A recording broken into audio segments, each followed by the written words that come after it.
and he seeks to read that speech before this committee. It cannot be done. You've made your point. Yes, Minority Leader, let me hear you. Chairman, with respect, thank you for the opportunity. Let me first respond to the issue raised by the respected Majority Leader, which issue he anchored on Order 103F. For the avoidance of doubt, I would repeat the provisions in the said order. A motion shall relate to a definite issue and not be the subject matter of an action on which judicial decisions is pending in such a way as may, in the opinion of the Speaker, prejudice the interests of parties to the action. These are my views on this. First of all, we are not dealing with emotion. But granted that, as he put it, this provision that deals with conditions of admissibility of motion should be read and construed within the context of my preliminary comment, then I would even yield to that and then ask a question. Was he not the same person who, when the minority brought a matter up on the floor regarding the mass dismissal of public sector employees, he came out with the preliminary objection to the fact that the matter was in court. Henry Nana Boakye has filed a suit at the Supreme Court. Therefore, Parliament should not even discuss it. Whereupon, the Speaker upheld his objection, in spite of explanation to the fact that the matter had nothing to do with the suit in court. Now, even today, now he says that my reference to cases pending at the ECOWAS court, at the Supreme Court, at the High Court, amount to prejudicing the outcome. Really? But we have a nominee before us. The nominee with the power to empanel. In fact, the empaneling of the court for the determination of injunction application was done swiftly. As we speak, per his own words, the court has not empaneled the Supreme Court to determine the substantive matters before it. Recently, we heard the Attorney General even applying to the court for leave for extension of time to file a defense. We have a nominee before us with the power to empanel. He has not empaneled. If we are now interpreting 103F properly, then it rather even applies to the case of the minority that this matter should be placed on ice, because the nominee is likely to be conflicted, especially when he is the one to empanel. Two, that the substantive matters Honorable Minority Leader. Let me finish. With all due respect, you allowed the Minority Leader. I'm responding to his objection. I'm not asking the Minority Leader to raise an issue. Order. I am responding Order. I'm responding. Honorable Minority Leader. Let me respond. Honorable Minority Leader, hold it. Honorable Minority Leader, hold it. May your microphone be off, Minority Leader. Chairman, just a second. Minority Leader, let your microphone be off. Hear me out. Very well. I will hear you. I'm supposed to play the fair. No, you cannot. Game here. If you make your point, we respond. Honorable Minority Leader, what is wrong? Please, just observe me. The former boss spoke. Hear what I will want to say. Honorable members, can there be an order? Order. I don't want to hear anybody's voice again. Honorable members, when an objection is raised, I listen to the objection. So I expect you to respond to the objection that is raised.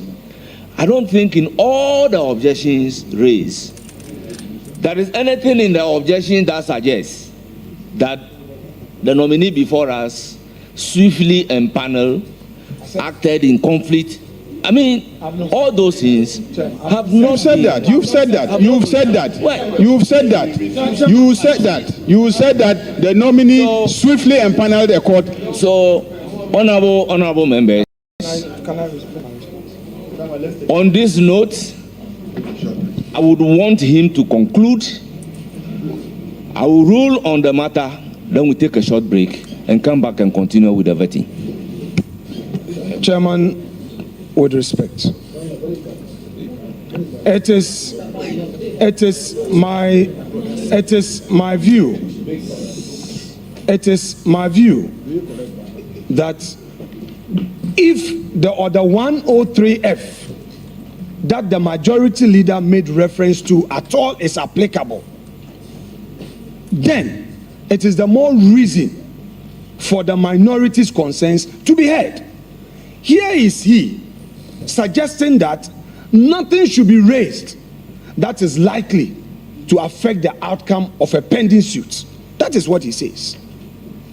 He says that my reference to matters that are pending before court amount to a situation where I will be offending Rule 103F.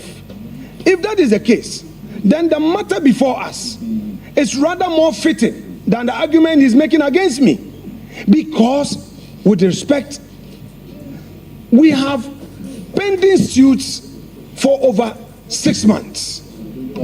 Chairman. No. Chairman.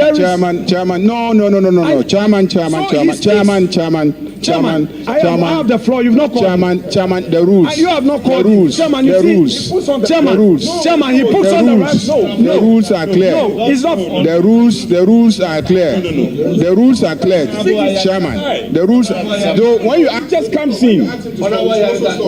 But you just put on your microphone and speak. Leader, you just put on your microphone and speak. That's all right. Honorable members, I have stated clearly, the whole world is watching us. You will not have the floor until I ask you to do so. I will consider a situation where you put on the microphone without the speaker asking you to say something as disorderly, and I will invoke the rules appropriately. So we should all take note. Minority Leader, kindly conclude. So, Chairman,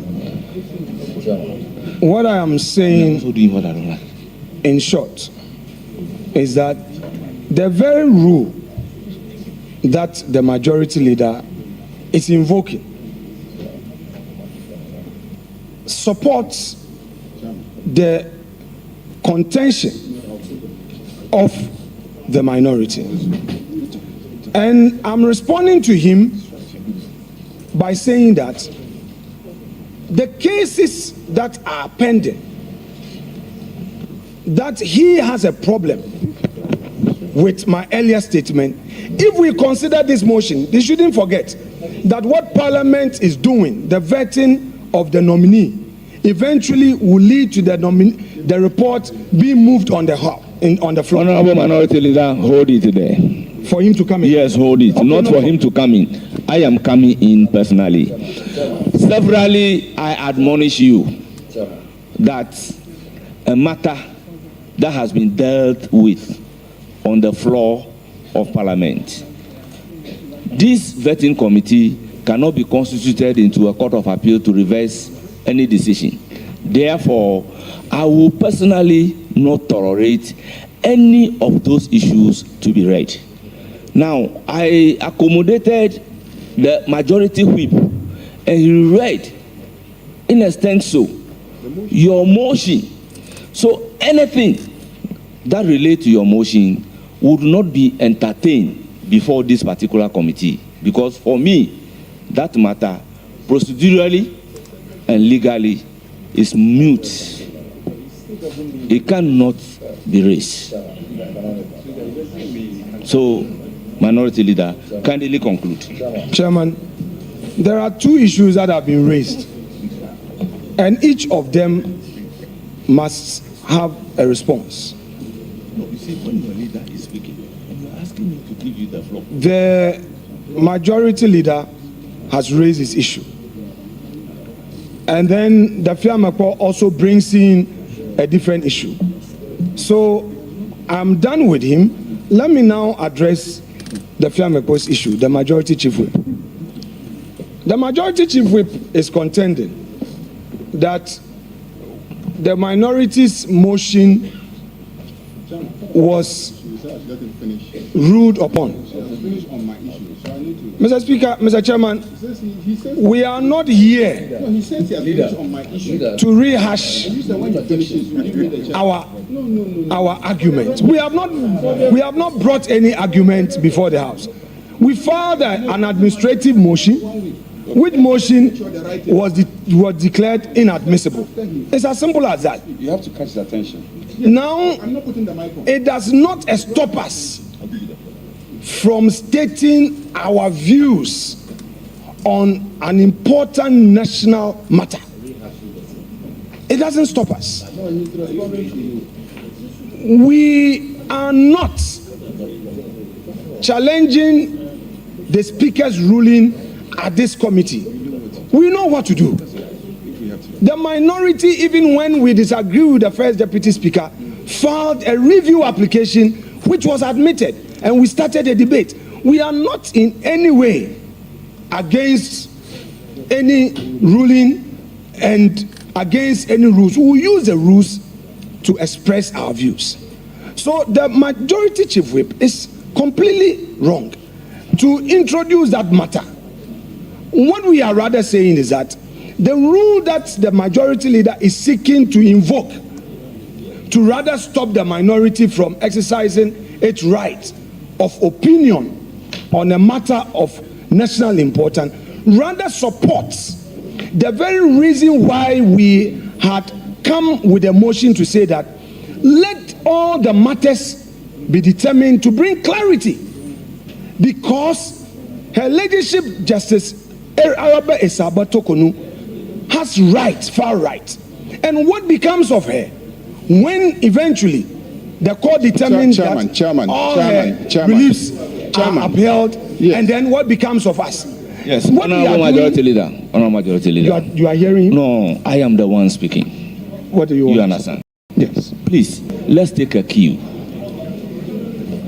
Severally, He has raised it. I admonished Him or me? that everybody, that anything that has to do with a matter raised on the floor and a ruling delivered by the speakers, including me, would not be entertained. So that one, strictly, any attempt to go into that particular area, I would ask you to stop your submission and maybe go to another area. And probably we may have to take a decision if persistently you've decided not to listen to the chairperson of the committee. So I am pleading with you. You see, with Jerry Ahmed, you catch the eye of the speaker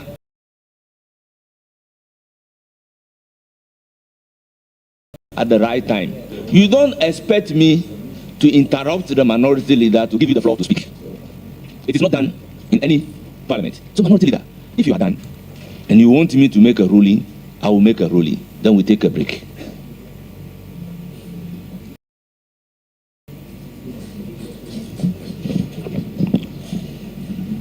Chairman, with respect, the minority on this committee is ready to assist you through this process. It is clear to us, however,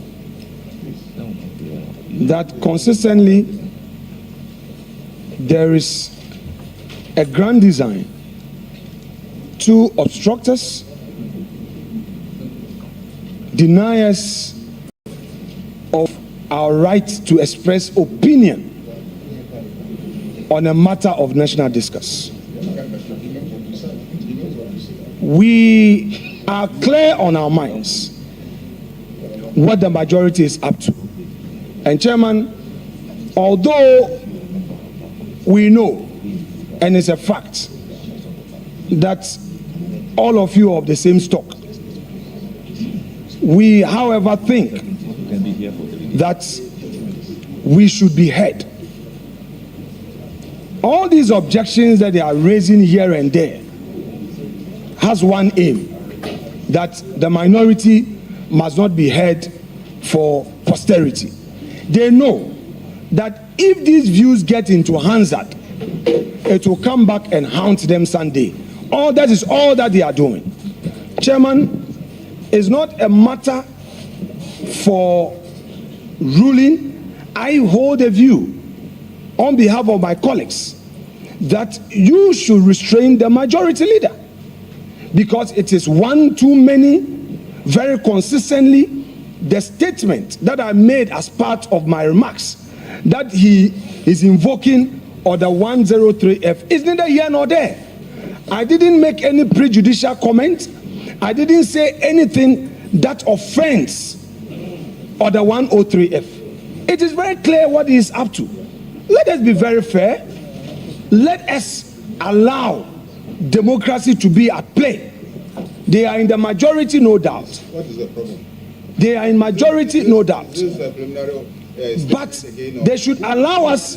I'm responding to you. See, Chairman. Come to the issue, but you can't be jumping from this issue. Chairman. What the majority leader is doing, is not fair. He raises his issues. You don't have to respond. When you are responding, he now determines how you should respond to him. The chief whip has spoken. You have spoken. When you are talking, you don't calculate the hours. Because Honorable members, order. When you are talking, Honorable you members, don't talk about the on time. this note, we will break for cocoa. So it's time for cocoa break.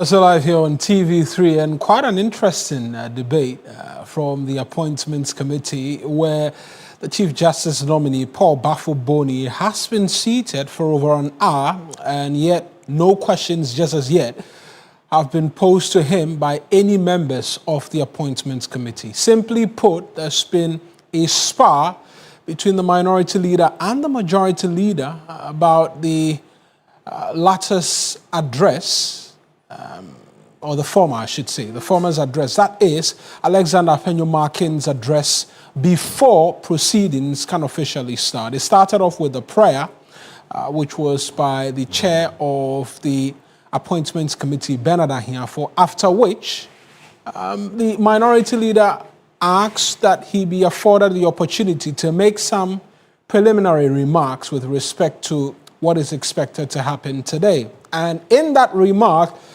he has, amongst many other things, sought to raise their objections, which formed a part of a motion which was tabled in the House on Friday, that which became a subject of some debate as well, and there was a ruling on.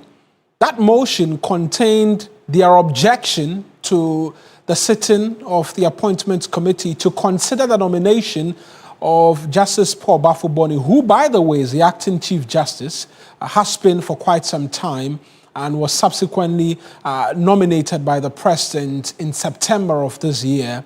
They said that considering there are pending legal issues, one in the ECOWAS court, two before the High Court, and then a number of them pending before the Supreme Court, it will best be advised if the House did not consider the vetting of Justice Paul Baffoe-Bonnie until the determination of the matters. And you're seeing the House has taken that, we do not know how long, that cocoa break which the chair of the Appointments Committee has so rightly alluded to.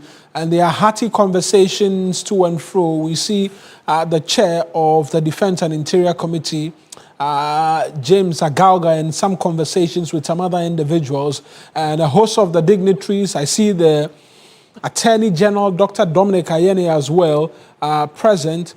He's a former GBA president, if I'm not mistaken, as well, there, and very present, as all of the judiciary really have come to the fore with respect to what is expected to happen today.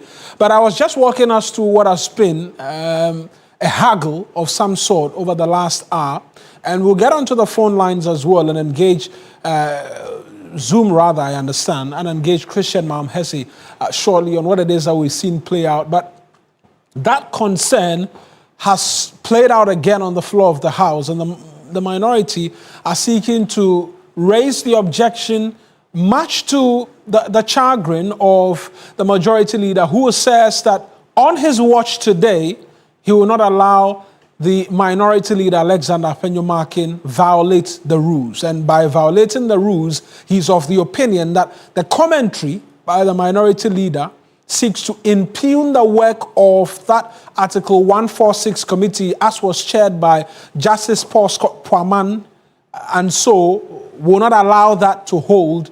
And we've been having interjections, counter-interjections, rulings by the chair of the committee, and that's what has persisted up until this break was taken, and reason for which no questions just as yet have been posed at this particular juncture, and we will seek to get a bit more right now from Christian Maham-Hesse, who's a private legal practitioner. Counsel, I appreciate you speaking to us this afternoon, and I'm sure watching from home, the entire process has been quite long drawn. What would be your expectation of the chair of the committee in having us make progress in what it is that we're seeing play out? Thank you.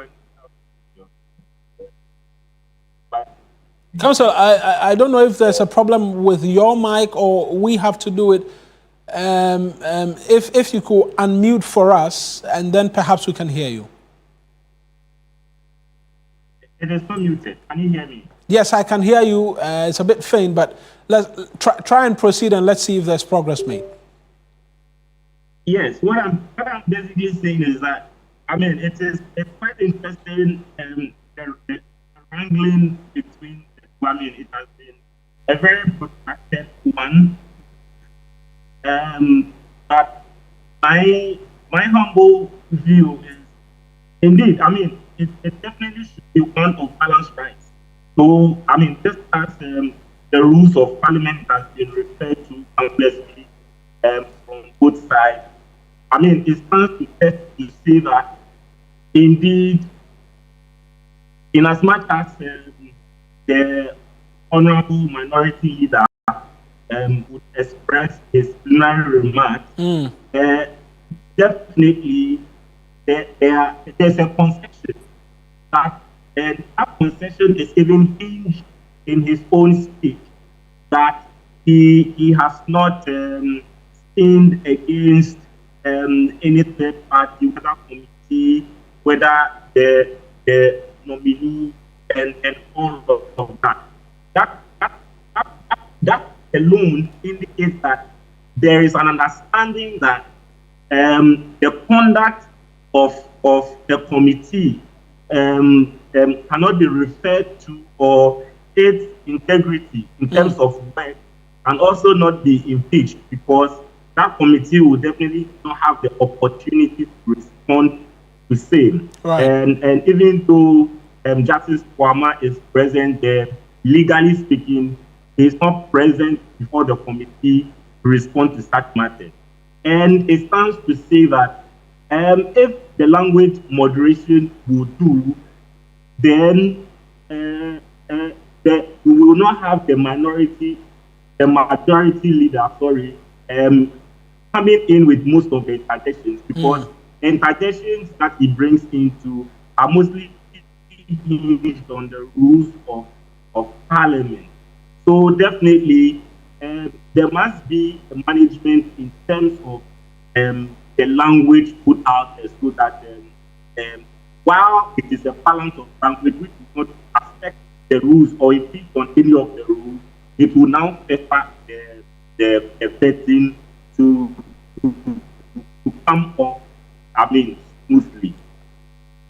But to the extent that he has persisted in wanting to make that point and make it forcefully, and that has drawn all of this back and forth and has even brought about this postpone, this break, if I can call it that, this break which has been taken by the chair. The nominee continues to sit, and all of the countries is watching. What will be your expectation of the chair? A conversation with the two on this break to have us return, and then the work of the committee proceeds?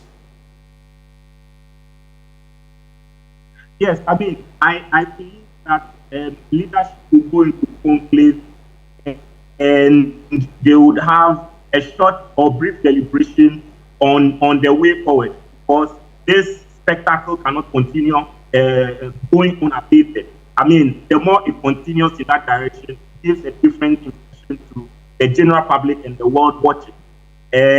So definitely, I am of the opinion that they'll go into conclave and leadership will address these matters, right, so that when they resume, there would be that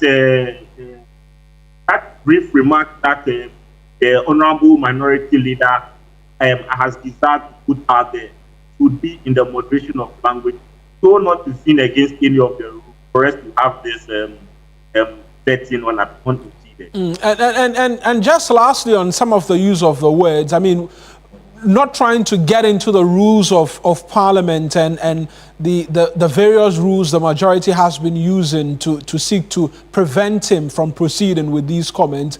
Some of the descriptive words have been expunged, but to others, they are seeking to make a point, and they've successfully made it, whether or not the commentaries by the minority has been expunged from proceedings or the Hansa.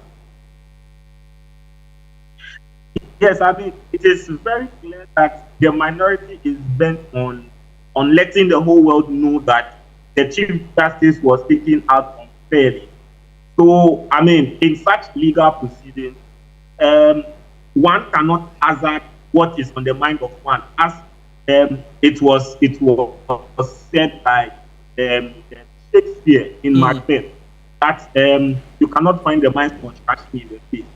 So, it would only come by way of objection and then a ruling by the tail, or as it is the speaker, and that would have it expunged. So before that happens, the world knows what he had already said. Even right. So properly so, or it will not be in printable language in the records of Parliament. And that's why I'm saying that, when they as they are on recess, conclave will definitely meet with leadership and come else so that this wrangling would end for an adopted procedure based upon the leader's remarks, so that we can now go into the vetting proper. Council, I'll hold you here and connect with my colleague Christian Yale, who's in the committee room for us, get an understanding as to what the conversations are right now following that cocoa break has taken by the chair of the appointments committee. Christian, quite a lot of conversations being struck by different persons amongst each other as they await the return of the appointments committee. If you've been eavesdropping, talk to us about what they've been saying. All right, and so currently leadership more or less is going into conclave to decide few things, and then they will be back to resume the vetting. What I can say right now is that as you see in your shot over there, there is the chairperson of the committee, Bernard Ahiafo, who is engaging some members of the committee, even on the minority side as well. You also see the Attorney General, Dr. Ayeni, in that shot as well.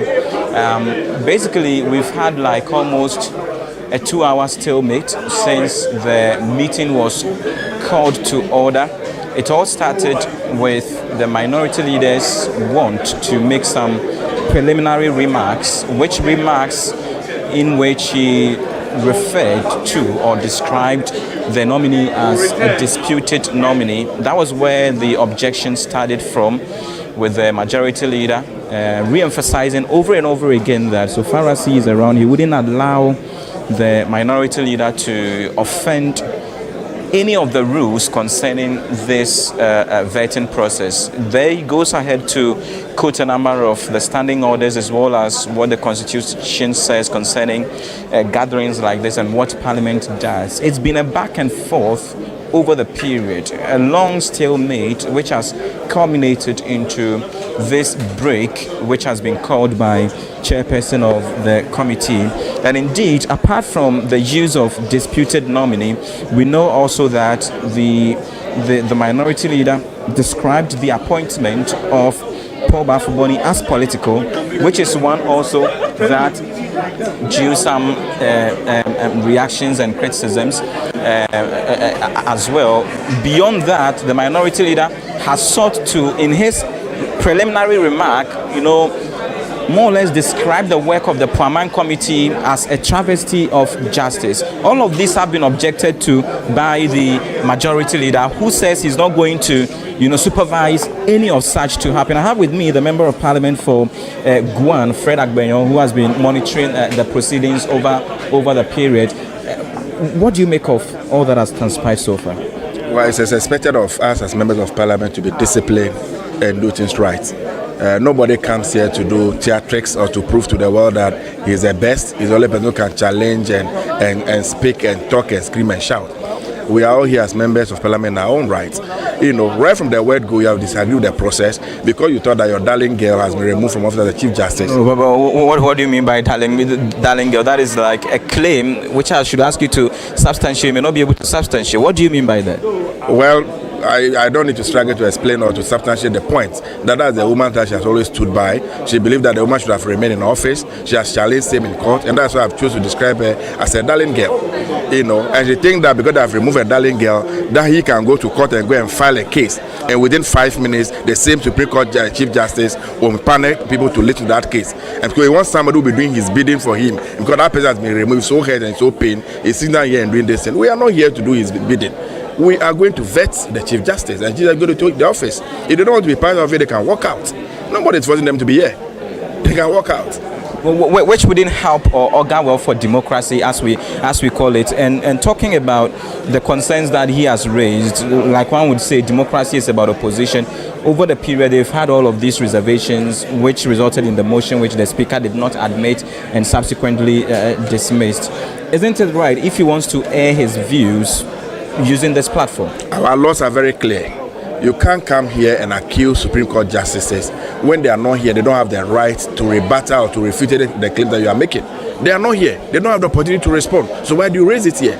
Almost all the concerns that he's raising here today are concerns that he raised in the chamber already. So what is new? Why the theatrics? To prove to the people of this country that you are the person who can speak most, or you are the one who is more intelligent, who understands the issues better than everybody else? Is that what it is? No, it is not a contest of ideas and people who can speak loudly and challenge every situation. And I think that I want to commend the leader of the House, at least, that he has put his feet there and made sure the right thing will be done. And as I said, they can choose to remain. If right from the word go, they said they were going to boycott the process. I'm even surprised to see them here this morning. I would have thought that they would be in the House and allow the process to go on. But whatever be the case, at worst they walk out and the process will continue. So now there is a break, which is expected that very soon the meeting would be called back to session. What do you expect from there? Well, I'm very sure that as soon as they return, the chairman of the committee will put his feet down and make sure that the process will continue. We will not allow anybody to overindulge and waste anybody. this time. We'll continue, we'll ask the relevant questions of a Chief Justice, and once he has answered the questions appropriately, I'm sure we'll go through the process and get him allowed to take over office. Thank you so much. So I have been engaging the Member of Parliament for Guan, Fred Agbenyo, who has, among many other things, aired his views on what has transpired so far at this committee hearing. Indeed, we are currently on break. We are coming to you live from Parliament House, the committee rooms 1 and 2, where the vetting of the Chief Justice nominee, Paul Baffoe-Bonnie, is happening.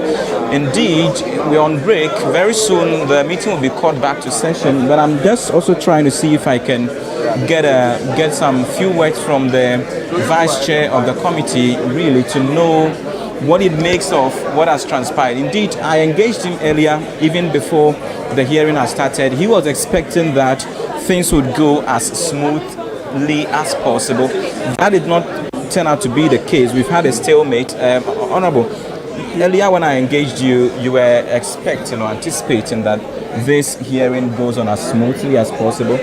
That has not been the case. We've had a long stalemate. Yes. It's unfortunate. It's unfortunate that we've descended to this point. But I hope that when we get back, we'll be able to put issues back, and straighten things. This is not how it should be. I mean, look, remarks is supposed to be about 5-10 minutes. We don't give remarks all day. If we give remarks all day, how can we, proceed to do things? So I hope that minority leader will be spoken, to make sure that he keeps the remarks short and we finish with the remarks so we can carry on.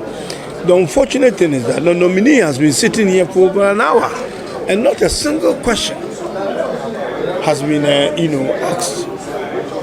And that's not fair. And then, if you look at among the guests, there are people who look elderly, who might have to eat, take medication. We should take all these things into consideration and not just be thinking about ourselves and just sit here. So I hope that things will get better. I'm sorry, unfortunately, this is not what I was expecting this morning, but it's I mean, when you say something that is contentious, you invite the majority leader to come in. That's something that we should know.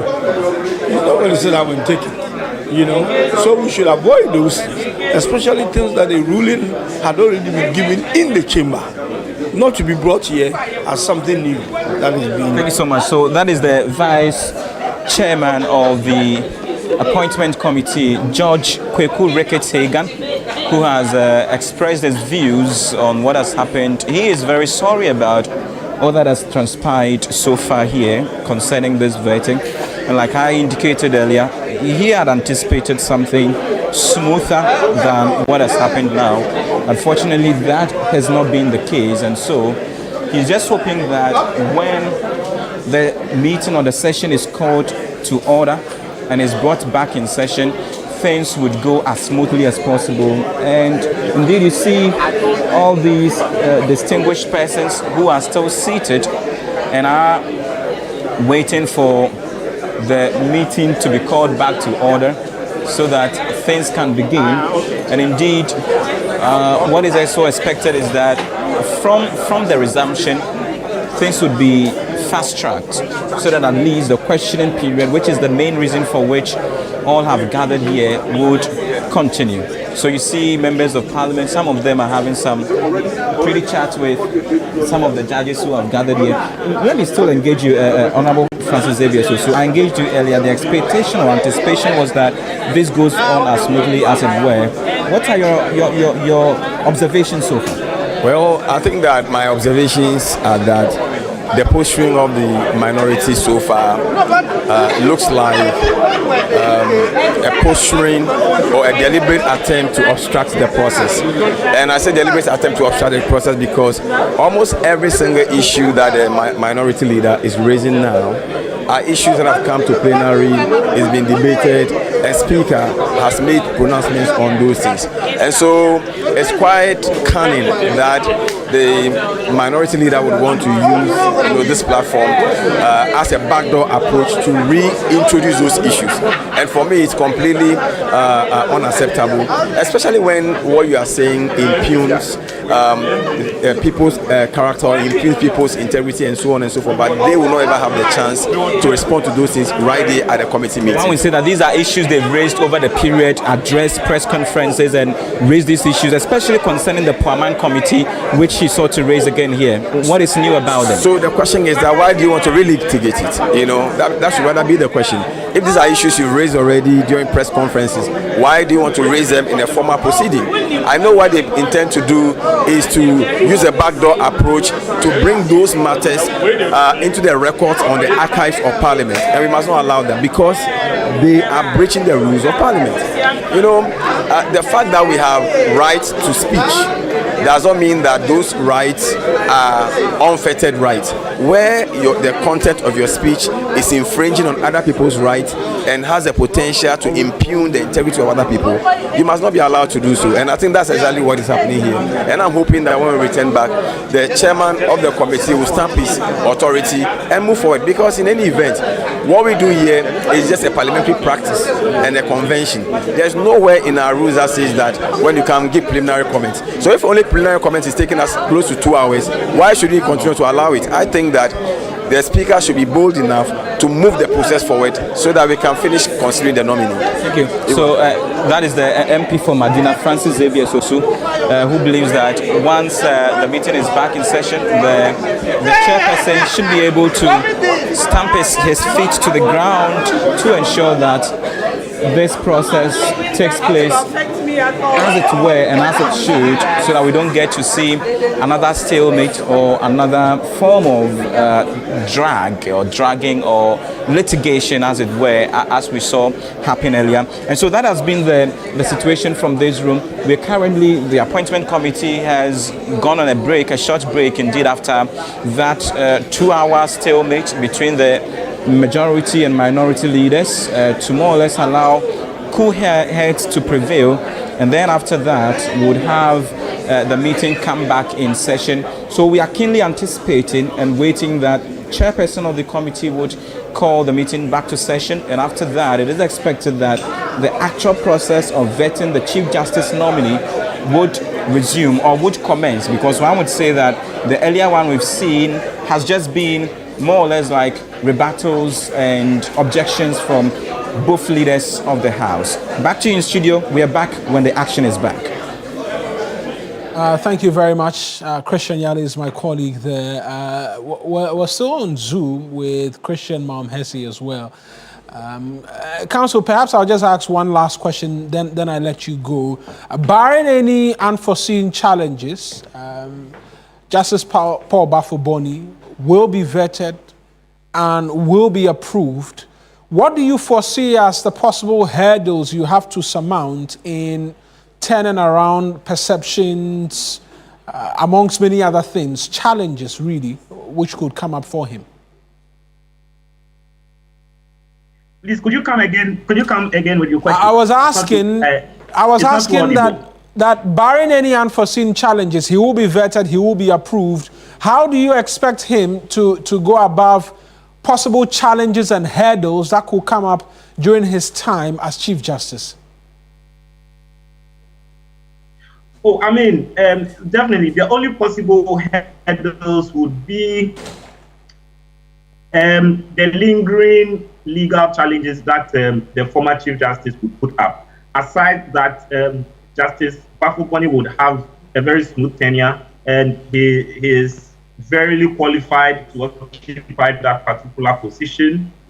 And definitely, should he be approved, I mean, members at the bar can only wish him all the best. But by private rights, the former Chief Justice is still in court and she's still seeking to assert her rights. So that would be a development that would keenly follow, and where legal education is required would render to the general public. Right. On that score, already we're seeing the concerns of possible conflict of interest amongst many other things. How does he begin to cure it, if it's curable in the instance that we're seeing play out? I mean, there are authorities that speak to the fact. Conflict of interest will not come up because should he be approved, he becomes the Chief Justice simpliciter, and the Chief Justice, by decided authorities, his function is to empanel, and in doing that, that is what it is. There have been cases where those matters have been brought up, and the court has decided and cleared that particular position that where the Chief Justice is carrying its administrative function to an empanel, that cannot be a derivative of conflict of interest unless it clearly shows or that he has demonstrated that. So definitely, whatever cases that will be exercised privately by the former Chief Justice, and empaneling is required. The Chief Justice, as he may become, will definitely carry that administrative function, see to the judicial conclusion of it. Mr. Harris, I'll have to hold you again. Production says that you cannot go just as yet. I'll go on to the other Zoom where Professor David Abdullah is joining us as well. He's a governance expert and also plays a supervisory role at the Africa Parliamentary Network. He's joining us this afternoon as well for a quick chat in relation to what it is that we've seen play out and this stalemate that we're currently having. Prof, I appreciate you speaking to us as well. You're vexed in terms of the matters relating to procedure and rules and proceedings within the legislature. From what it is that we've seen play out, does the minority have the rules on their side in deciding to make the comments that they've made and to insist on their rights to be heard even before the vetting starts proper?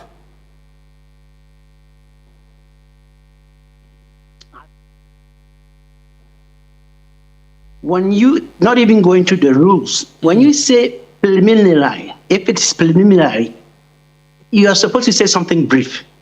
Right. You are not supposed to, take a very long time, close to about an hour, try to, say something brief. And I think now, when you go into the rules, I think the majority leader was just trying to, bring to the attention of the minority leader that it should be within the rules of the House. So whatever he was saying, he has a right to, but if it is within the rules, I think there shouldn't have been any problem. I think everything should have proceeded very well. And if he had other issues to raise, probably during the time of when they are vetting the nominated Supreme Court Justice, then he could have brought them. And I think nobody could have been able to stop him. Right. Prof, I'll just kindly ask that you turn on the camera so we can see you as you make the submission. But considering this is not the first time we're seeing this play out, we've had a number of vetting sessions already in this year alone, and this has come up repeatedly. The minority seeks to make an address, the majority disagrees, they go on a break, they return. That has happened for quite some time. Is it for a lack of a conference before the sitting which continues to see this play out, or it's a case of the minority just wanting to have their way on this one? I think for far too long, our parliament has always been a parliament that is very, very polarized. And at the end of the day, you see each of the leaders trying to make a political point. And the issue is not that you cannot make a political point, but within parliament, there are rules and regulations. And it is simple that we must follow the rules and regulations, which is what is bringing this back and forth.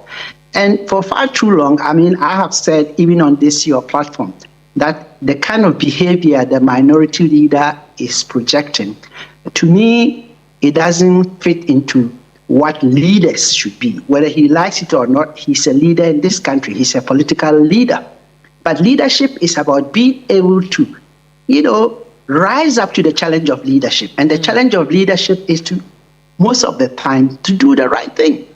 So I think as we move on, I think Parliament and parliamentarians should understand that you are representing a group of people, and when you are speaking, you should understand that even though you represent your constituency, you're also speaking for Ghanaians, and you should temper that politicization with a little bit of pragmatism, making sure that whatever you say, people are watching and listening. And I think you should make your views clear. You should also make your ideas across, but make sure that at least you respect the rules and regulations of which you are a member of that particular parliament. So that's where I see the issue. Now, can you imagine if you are driving and you what will happen to you? Get into accidents. So as you see, one must always, make sure that we obey the traffic signs. And I think that is where the challenge is coming from.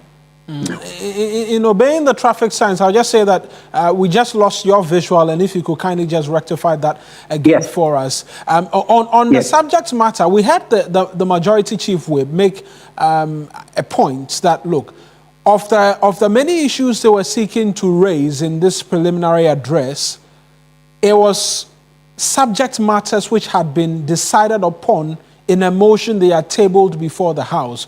As such, they were using the back door to try and relitigate or reintroduce the subject matter.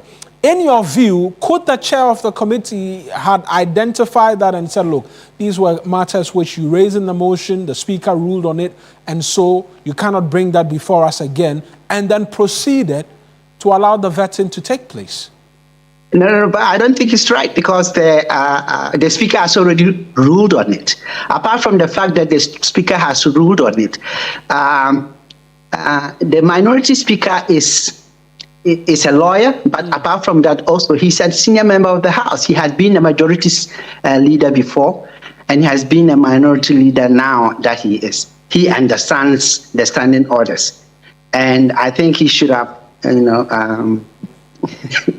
actually go by the standing orders. But I think where I don't see with what the minority were trying to put across is the whole notion of saying that, say something brief, and as you move on, if you have any issues, you can couch them in a different way to be able to get the same answers that you want, or to be able to get your same ideas across. But if I'm supposed to say something brief and I'm taking close to about an hour to say what I have to say, it doesn't make any sense. It is really interesting. And if it is to obey the rules and you try to skirt or go around the rules, definitely I don't think that a lot of Ghanaians will like that. The nominee has not yet spoken. If the banter was between him and the nominees, then I will understand. And I think that is where I see it differently. I think the minority leader should have been brief to the point, and maybe whatever it is that they have to say can be brought on during the vetting process and the questions that they have to ask. And on that subject matter, they've gone on this very short break. It's looking like it will take quite a while. The conversations will happen in the back door. When they return, would you be expecting that the chair will allow the minority proceed to make the point, or a decision will have to be taken for the vetting to take place? I think the chairperson must lay down the rules and make sure that if you are going to go beyond the rules that we are going to operate on, it won't work. And also, he must make it very clear that this is to vet a nominee. So at the end of the day, all questions must be germane to why you are there. We are not there because you are going to legislate a particular issue. It has already been, the speaker has already ruled against that. And I think his ruling has made it clear that we shouldn't bring it back there. I think the questions should be about whether the nominee is qualified. And I think in the plenary interviews of most of the people, even the minority, no one is talking about the fact that he's not qualified. Then if there are issues about his experience or things that are germane to the work, or whether he will be someone who would be a Chief Justice for all Ghanaians, I think those are the questions we should be talking. I remember in a particular briefing, vetting, when the current Deputy Attorney General was being vetted, I think this same minority leader was asking him that he should sing an Ebe song or something like that. And to me, it was not necessary. That is not why you are there. I think when they come back, the chairperson must be strict. Whether it's from the majority or minority, he should be fit Ghanaians and lead to benefit the judiciary. I don't think he should beat about around the bush. One thing about being a chairperson is that at this particular point, whatever it is going to be, you must make sure that you are strict about the rules and regulations that guide the hearing. Yeah. On the management of vetting, which will go forward, because quite some time already expended, is it nearly 2 hours on just this mere process of whether or not the minority should proceed in making their statement. When they do return and the vetting starts, there'll be the concern of questions and how long the questions can be asked as well. Considering the amount of time already dispensed on this subject matter, would you be expecting tougher regulations as to management of time, amongst many other things, vis-a-vis the opportunity to ask salient and very important questions? Yes, I think it should. I think at the end of the day, the chairperson should be strict and make sure that questions are succinct and direct. You're not supposed to give, you're not writing a dissertation, or you're not going to talk very much. Be succinct, ask pertinent questions that is going to come out with what we want. Is he qualified? Is he not qualified? Does he have the experience? And knowing that he's the oldest person on the bench, all these things should come into their consideration, that you are not going to ask somebody who would not know how to answer the questions. So I think when the chairperson comes, my opinion would be that he should be very strict, either with the majority or the minority, in the answering of questions, and make sure that we move the process ahead. If not, we're going to be there for the whole day and all night, and that is not going to benefit us. I think questions should be asked, and the questions should be things that should make him be able to really let Ghanaians see how he can go about managing our judiciary, making sure that the rule of law is enforced, and so on and so forth. Not frivolous stuff. They should ask him things that are germane.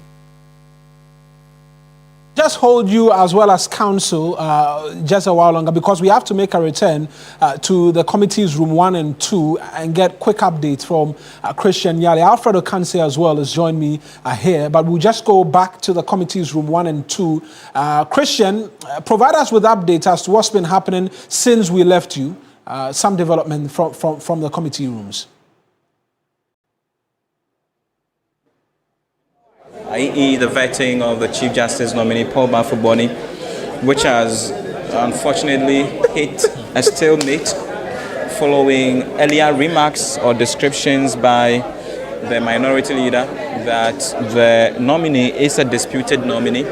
He also had described his appointment as political, and then went ahead to attempt to address the work of the Puaman Committee, which considered a number of petitions that were submitted before it, which subsequently, one of which led to their recommendation that the President removes the former Chief Justice Gertrude Tokonu from office. And so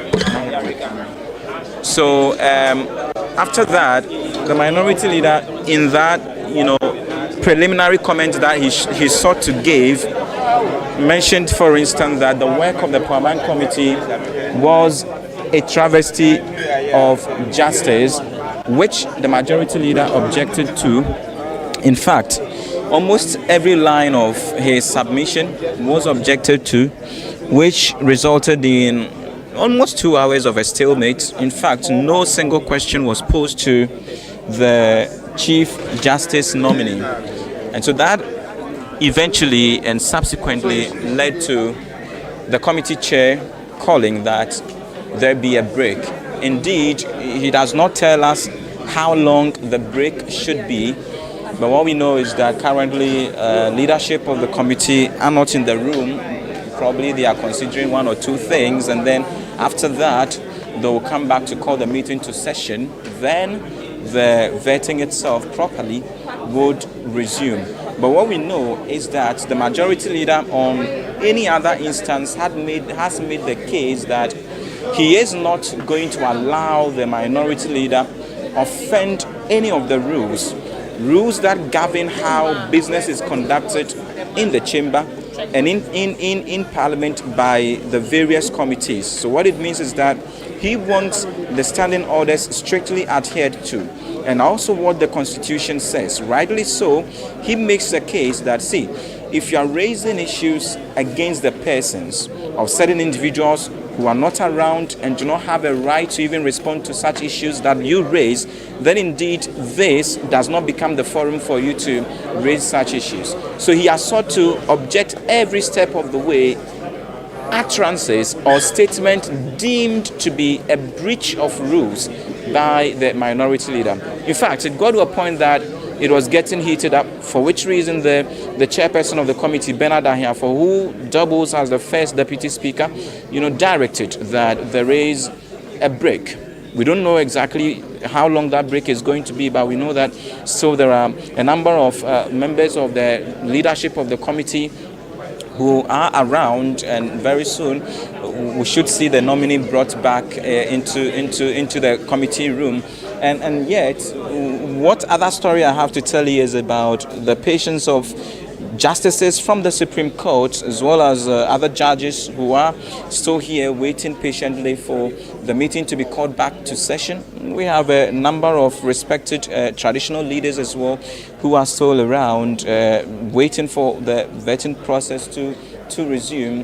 What it tells you also is that that story, that one that people talk about, a love story that is brewed in the public space about the wife of the CJ nominee, who happens to be the Director General of the Ghana Prison Service. So there are officers from the prison service who are also here heavily to support in that regard. So very soon, in earnest, and Alfred and team would have the meeting called back to session. But we're talking about someone who has gained some great experience, currently serving as the senior most judge on the Supreme Court bench. And indeed, what it also tells you about is that he has risen through the ranks over the years to get to where he is currently. He's been at the High Court, has been at the Court of Appeal, and even before coming to the judiciary has done a lot of work in public service, served at the prison service, and has been a great officer of taxation as well. So when you talk about the profile of Justice Paul Baffoe-Bonnie, it is one that extends into other areas or facets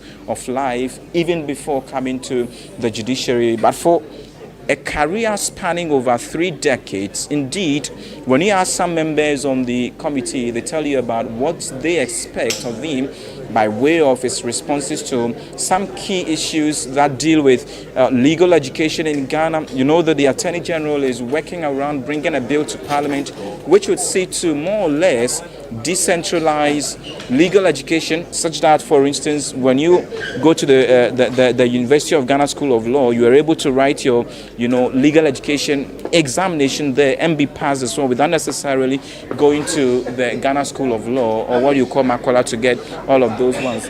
But right now you see that the majority leader has just joined some of the justices here to have some chat with them. Also a very beautiful way to engage them even as we wait. But I want to see if I can engage the Member of Parliament for Salaga South for her views really, or expectations really, of the vetting process and what she expects of the nominee as we prepare to have the meeting called back to session. She has been here all through and has witnessed the process as it has been over the period. And so thank you for joining me. You are live on TV3 Ghana. Really, what has been your observation so far, and what do you make of the process, your expectations as well going into the remainder of the process? Well, thank you very much. I came here and I think there's nothing that happened here that I didn't expect to happen. We had seen attempts to get this today's scenario played out at plenary, where Mr. Speaker had to stamp his authority and refer to the laws and the orders of the House to contain the situation. And so when it started playing out, I wasn't surprised. But I think it gets to a point where we all have to hold on to what we can hold on and leave what we cannot. And so I was expecting that our members of the Appointments Committee will literally get along, vet the Honorable Nominee, and then we can deal with the residual issues. It's not, I don't think it's a good experience to make Parliament look like a place where, I mean, we are not valuing time. After 2 hours, we have nothing to show for it. Time is a resource that you can never get back. There are many of us here who would have utilized the last 2 to 3 hours. So that is my greatest worry, that things have to be done and they have to be done. There are times for other things. And so the attempt to literally turn the Appointments Committee into a minority forum, for me, I think it's not on. It's an Appointments Committee. We must stick to the rules. And if you have the leader, the majority leader, he indicated that the privilege of allowing a member to offer some preliminary statement is not a right. It's just something. So if we tend to abuse it, what it means is that we might lose that privilege in future. So I'm hoping that they'll be back on time, and then we'll get it going. I believe in the president's nomination. I know due diligence was done to settle on Justice Baffoe-Bonnie, and we're looking forward to a renewed Supreme Court once he's confirmed that his conduct, his work will bring back the confidence that we all had in the Supreme Court. Great. That is what I'm looking forward to. Thank you so much. So that has been Honorable Zuwaira Ibrahim, a Member of Parliament for Salaga South, also her views on what has transpired and what it is that has unfolded over the past 2 hours or more. Let me see, maybe I can engage this Member of Parliament also to get his view really on all that has transpired. Honorable, can I get your thoughts briefly? Briefly, you have observed. Okay, that is fine. That is fine. So I'll get him in a jiffy to share his views really with me. But that is what it is that has transpired so far. A process that was expected by many to be as smooth, unfortunately, hit that stalemate over all that we've told you about the background story, which you're very much aware of, as it were. And now we are on a break. It is the reason you don't see the vetting happening. The chairperson, Bernard Ahiafo, called that there should be a break to allow cool heads to prevail. And then after that, we will be back with the rest of the process to follow or to continue. And so that is it. Very soon, indeed, leadership, and especially from the majority side, is still around. Indeed, I see the Honorable Mahama Yariga still engaging the guests who are still seated patiently, trying to get their thoughts. And so I will seek to get briefly some words from another Member of Parliament, just on his expectations and how things have been over the period. So Honorable Zedin, Member of Parliament for Laura, Member of Parliament for Laura, joins me right now. Just some quick chat with him, and then we are good. And so, just briefly, you have observed the proceedings so far. What do you have to say? Well, thank you very much for the opportunity. Honestly, I'm very much disappointed about what took place, because basically we have come here to vet a nominee, and our business should be how we are going to carry on with that particular responsibility. And you have a minority leader who introduces extraneous matters which have nothing to do with the vetting. And so I'm honestly, I'm disappointed about that. Because all that he's saying, there's an opportunity for him to say that. And he can do so if he organizes a press conference, and then he can have all the time to do that. If he wants to spend 3 hours, that is his cup of tea. But no one will come to do this important job of vetting a nominee. I don't think that is right. So I want to say he has his right to air his reservations or his views. He has the right to air his views, his reservations, by asking questions. That is what he should be doing. And not say that he's coming to make preliminary comments and spend 2 hours making the preliminary comments. Why? That's not a right. Every right must be exercised with responsibility. You don't have to abuse the right that you are exercising. It's a complete abuse of the process. Thank you so much. So that has been the Member of Parliament for Laura, Zidane Anwanta Zumo. He's the MP for Laura. He's also shared his views on all that it is that has transpired. See, Alfred, that is all that has played out. And I know that you know all the details thereof. And so we are waiting patiently when this is called to session, when this vetting is called to session. We'll be back to bring you some more updates on all that it unfolds. And as it were, TV3, we are going to carry everything live throughout. And already, when you get to our socials, we have all of those clips and quote cards and the rest of all the key items that took place earlier. And so you can still keep yourself abreast of the issues. Alfred, you and the team can take over. We'll be back when we are back live with the vetting. Right on. And Christian Yale, they're live from the Appointments Committee sittings, and we'll still continue the coverage of the expected vetting of the Chief Justice nominee. And it's just on a break because of the hiccups that we saw that characterized the early part of this process. But here's what we do know, that all things being equal, this vetting will proceed in the coming minutes ahead of us. So we're there for you here on TV3 and also on 3FM 92.7. And let's go on to the telephone lines right now. Let me just acknowledge the presence of Kweku Ansah-Sarri, a former director of the Ghana School of Law. Also, we still have Christian Mam-Hesse, is a private legal practitioner. Professor David Abdullah is a governance expert. And then also an executive director of the Africa Center for Parliamentary Governance, and he's also been contributing his thoughts and views on the issues playing out right now. Quite a number of people are at this particular Appointments Committee to witness the vetting of the Chief Justice nominee. And Marietta Brewer-Piopong, a former Attorney General of the Republic of Ghana, we saw her there in a chat with that's the Majority Leader, Mama Yariga, right behind Christian Yale. Now, Kweku Ansah-Sarri is on the telephone. Ansah-Sarri, thank you so much for joining us on TV3. Hello, Mr. Ansah-Sarri, can you hear us? Hello, Mr. Ansah-Sarri,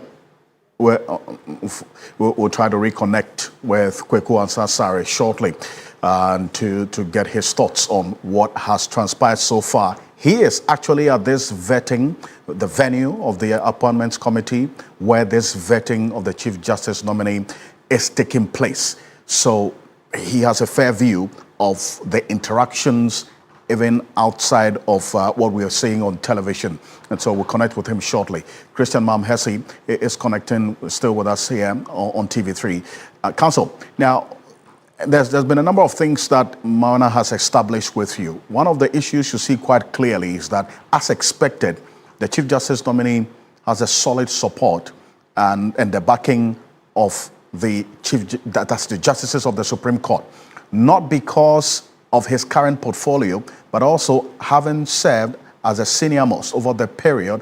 In fact, being appointed onto the bench sometime in 2008, he comes in with some experience, is it not, that would then galvanize that kind of support and the backing of all the other justices of the Supreme Court. How do you expect that camaraderie to play out if and after he is eventually approved by Parliament? If you could unmute for me. He comes in with a wealth of experience. I mean, from when he was appointed to the bench under the tenure of that's John Ejekwu, yes. And he has risen through the ranks. He has risen through the ranks to the highest or the apex court. Indeed, being the senior most would definitely come by experience and also career progression. And definitely through that, he would have definitely courted the confidence of his peers. That is the reason why you are seeing his peers around him to shoulder him through this particular vetting.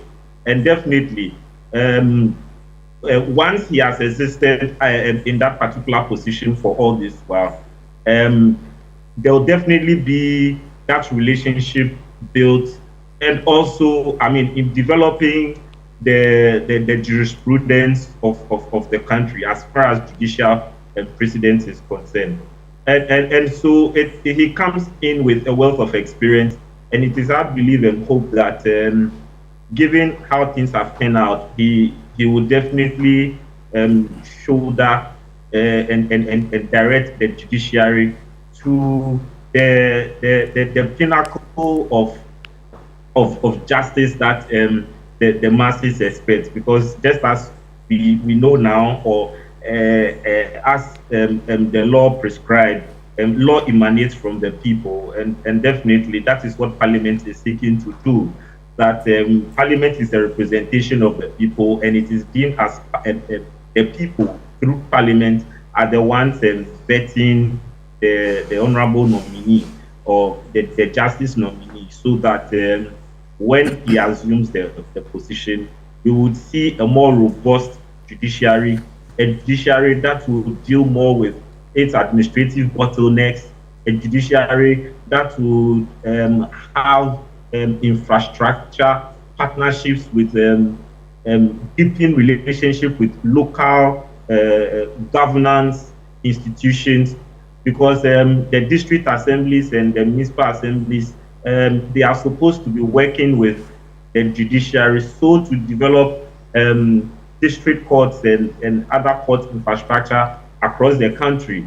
We are seeing that poor development, or we've not seen much in that area. And it is our prayer that we are going to have such relationships developed to ensure that justice delivery is enhanced.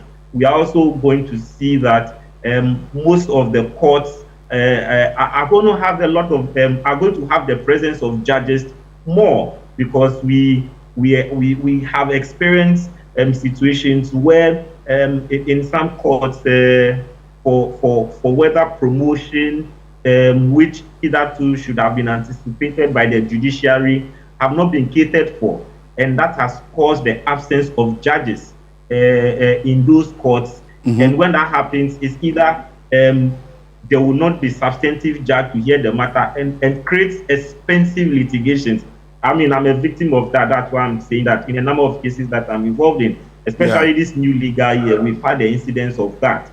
And where there's a relieving judge, that person probably comes once a week. And when that person comes, we would only want to deal with few cases that he or she could handle. And so all of these administrative bottlenecks exist across the country, and it is our prayer that we are going to have His Lordship deal with most of these things, so that justice delivery would be more accessible and less expensive. Well, and you see, all of these challenges that you outline, quite telling in terms of its impact on justice delivery, because you are an officer of the court. You know the realities in terms of the bottlenecks that impact on the justice delivery system in this country. That's why you talk about all of these administrative issues and so on. I do know that there's been some, digitization interventions and so on. There's software that were purchased to address some of these bottlenecks. The last time I checked, this software that was purchased, thousands of dollars, it's not being utilized to its optimum, expectation. So what's going on? You're an officer of the court. What's happening? I mean, again, thank you. I mean, with these softwares for filing and all of these software basically exist just within Accra. And even in Accra, it's mostly concentrated at Central Accra. At the court complex, you have it functioning more. if you move to certain parts of Accra, you don't have this this software so-called existing. Indeed, even other parts of Accra, just travel down, going to Waja, going further down. I mean, there are some of the circuit courts without computers, and I wonder how we can only pray. Let me redraw that. I wonder how we can only pray that there will be a hands-on on the administrative aspect, because the administrative aspect of justice complements the real justice that is dispensed in the courts, and that is what should be enhanced, because it has made practice quite difficult, more especially if you would have to travel all the way to say Koforidua or Ho for court. If a judge is not sitting, you would not know unless you get there, and chances are that if the court clerk is magnanimous and there has been a creation of a WhatsApp group, that notice will be put in there. But even with that, the notice could come in, and then the very 11th hour, you'll be told that the judge is sitting, and you'll be left out, and you'll be forced to take a date, and that will be more cost to the client. And when you're explaining that to the clients, they just can't understand it. They think you want more money from them because transportation, they have to pay under the Ghana Bar Association scale of fees under incidental cost. They have to pay transportation, which is devoid of the legal fees. So the scale of fees enjoins us to explain that to them before commencement of work, and also to sign legal service agreement. So there are always two costs that they pay: incidental cost and then the legal fees. So when these administrative bottlenecks are dealt with, it is going to help a lot. And if we have these serious problems in Greater Accra, you can imagine the hinterlands.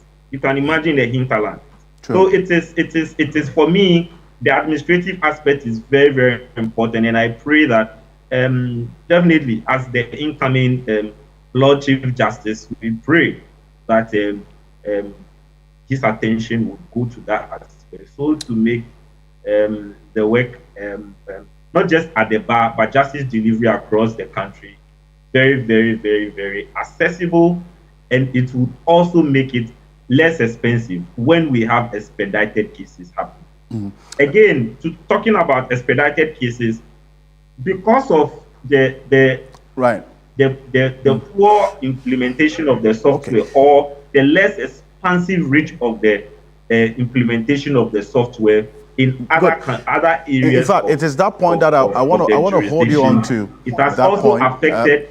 I want to hold you on to that point about the cost of the implementation, because then again, you mentioned how that is also impacting on the cost to the client. So hold on a bit for me. Alhaji Yunus Afuseni is a former member of parliament for the Tamale Central constituency, former Minister of Lands and Natural Resources. He's also held a number of portfolios, serving as minister to contribute to the development of this country in many ways. He's a private legal practitioner in good standing. Alhaji, good afternoon. Thank you for joining us. Hello. Hello. I can hear you. Yes, I can hear you. Thank you for having me.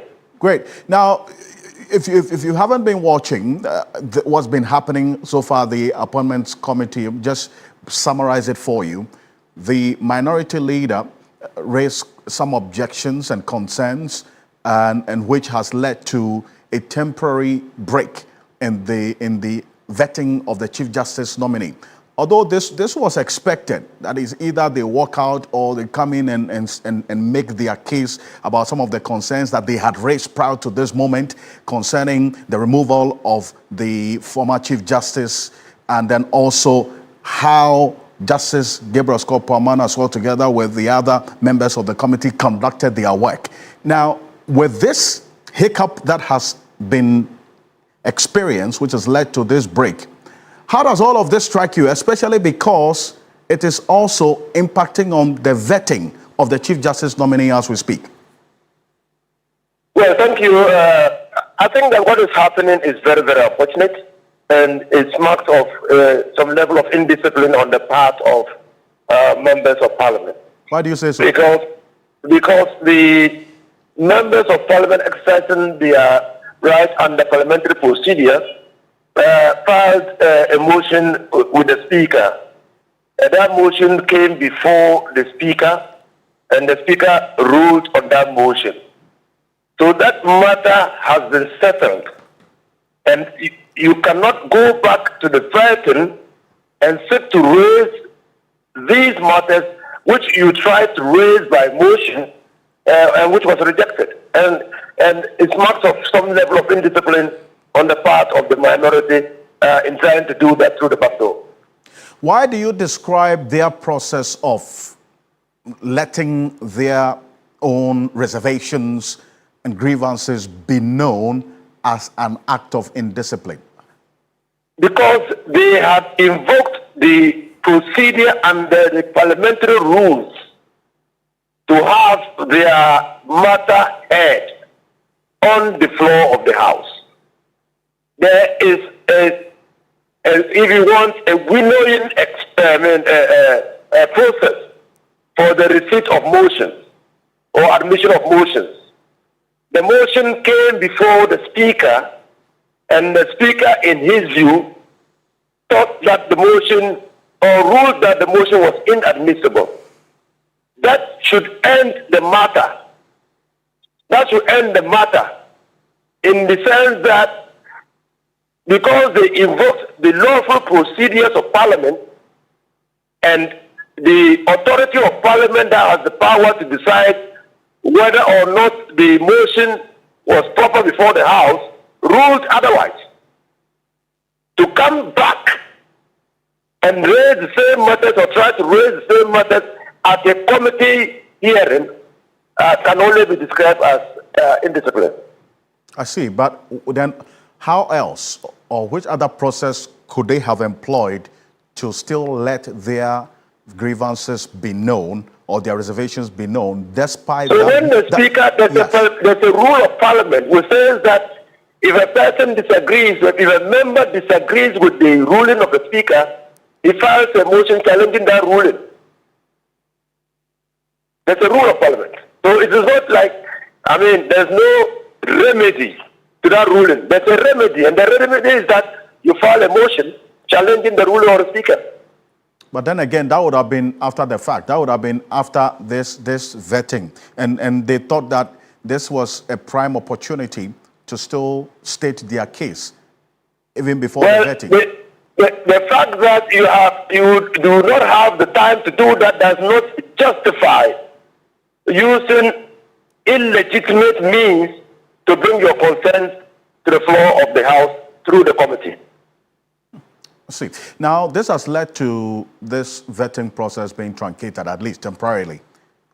How do you expect the chair of the appointments committee to handle this after this break? When the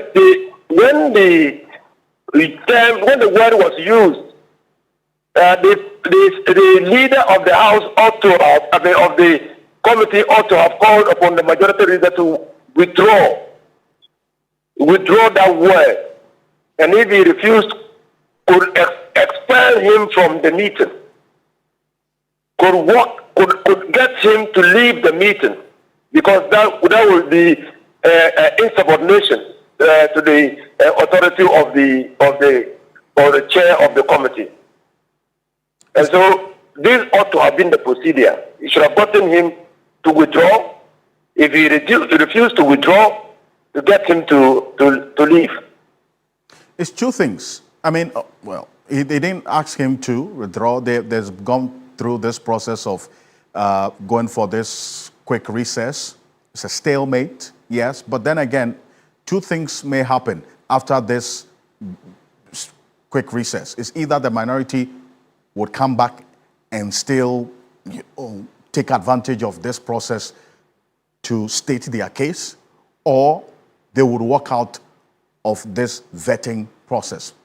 How do you expect both to play out, especially when it comes to the majority or the chair of the committee handling the process, if these two likely events take place? The best way out is to use the parliamentary processes. The parliamentary processes safeguard the minority from the arbitrariness of the majority and safeguard the majority from the tyranny of the minority. All based on the parliamentary process. So if you don't follow, or if the committee says, refuses or neglects to follow the parliamentary processes, that stalemate will persist. The majority or the minority would have its say consistent with the rules of parliament. If what they say is not consistent with the rules of parliament, there are rules in the standing order that deal with any matter that is unparliamentary. And they must learn to invoke such provisions and such rules.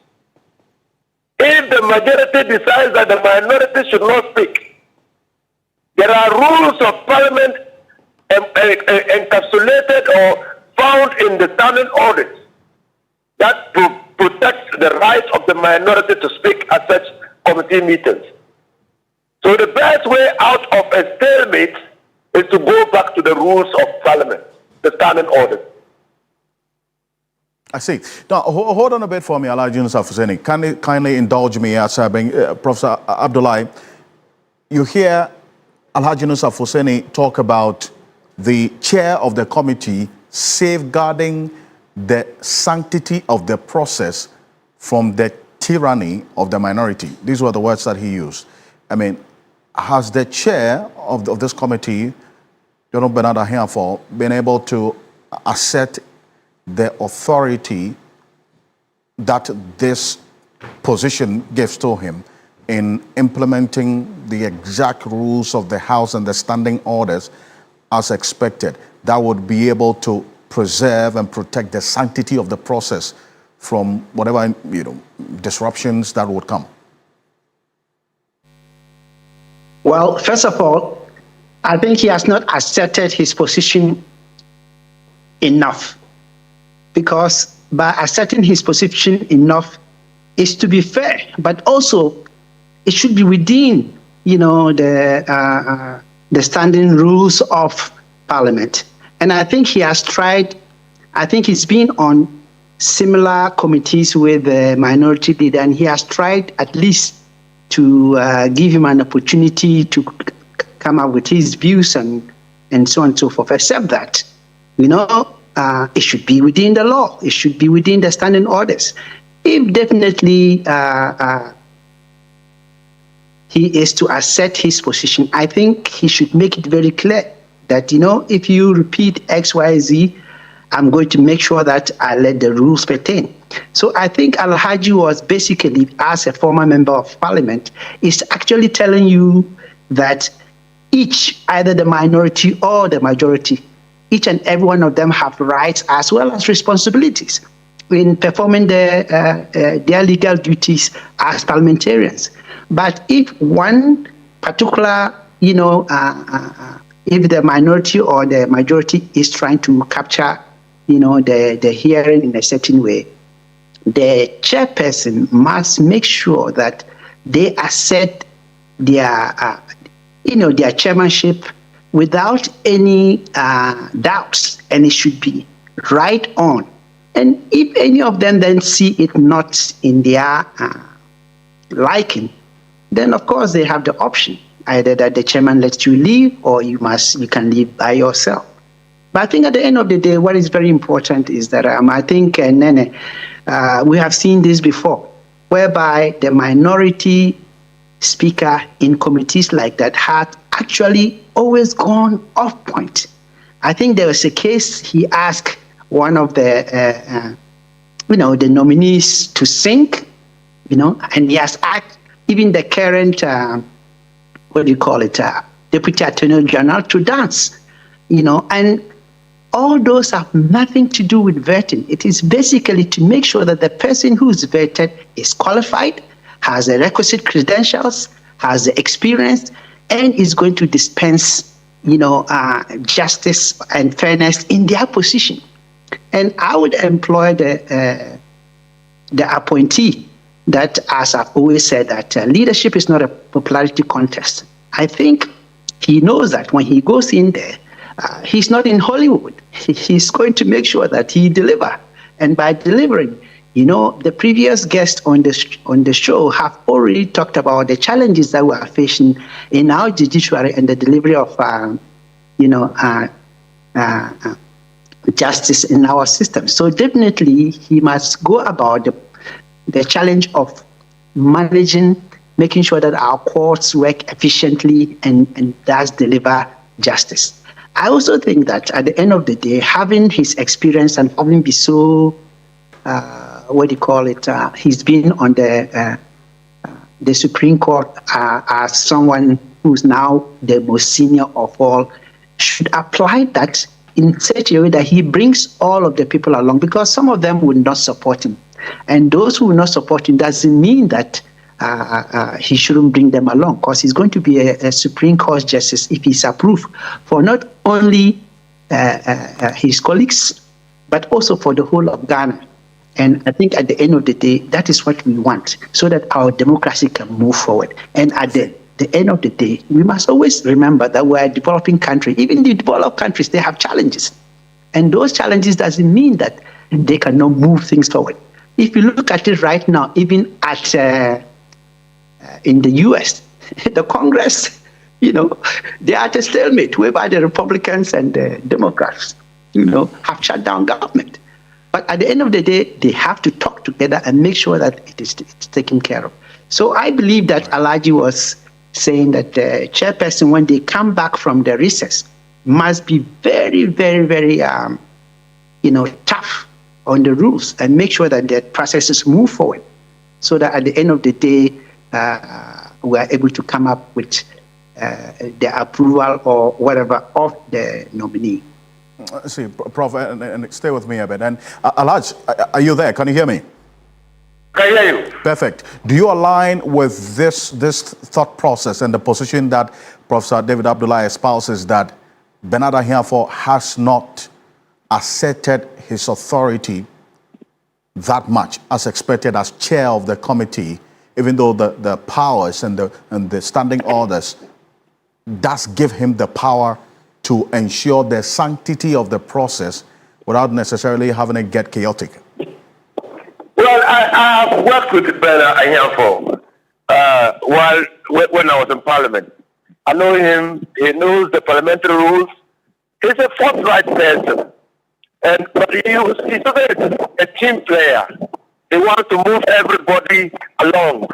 He wants consensus to animate the process, and so he always plans backwards to accommodate his colleagues on the committee. And we saw that during the vetting of the appointment, of the nominated ministers of state. So I think that's his style. Many people were not impressed with his attempts to bend backwards to accommodate his colleagues, and particularly the minority leader. But these as is may, I know Bernard Ahiafo, and I know he's a forthright person, and I know when he comes to the conclusion that his efforts are not being appreciated and reciprocated, he will take the necessary decisions. I see, and that leads to the next question about how, going forward, you would expect the sanctity of this process to be preserved. What should he do? As you say, you know him. The consensus is that the standing orders must animate, regulate, and inform the way a committee of Parliament performs its functions. If what a member is doing cannot be found in the standing orders of Parliament, that committee, that person will be out of order. That member will be out of order. And it is for the chairperson of the committee to throw state. And that chairperson, the chairperson of the committee, and particularly the appointments committee, has enough powers under the standing orders to deal with any recalcitrant member who is determined not to follow the standing orders of Parliament. And so I believe that Bernard Hiafo, who is the first Deputy Speaker of Parliament, is quite aware of the enormous powers he has as a chairperson of the Appointments Committee, and will demonstrate that authority if the need arises. Alaj, and before I let you go, let's come to the man on the hot seat now. I'm talking about the Chief Justice nominee, Justice Paul Baffoe-Bonnie. It's a man that you may have appeared before him. I mean, he has served at the Supreme Court bench for almost 18 years now. You know, for the politics of things, I mean, he comes in with that kind of united force, is it not? Having been appointed by the former President John Agyekum Kufuor to the Supreme Court, and he served all throughout to this moment when he has been nominated as acting and now the substantive Chief Justice nominee. If approved, he's going to have just about a year to serve as Chief Justice. What are your expectations of him? So a year is enough time for the Chief Justice to bring some sanctity, respectability, and dignity to the bench. By just putting in rules and procedures that clearly would animate what the court does. And so yes, he has not much time on the Supreme Court, but then he can do a lot to ensure that the instability that has characterized the Supreme Court of late it becomes a thing of the past. Yes, and I appreciate it. He's a former member of Parliament for the Tamale Central constituency and a former Minister for Lands and Natural Resources. As you just saw on the television, we're going back to the Appointments Committee right now because the Chief Justice nominee, Justice Paul Baffoe-Bonnie, has resumed his seat, and the members of the Appointments Committee are also resuming their seat. The vetting process is going to resume shortly. And as I did indicate to you, that we have quite a number of the justices of the Supreme Court present. You saw there Justice Gabriel Scott Puaman, who was the chair of this 5-member committee that was established as per the dictates of Article 1469 of the 1992 Constitution of the Republic of Ghana, that had the petitions, and then also gave the former Chief Justice that opportunity to also have her say and respond to those petitions, and eventually, based on the findings, made a recommendation, and then also said Justice Dennis Ajay, all of them in there as well. Justice Napari Battels as well there, Supreme Court Justice. Let's cross over to the Appointments Committee right now. The chair of the committee is just putting measures in place and dictating what has to be put in. Let's hear from Alexander Penyumaking, who is talking now.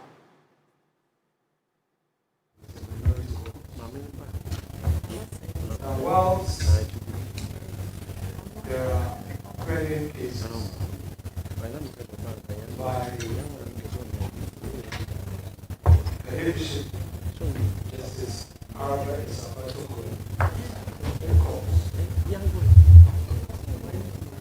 we as part of the commission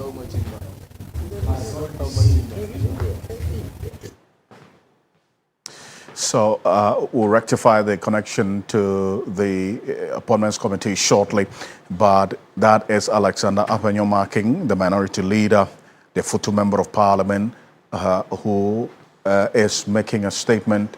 Let's cross over right now to hear from them. They're making their position clear on the concerns that they had already indicated surrounding the removal of the former Chief Justice, Justice Gertrude Araba Esaba Saki Tokono, and the reason why they had taken that position and how that is going to inform their position as well on the committee, the Appointments Committee there in Parliament. We'll cross over shortly to hear from Alexander Penyumaking, who is making a statement right now at the Appointments Committee, whether or not they will continue to take part in this process.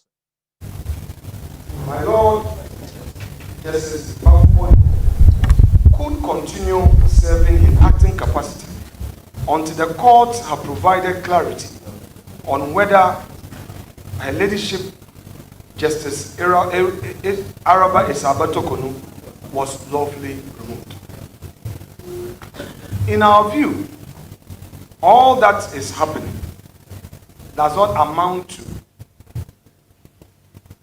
some objectivity at play. We rather see a fait accompli. Chairman, it is also our view that for the sake of our country's democracy and rule of law,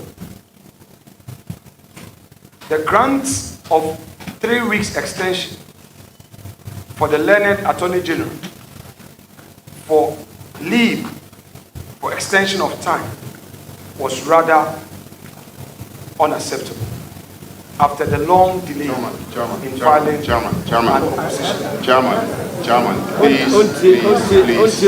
Chairman, this has to be withdrawn. This has to be withdrawn. We won't listen to you. Chairman, please, we heard what he said. You clearly, you can't sit here and malign a decision of a court. It's not acceptable. It's not acceptable. Please, don't let us keep doing this, and then set the impression out there we are bad people, we are a minority trying to prevent you from. The rules are clear. You've been told the rules severally. Please.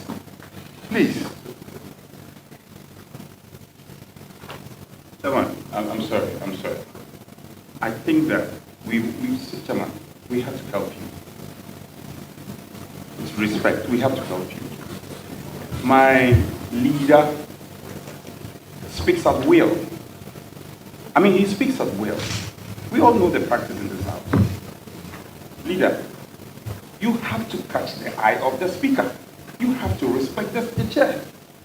This attitude of suddenly punching the microphone and speaking, you are our leader, but you are a member of parliament. You are subject to the same rules as apply to all of us. So, Mr. Chair, I think you should have a word with our leader. Thank you very much. Your consent. Honorable Minority Leader, be guided and candidly land safely.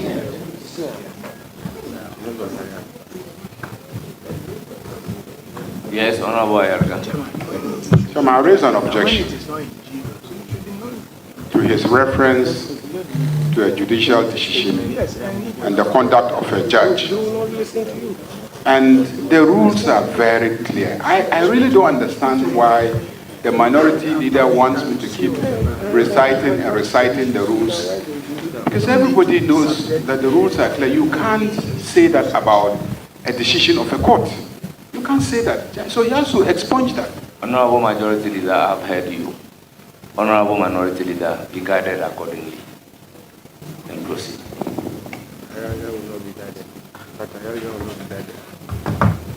Chairman, with respect, what we are saying is that we disagree with the said decision of the court. And it's our right to have a disagreement with the court, most respectfully.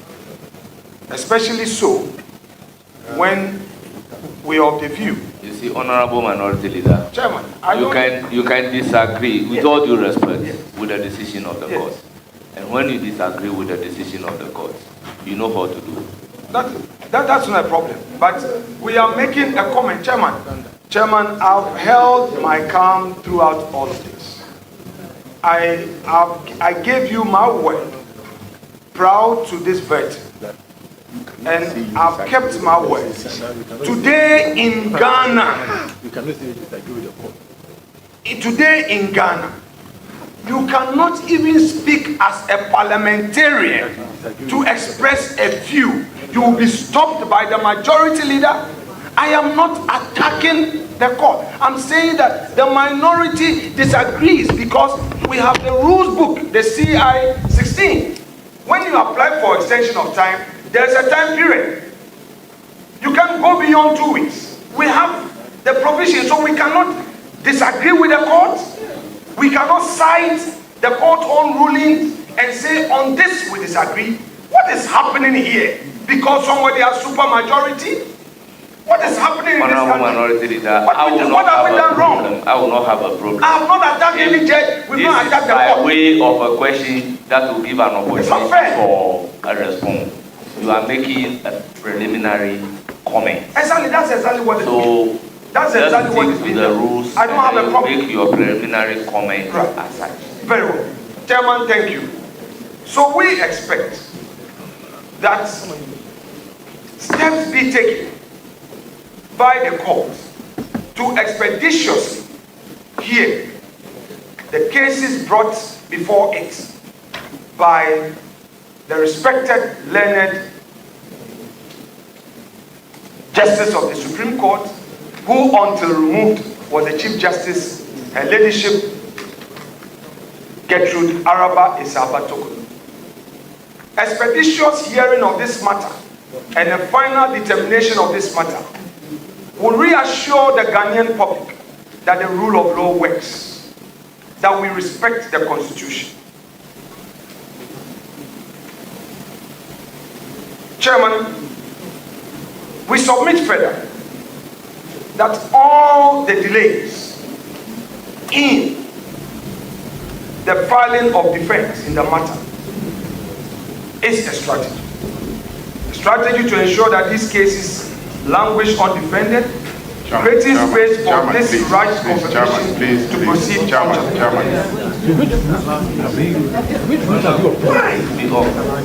Yes, Honorable Ayariga, let me hear you. Why?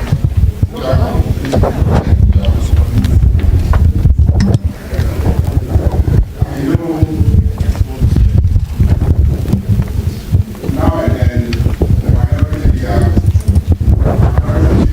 will say that we are politicians and we should be allowed to do politics.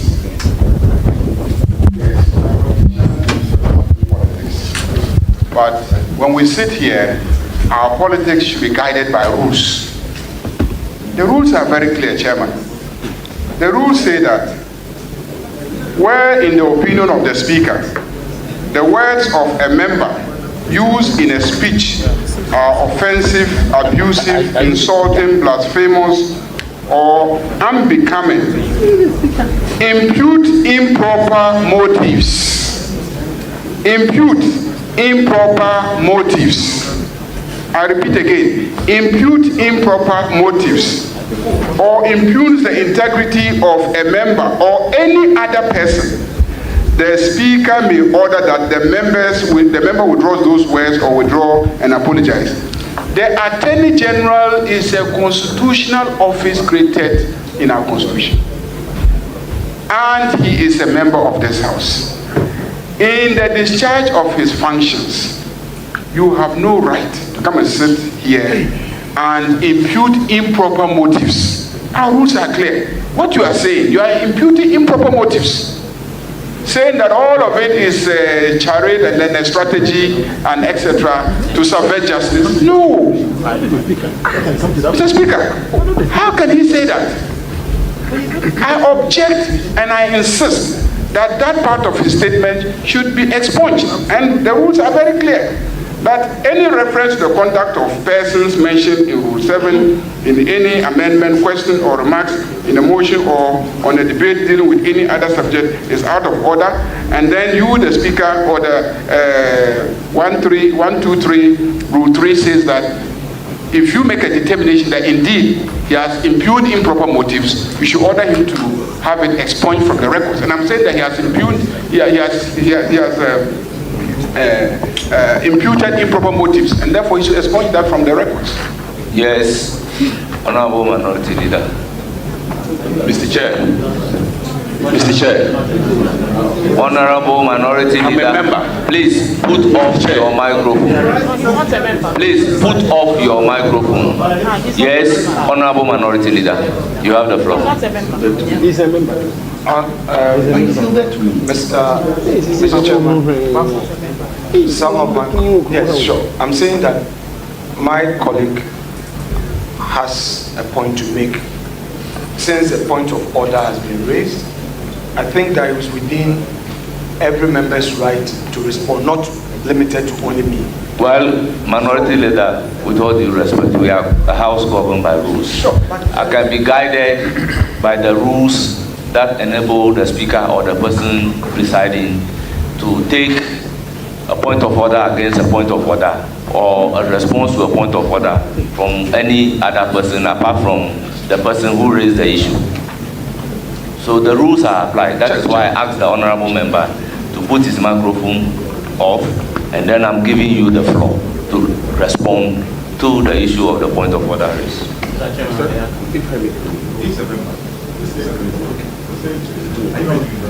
On the response to the point of order being raised. Yes, Honorable. Yeah, Mr. Chairman, I have been quiet since morning, and I think that we must be serious as a committee. Mr. Speaker, I should think that some members of this committee have a preconceived mind, either to object to every word, every letter that is said, and we cannot continue like that. You being the chairman, Mr. Chairman, I pray after the break, Mr. Chair, you have to steer the affairs of this committee.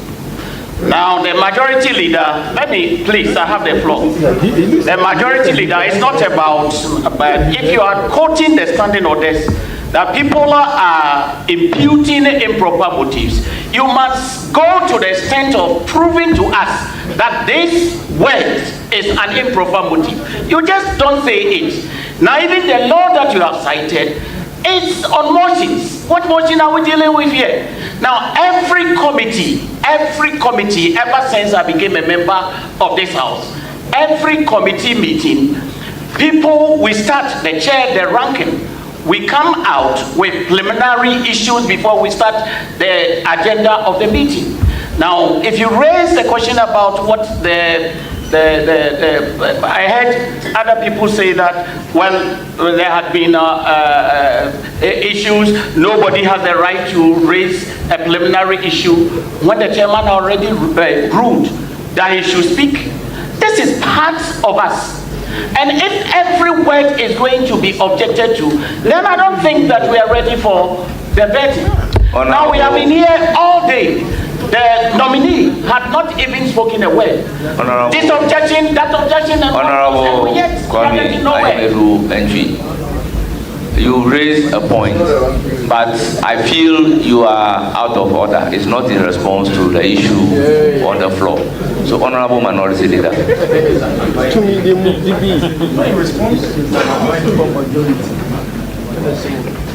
Chairman, thank you. Oh, very well. Chairman, nowhere in my submission did I impugn improper motives, or was there an inference to such an act? Chairman, you must let the majority leader know that he is a majority leader. When you raise your objections and everybody is quiet, and you are so intolerant that you want to find a way to create chaos, I won't give you that. No, Chair, he was just talking. No, but you are closer to him, Chairman. We've all kept our calm. He is showing power, force. I am this, I am that. It's not fair. What he's doing is not fair. It's not fair. Chairman, what the rank is doing is not right. You were given 5 minutes. We spent 15 minutes. Have the floor. Honorable Dafamako, you don't have the floor. Honorable Roxanne Nelson Dafamako, you do not have the floor. You don't have the floor. Please, Minority Leader. So, Mr. Chair, we've been very calm, quiet, decent. We want to discharge our parliamentary duties, yet the attacks are becoming one too many. Now, let me respond to him. I stated the fact that cases were filed as far back as May.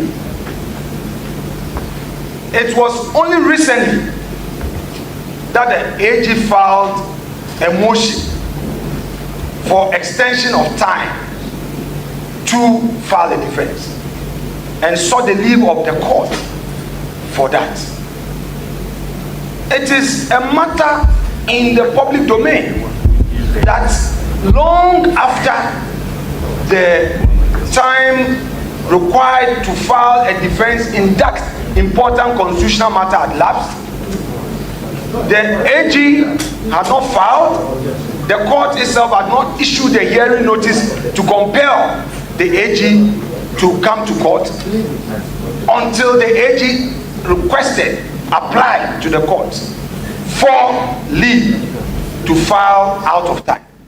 It is a statement of fact that we as the minority are raising as part of our concerns regarding the constitutional overreach. We are not saying anything less apart from what is in the public domain. So, Mr. Chairman, the majority.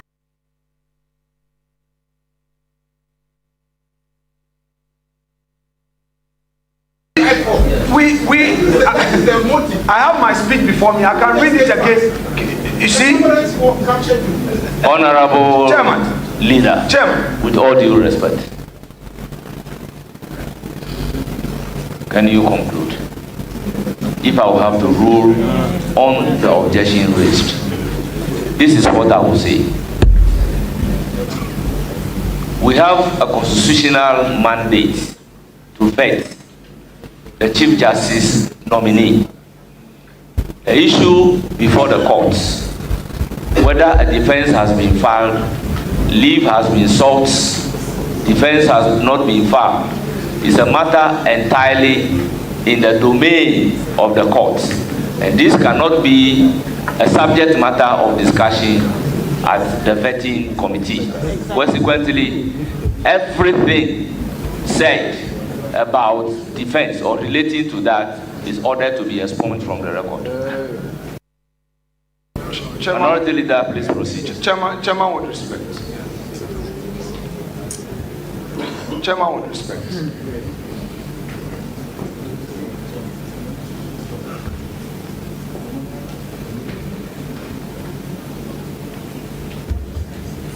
Chairman with respect. You are not doing justice, and I say so because everything that is happening here appears to have been well rehearsed by the majority leader with a view. You see, Honorable Leader, Chairman, you have been a majority leader Chairman, before. Chairman, becoming a minority leader, there is nothing that is well reserved.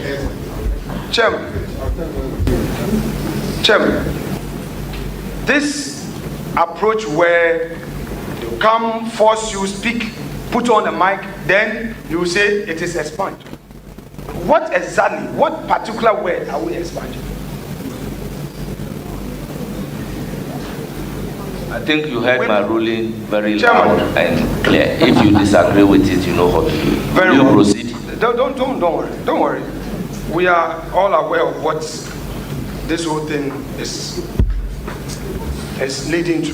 So no problem. Chairman, we the minority hold a view that Article 1271 gives the Chief Justice authority to ensure effective administration of justice. Article 1272 requires all state organs to assist the courts. Yet, in the instant situation, there are no visible steps to compel speedy trial. We have not yet heard of any hearing for all cases challenging the legitimacy of the process leading to the removal of Her Ladyship Justice Araba Isaba Tokolo. We believe that the acting Chief Justice wields the administrative power on this matter, and just as the injunction applications were held expeditiously, same could have applied in this instance. Chairman, it is regrettable that our motion that was intended to have dealt upon this matter did not see the light of day. We hold a view that the judiciary is not the executive's enforcement arm. It is neither parliament ally in political projects. It is a guardian of our constitution, the protector of our rights, the final arbiter of all our laws. Its independence is sacrosanct. Its integrity is non-negotiable.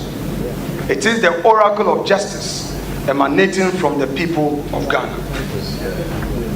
Chairman, for all the reasons given, including the very actions of the majority leader, basically denying us every opportunity of expressing our opinion on an important national discourse. Be it known to you, Chairman, and the committee, and the country, that we, the minority caucus, hereby vote en bloc to reject the nominee. We would want to state on record that the majority can proceed with the questions. We do not intend to proceed with any questions.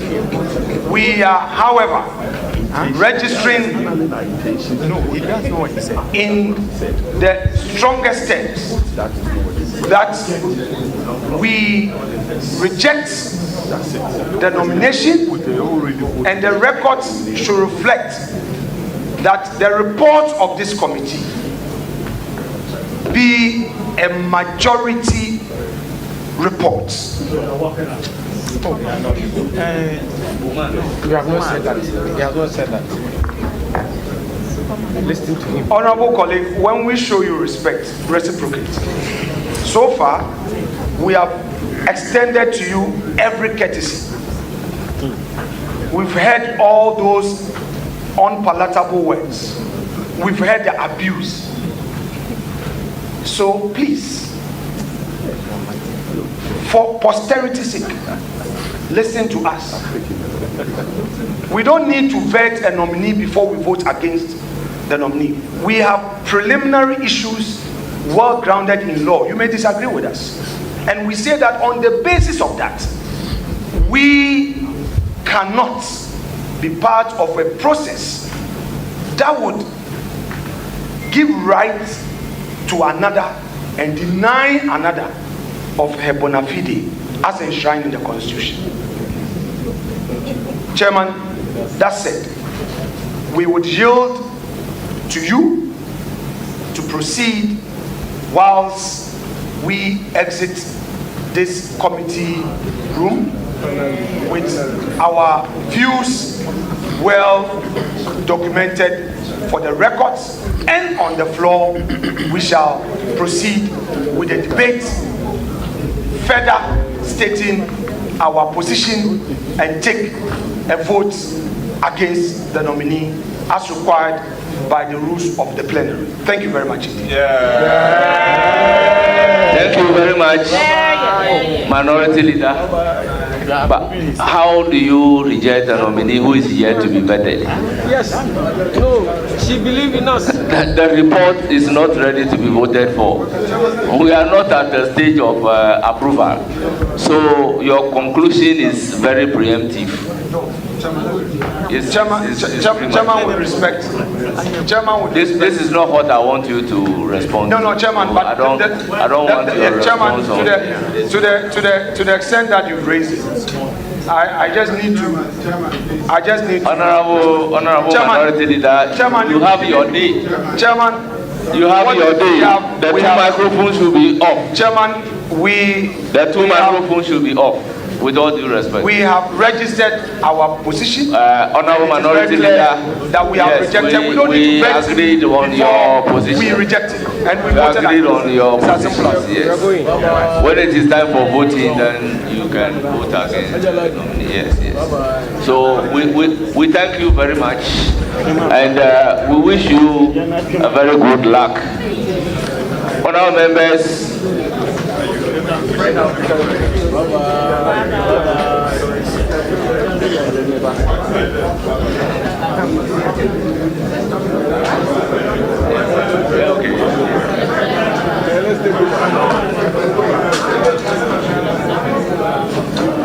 Yes.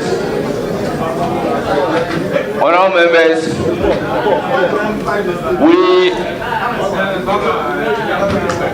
those present here, we have the constitutional quorum to proceed to vet the Chief Justice nominee and present our report accordingly to Parliament. On this note, we will proceed with the vetting questions. And my Lord Chief Justice nominee, members of the committee will then ask you questions, and you are expected to give response to those questions. Be calm and provide answers to these questions. I will start the preliminary questions with you by asking you to tell us briefly about yourself. Thank you very much, Honorable Chair. Please, before I answer the question, may I be expected may I be allowed to read a brief, make a brief opening remark? Yes, you will be allowed to do so after you have indicated to us who you are.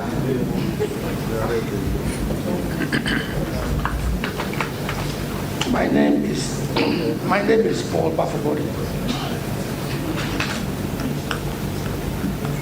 I'm a justice of the Supreme Court. I've been a justice of the Supreme Court since 11th of. I'm a justice of the Supreme Court. 11th of. I've been a justice of the Supreme Court 2008 since 17 years plus. I've been a Supreme Court judge. Before the 11th of June, for 2 years I was a justice of the Court of Appeal. Before then, I was 6 years as a High Court judge and 7 years as a Circuit Court judge. I was born on the 26th of December 1956. I went to Korongo Dumasi Secondary School in 1969, finished O-level in 1974 and A-level in 1976. I then proceeded to Legon, where I read BA Law from 1976 to 1979, entered the law school in 1979 and left in 1981.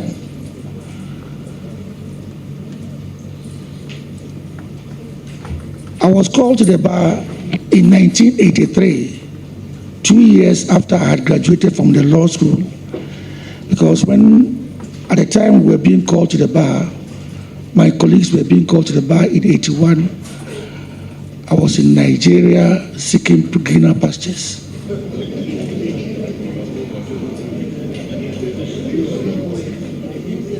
I taught for 2 years in Nigeria before coming down to Ghana, when I was called to the bar and I started practicing law. As a practitioner for about 5 years in the chambers of Dr. Takiotu in Sekendi, 1 year in Sekendi, and 4 years in Kejetia chambers in Kumasi, where I practiced with my friend, the late Sir John, until 1988 when I joined the Ghana Prison Service.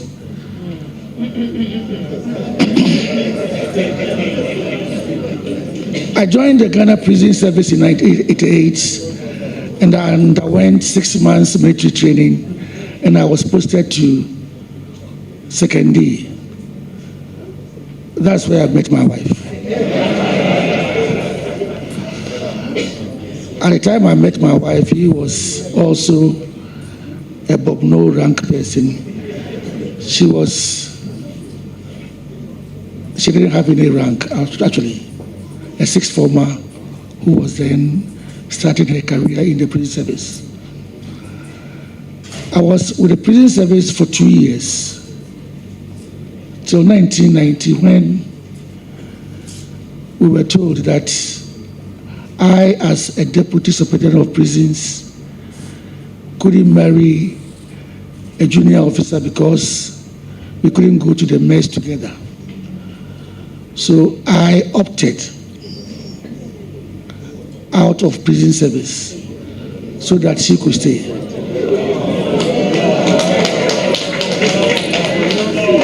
So I joined the Internal Revenue Service, where I was the legal officer in charge of Eastern and Volta regions, also for 2 years. Then finally joined the bench in 1992 December, and the rest is history. So I was posted to Duya Nkwanta as a second court judge, brought to Kumasi. For 7 years I was second court judge and I became high court judge, and then I'm now here. So I've been a Supreme Court judge for the past 17 years until 22nd of April, when I was nominated to act as the Chief Justice during the period of the turbulence. And I'm here before you as a nominee for the position of Chief Justice. Now, if I may read my opening remarks, now that I've asked the first question. Thank you very much. So, my Lord, beyond telling us about who you are, you indicated you have an opening remark. We've also seen your credentials. In giving us the opening remark, you should briefly describe the personal values and experiences that you believe most qualify you to serve as Ghana's Chief Justice. Thank you. You combine it with your remark. Okay. Honorable Chairman, it's a profound honor for me to appear before you today as nominee for Chief Justice. The judiciary of Ghana stands at a defining moment. As I appear before you today to be vetted by Parliament, I do so fully aware that this process is not merely a constitutional requirement, it's a national reckoning. My nomination comes at a pivotal moment in Ghana's democratic journey, a moment marked by public skepticism, institutional fatigue, and a growing demand for justice that is not only delivered but deeply felt. As I step into this role, subject to your endorsement, the nation will look to me not merely to preserve the judiciary's legacy, but to renew it. The nation needs a judiciary that does not merely interpret the law, but elevates the nation's conscience. With your guidance and cooperation and that of all stakeholders, I pledge to restore confidence in our judiciary and leave it stronger than I found it.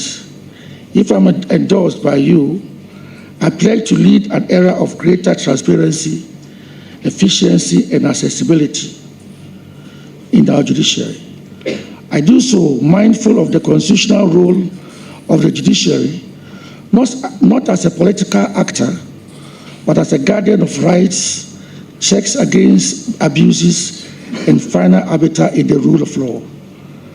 I propose to anchor our transformation on 3 pillars: procedural clarity and predictability, efficiency and accountability, and open justice.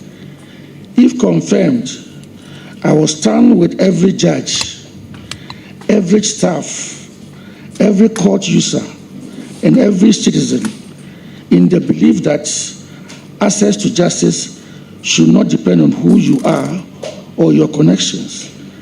The Constitution entrusts the Chief Justice not only with judging cases, but with guarding the credibility of justice itself.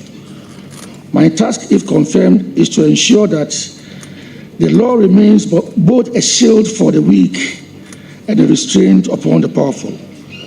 With your guidance and cooperation, I pledge to restore confidence in our highest institution and leave it stronger than I found it. Now I am ready for your questions.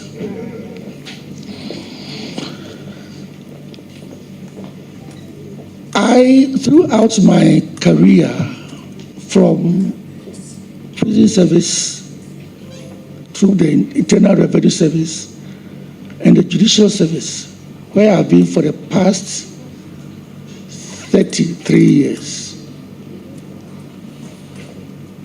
I have integrity. I've believed that everything that I've done as a judge has been done with integrity, honesty, and impartiality. I have charted a course of adjudication that believes that the law should be the law for everybody, and that it doesn't matter who you are and what you are. Once it comes to the law, it is no discriminator of persons. That has been my abounding lifestyle. And if anybody were to go through any of my files at any of these places, this is what you come up with: that this man is honest, this man has integrity, and this man has what it takes to be a leader. And I believe that I have what it takes to lead the judicial service. Thank you very much. That is preliminary. I will then proceed to give the floor to Honorable Roxanne Nelson Kwame Eche Dapamako to ask questions. Honorable Member, you are entitled to 3 questions. You may ask up to 3 questions. Thank you very much. I'm guided. My Lord, you're welcome. Thank you very much. I wish you all the best. Thank you. And thank you for guiding me at the bar. You're welcome. My Lord, you have a very rich CV. But let me touch on a matter that is out there. What would you say to those who suggest that your nomination by the president was a reward for your holding in his favor in the 2013 election petition? It's some debate out there.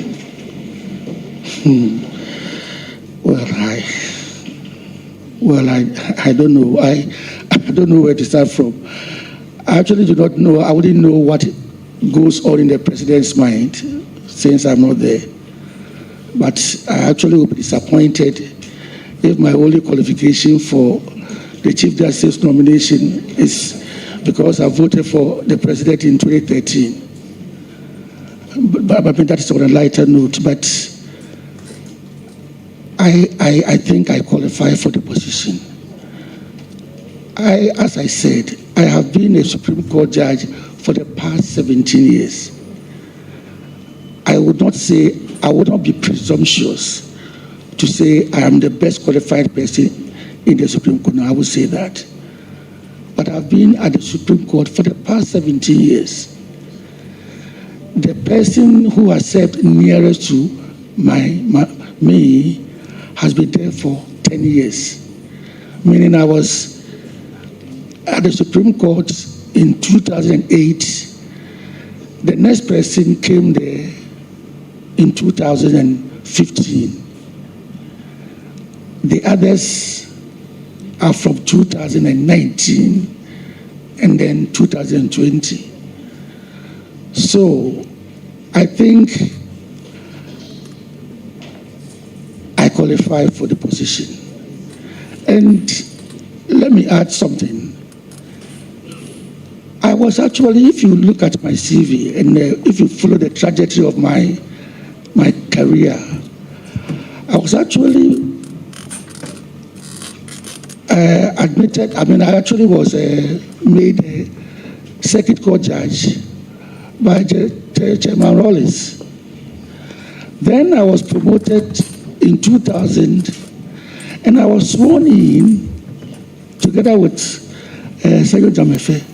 I was sworn in by the then Vice President, President Mills.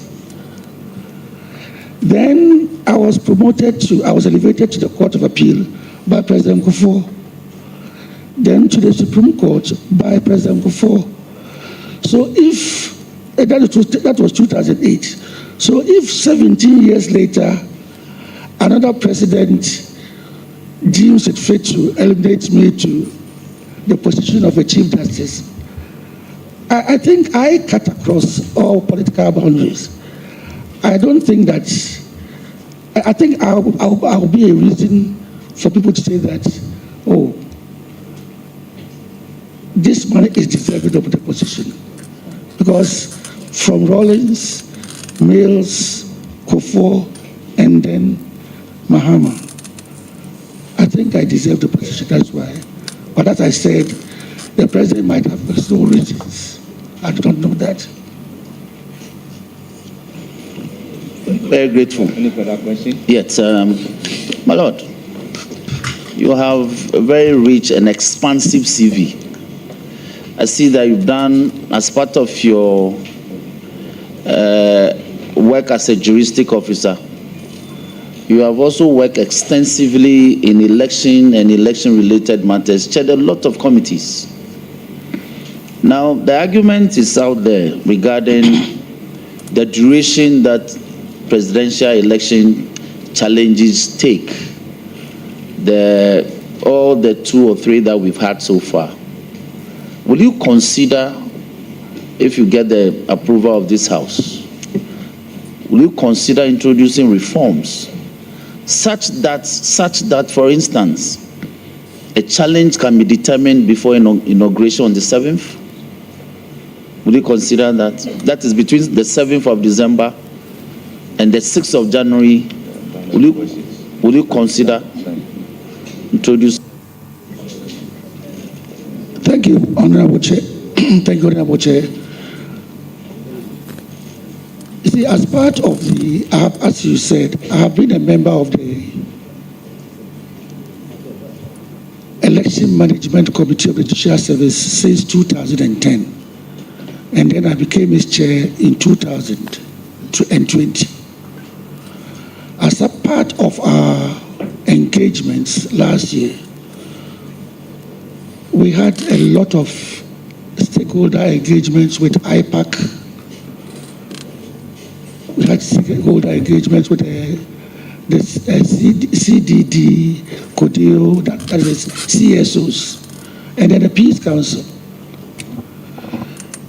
The main theme of these meetings was the fact that in 2013, the election petition lasted for almost 8 months. The final decision came on the 29th of August. Essentially, I'm the only surviving member of that panel. Everybody else has retired. The final decision came on the 29th of August because one of the first drawbacks was we spent almost 1.5 months discussing whether to even allow the NDC as a party to join the action. In the long run, at the end of the day, by a majority of 6-3, NDC was joined to the action. It was one of the greatest mistakes we made in that particular trial. And that was one of the first things we touched on after the trial. We went into a conclave and came up with a decision that no, there was a need to join any other party. So CI 99 came up, and that was when we decided that the trial and everything could be done within 42 days. So discussions went on, and we agreed on 42 days maximum for presidential election petitions. And so in 2020, when there was an election petition, it was a straight fight between JDM and then Akufo-Addo at the time, and then the EC. And it took 42 days to deal with that election petition. But we know that Kenya does theirs within 21 days. The only time America faced an election petition, that was between Al Gore and Bush in 2000. The election petition, whatever it was, ended with the declaration of the new president before the inauguration. So at most of these forums or fora where we discussed the elections in Ghana, we came to the conclusion that it should be possible to have the election petition concluded before the 7th of January, the inauguration day. And the first suggestion that came, which we think was a masterstroke, was that we should have the elections on the 7th or the 8th of November. If we have the elections on the 7th or the 8th of November, by the 10th, the results would have been declared. If we have the results declared on the 10th of November, we have 20 more days before even November ends. Then 31 days of December, then 6 days of January, making a total of 57 days. Assuming we want to stick to even the 42-day window provided by CI 99, we can have the election petition filed, responded to, and everything tried within the 42 days, because we have 57 days. That is number one. In addition to that, we can have, lawyers say that every originating process has to be served personally on the defendant or respondent. But we all know that in this day and age, every form that anybody fills with the EC, you have to provide electronic address. You have to provide email, telephone, WhatsApp, and all that. So instead of saying that you file a petition and it takes 7 days to get to the respondent, using the electronic mail, we can reduce the number of days to, let's say, 3 days. So a process that is filed, if it is served electronically, even the originating process can be filed and served electronically within 3 days. Instead of waiting for, let's say, 1 week for the response, we can reduce the number of days for the response to, let's say, 4 days. So if we adjust times like that, by the time we get to about, let's say, the 30th of November, that's granted that we had the elections on the 7th of November. By the time we get to November ending, processes would have been, pleadings would have closed. CMC, court management conference would have gone through, issues would have been settled, and then a trial will begin. And a trial like that, we can say it should take no more than 2 weeks. And once 2 weeks are there, we say judgment should be given within 1 week on the release of the results. Meanwhile, at this point in time, during December, we have a lot of holidays. But under the fiat of the Chief Justice, the registries can be made to stay open so that processes can be filed, served, exchanged, everything can be done in such a way that we can have all these things done before the end of January, so that by 7th of January, Inauguration Day, we will have our president who will take the sword and swear to his people and be able to say, because we all know in 2013, for 8 months, the president-elect was performing his constitutional duty all right, but he wasn't too sure whether he was going to be chalked off or replaced or what.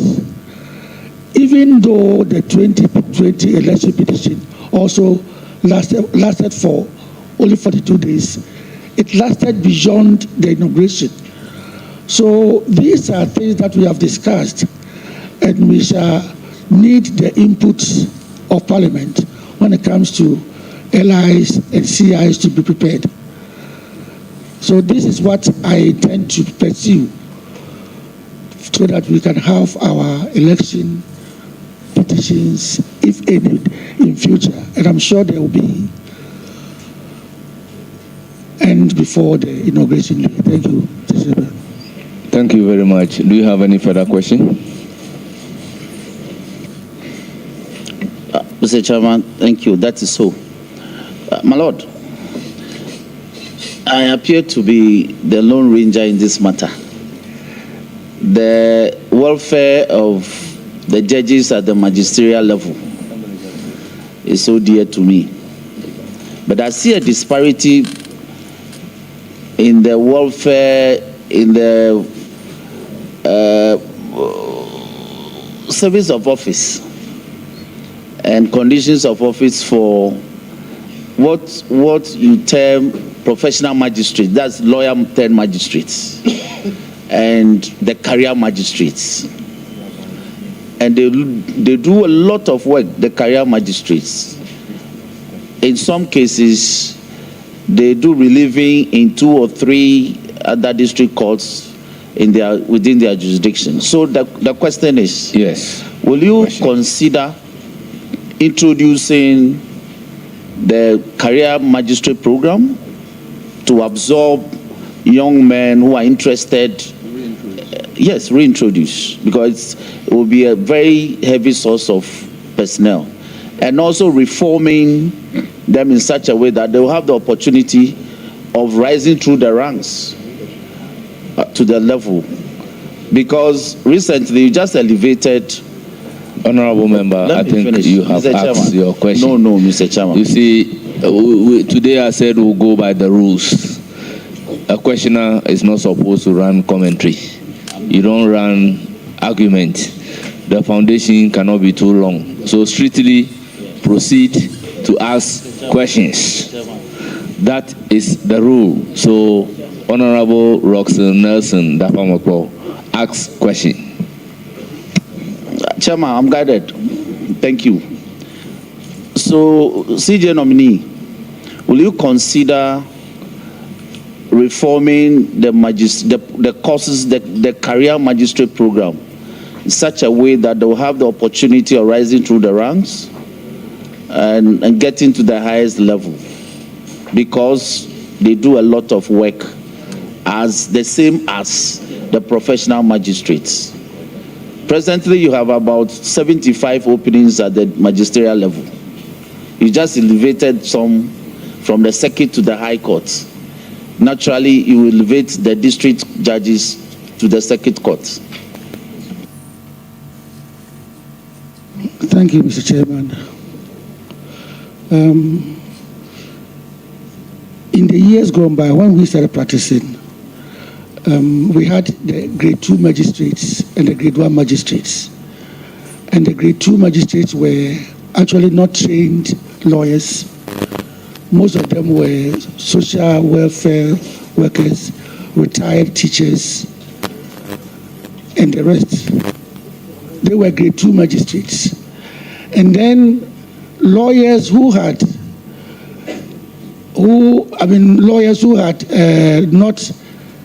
joined the bench but were not 3 years also had to work as grade 2 magistrates. Her Ladyship Justice Avril Lovelace Johnson was a grade 2 magistrate in Chebi. I appeared before her when I was a lawyer with IRS in Koforidia. I used to appear before her.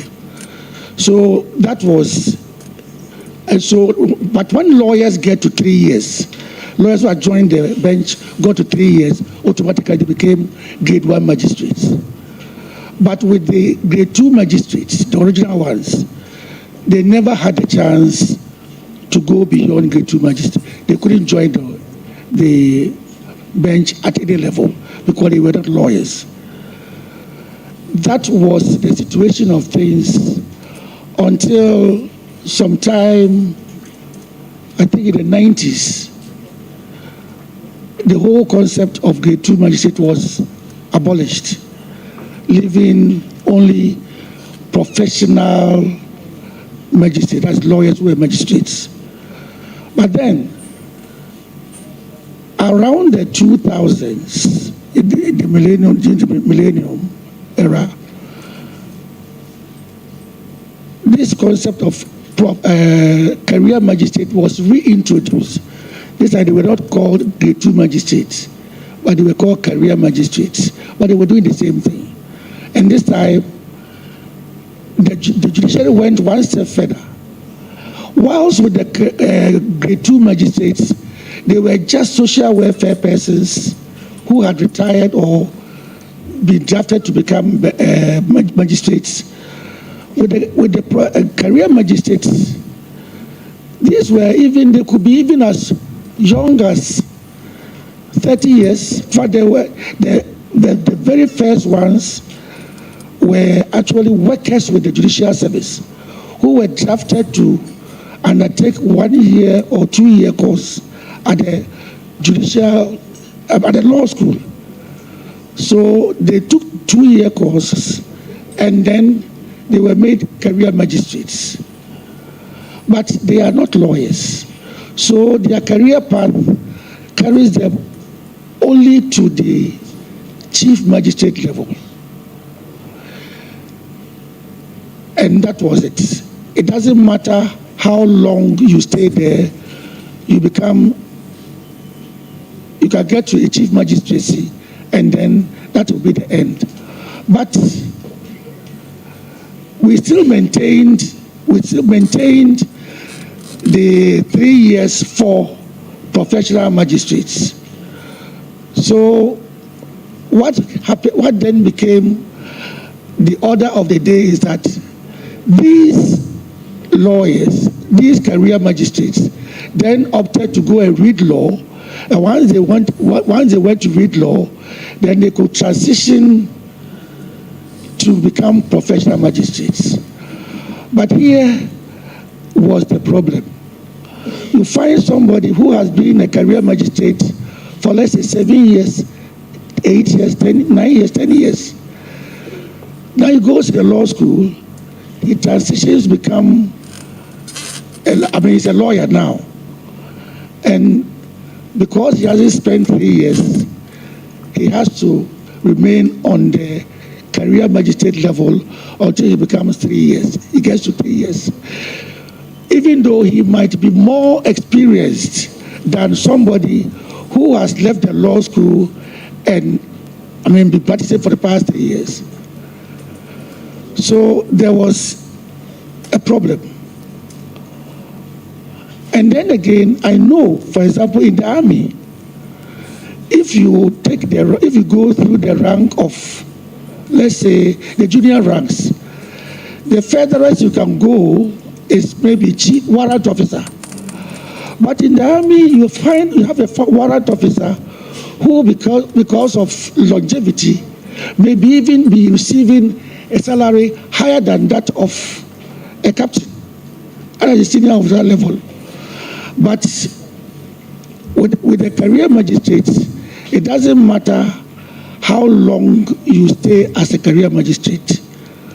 You cannot run an incremental that will make you overtake a professional magistrate, somebody who has joined just this year. All these were problems but as your honorable member was saying, only about a month or so ago, we had a send-off party for a couple of our retired career magistrates. And it was when their CVs, their citations were being read that we realized that we really need them. Because these are the people who are prepared to go to the nooks and crannies of the country. Maybe you are a magician, maybe you have been following the judicial service. But the vacancy at the district court is 116 at the district court. We are not getting lawyers to join at the magistracy, at the district court. Most of them want to come out to the circuit court and to the high court.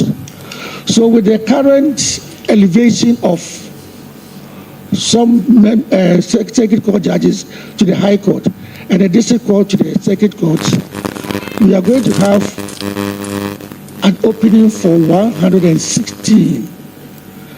And I can assure you, we are not going to get, no matter how often, how much we advertise, we're not going to get lawyers to come and fill these vacancies. So it is my project that I will be discussing with the Judicial Council, the reintroduction of not only the reintroduction of the career magistrates, but we should be able to have a proper remuneration regime for them so that those who come can stay. And then, again, it should be possible that there should be a law that makes it possible for somebody who has been a career magistrate for a certain number of years, if he becomes a lawyer, then he doesn't need to wait for another 3 years to become a professional magistrate. There should be a smooth transition. This is a project that I intend to pursue. Thank you very much. I will then proceed to give the floor to Honorable Muhammad Shaibu. Let me thank you. You are entitled to 3 questions. Strictly questions. I can assure you, my Lord, that every member of this committee may want to exhaust the 3 questions. So, strictly questions, no comment. And non-members of the committee, I plead with you to perpetually remain silent. Chairman, let me thank you very much. My Lord, congratulations. Chairman has cautioned. But, my Lord, cost of litigation by the day has become very expensive. Legal Aid Commission came in as a stopgap. Unfortunately, they lack the resources to represent clients. So today you have in courts unrepresented litigants. Would you consider fashioning out a very simple procedure which can take care of unrepresented litigants? Thank you. Thank you very much, Honorable Chair. The legal aid is an orphan. The illegal aid board is an orphan, like the prison service. Now the prison service, they are getting some parents, but the legal aid remains in the doldrums. It is true that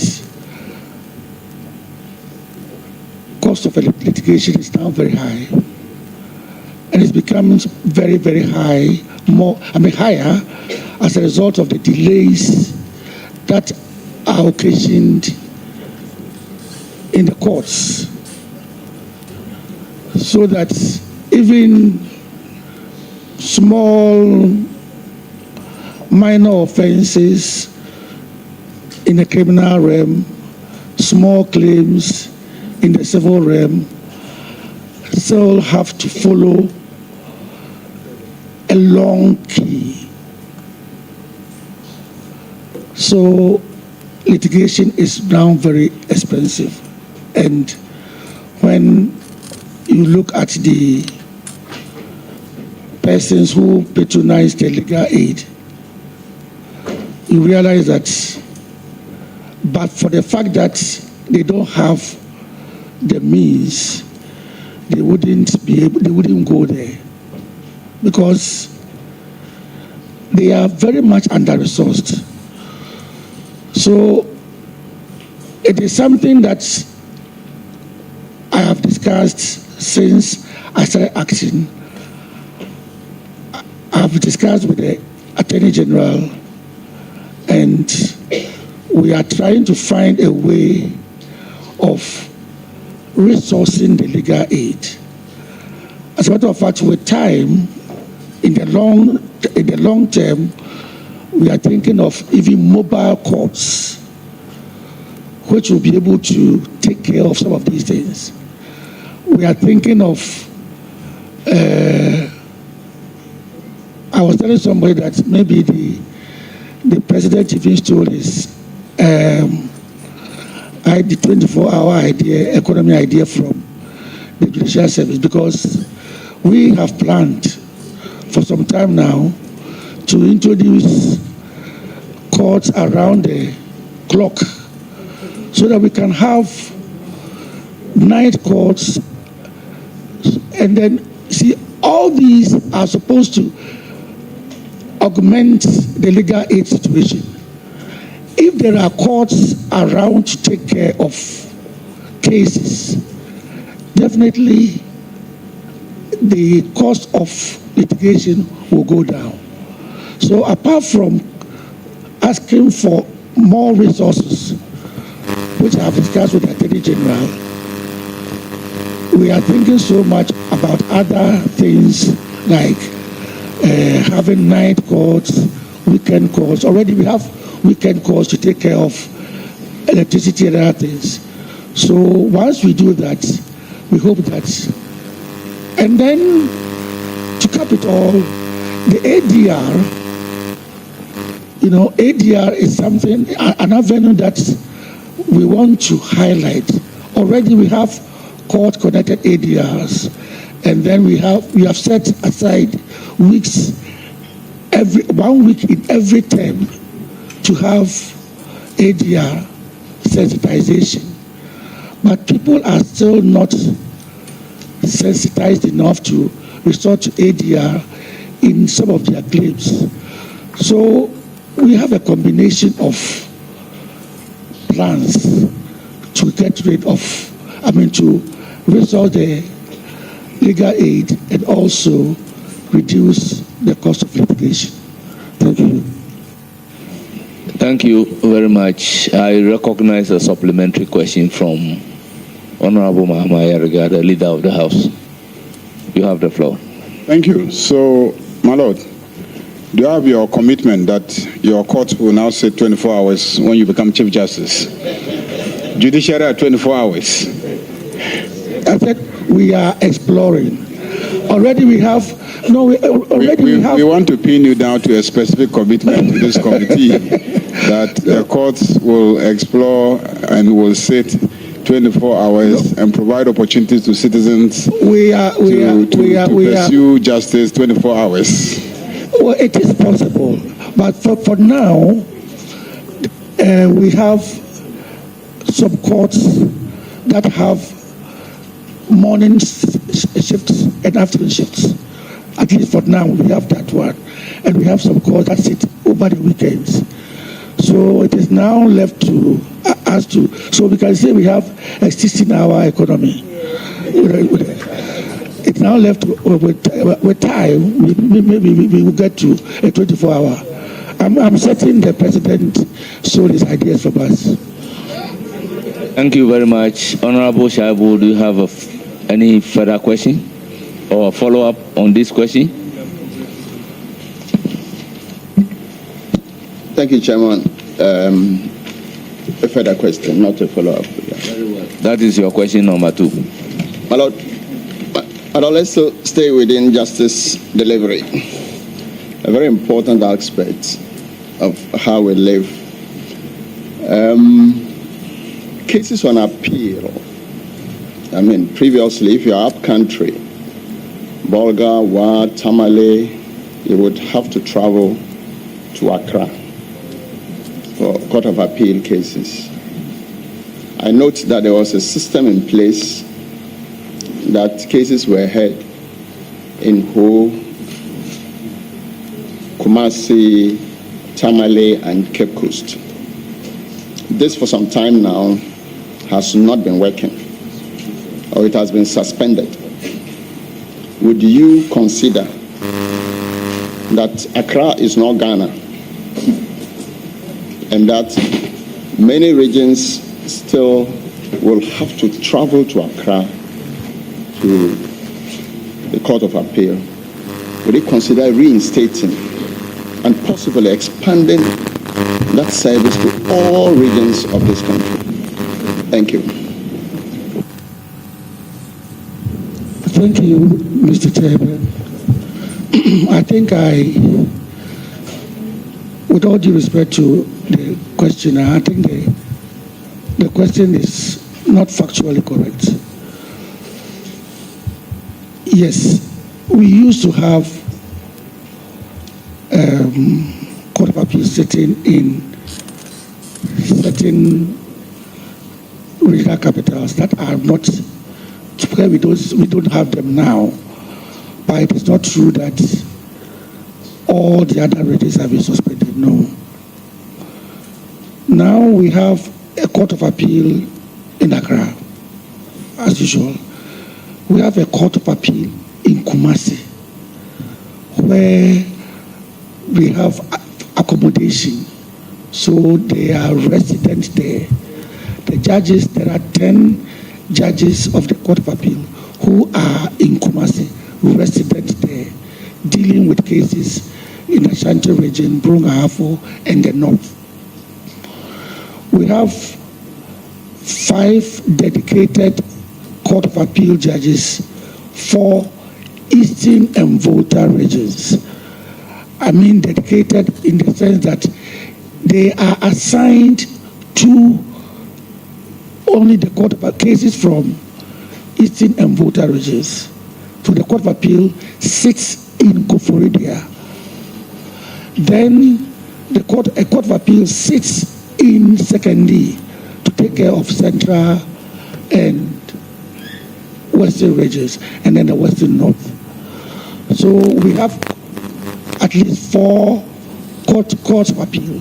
That is Accra, Kumasi, Koforidua, and Sekondi. These are the 4 places that we have our cases. But whilst because there's accommodation for the judges in Kumasi, they are resident there. The dedicated 5 for Eastern and Volta are living in Accra, but they go to Koforidua 1 week in a month.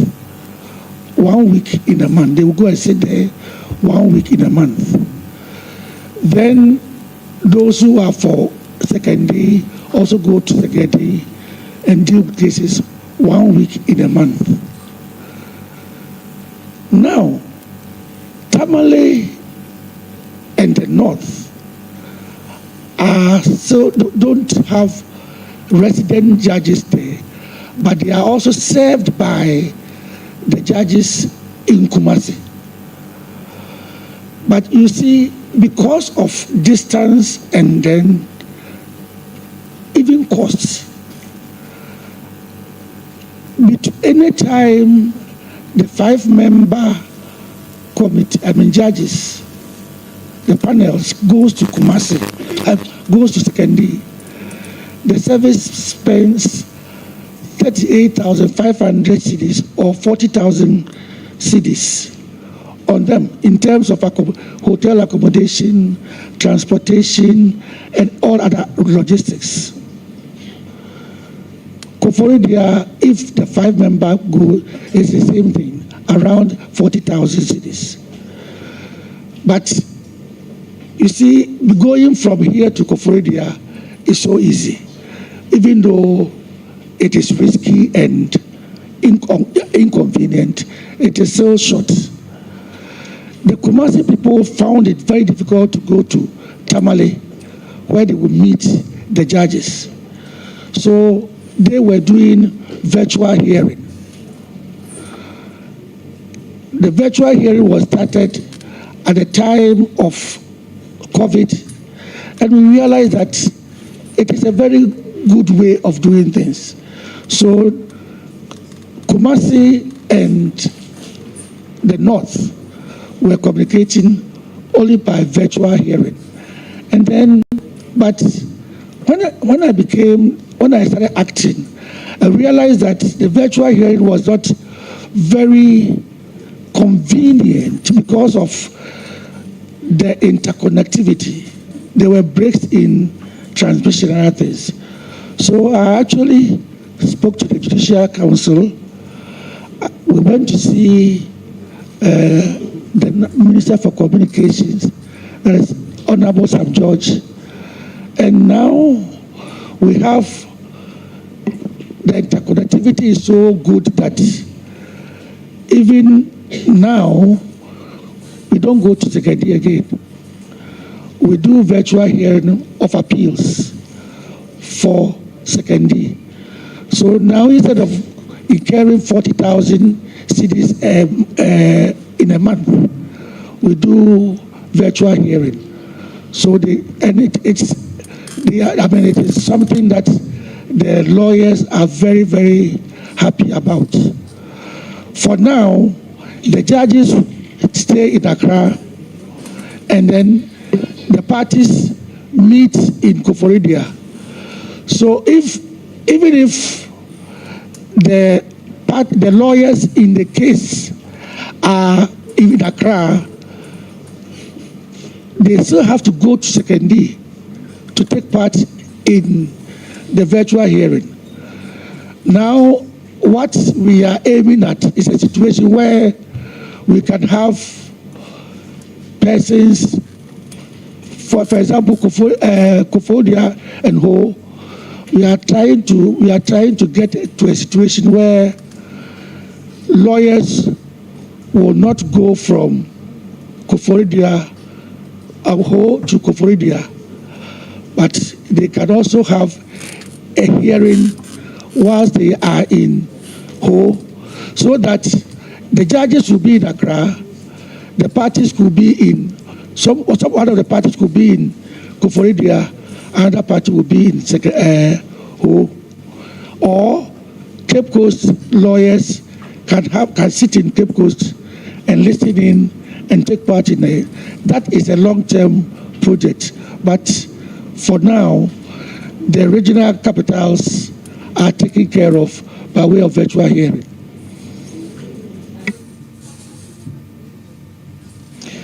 Any further question? Yes, Chairman. Please do. I see my lord is getting into virtual stuff. So let's move on to empaneling of judges at the Supreme Court. First of all, what goes into the thinking when you are empaneling judges?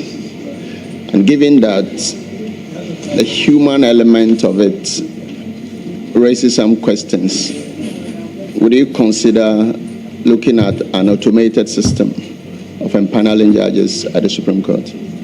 Thank you. Yes, my lord. Thank you, Honorable Chair. Empaneling creates a lot of anxieties among people. There are lots and lots of people suspicious about for judge shopping, persons who are,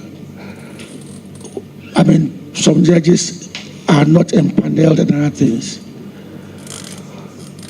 I think to get rid of such suspicions, we should be able to consider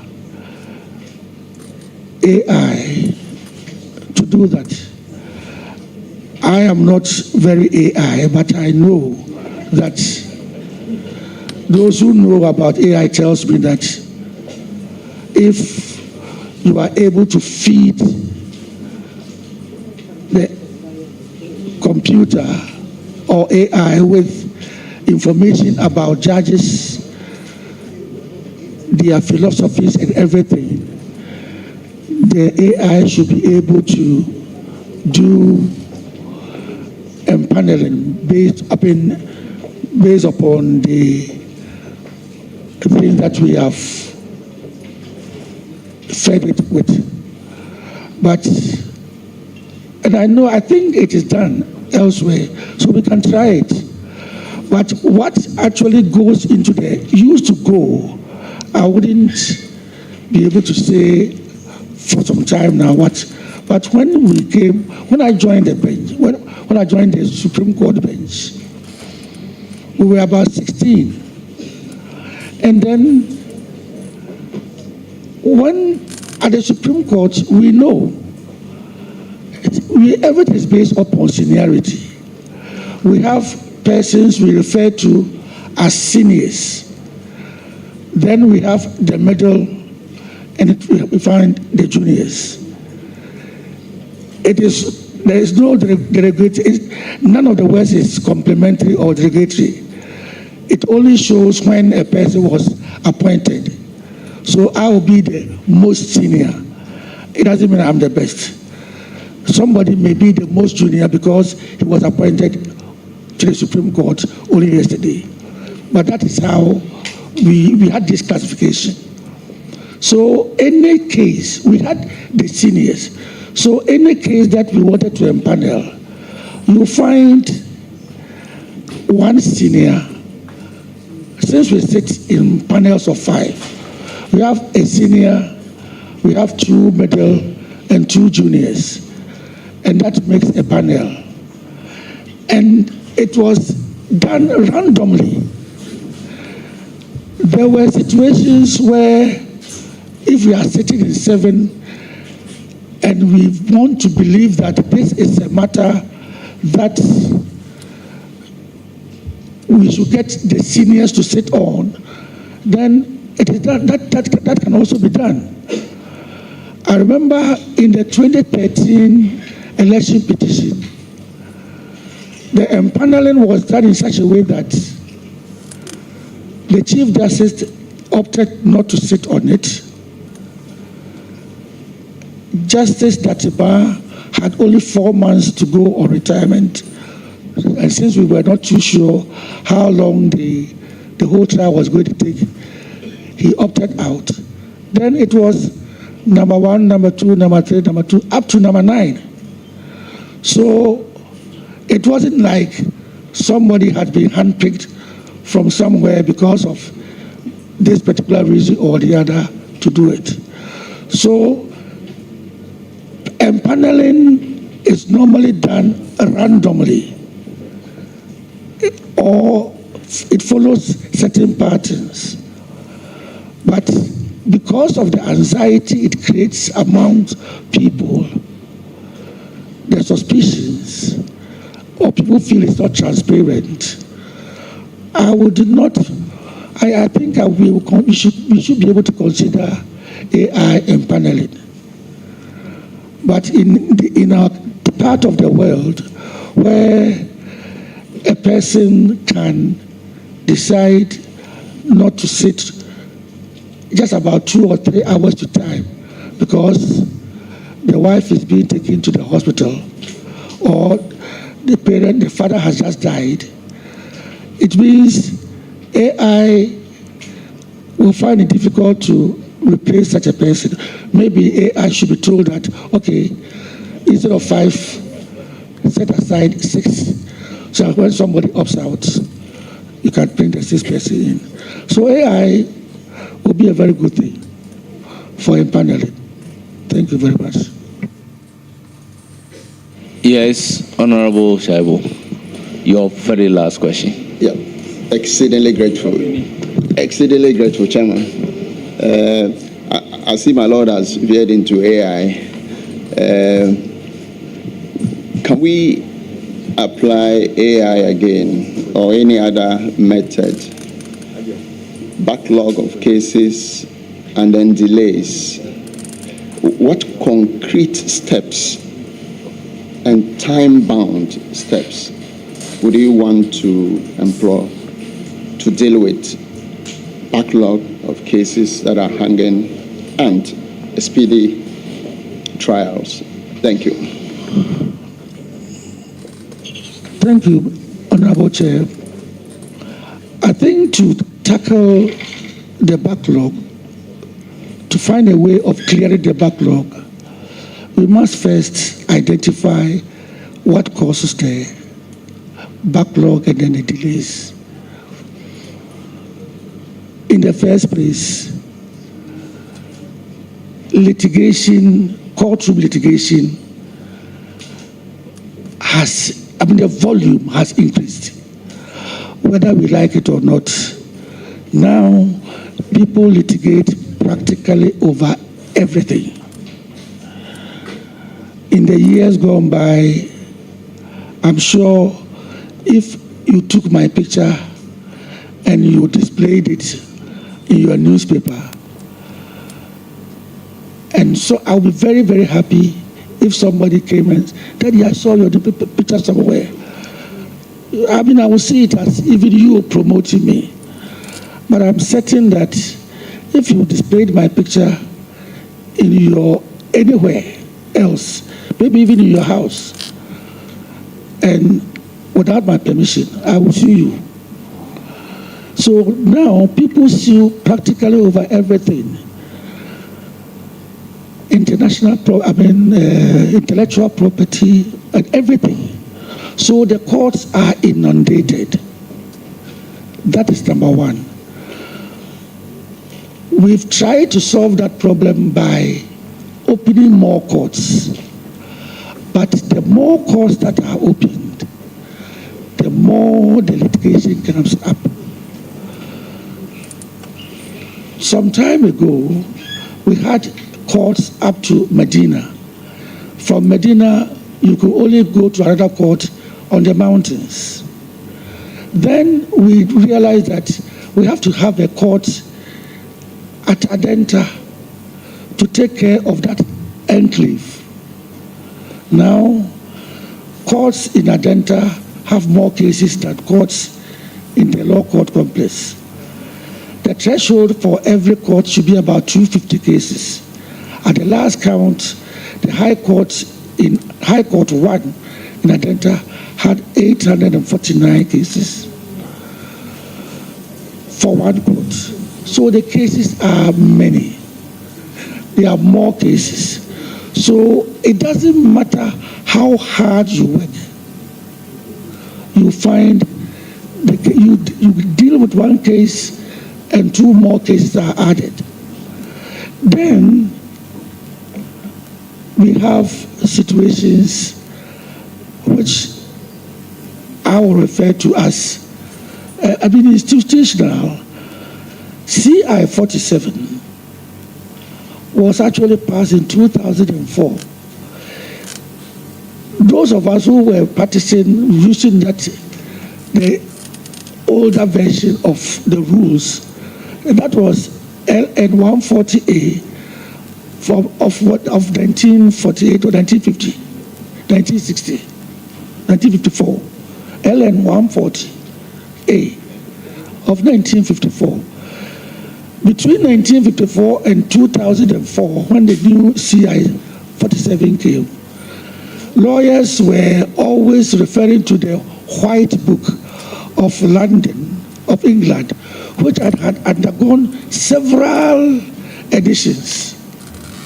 But we still had our LN 140 of 1954.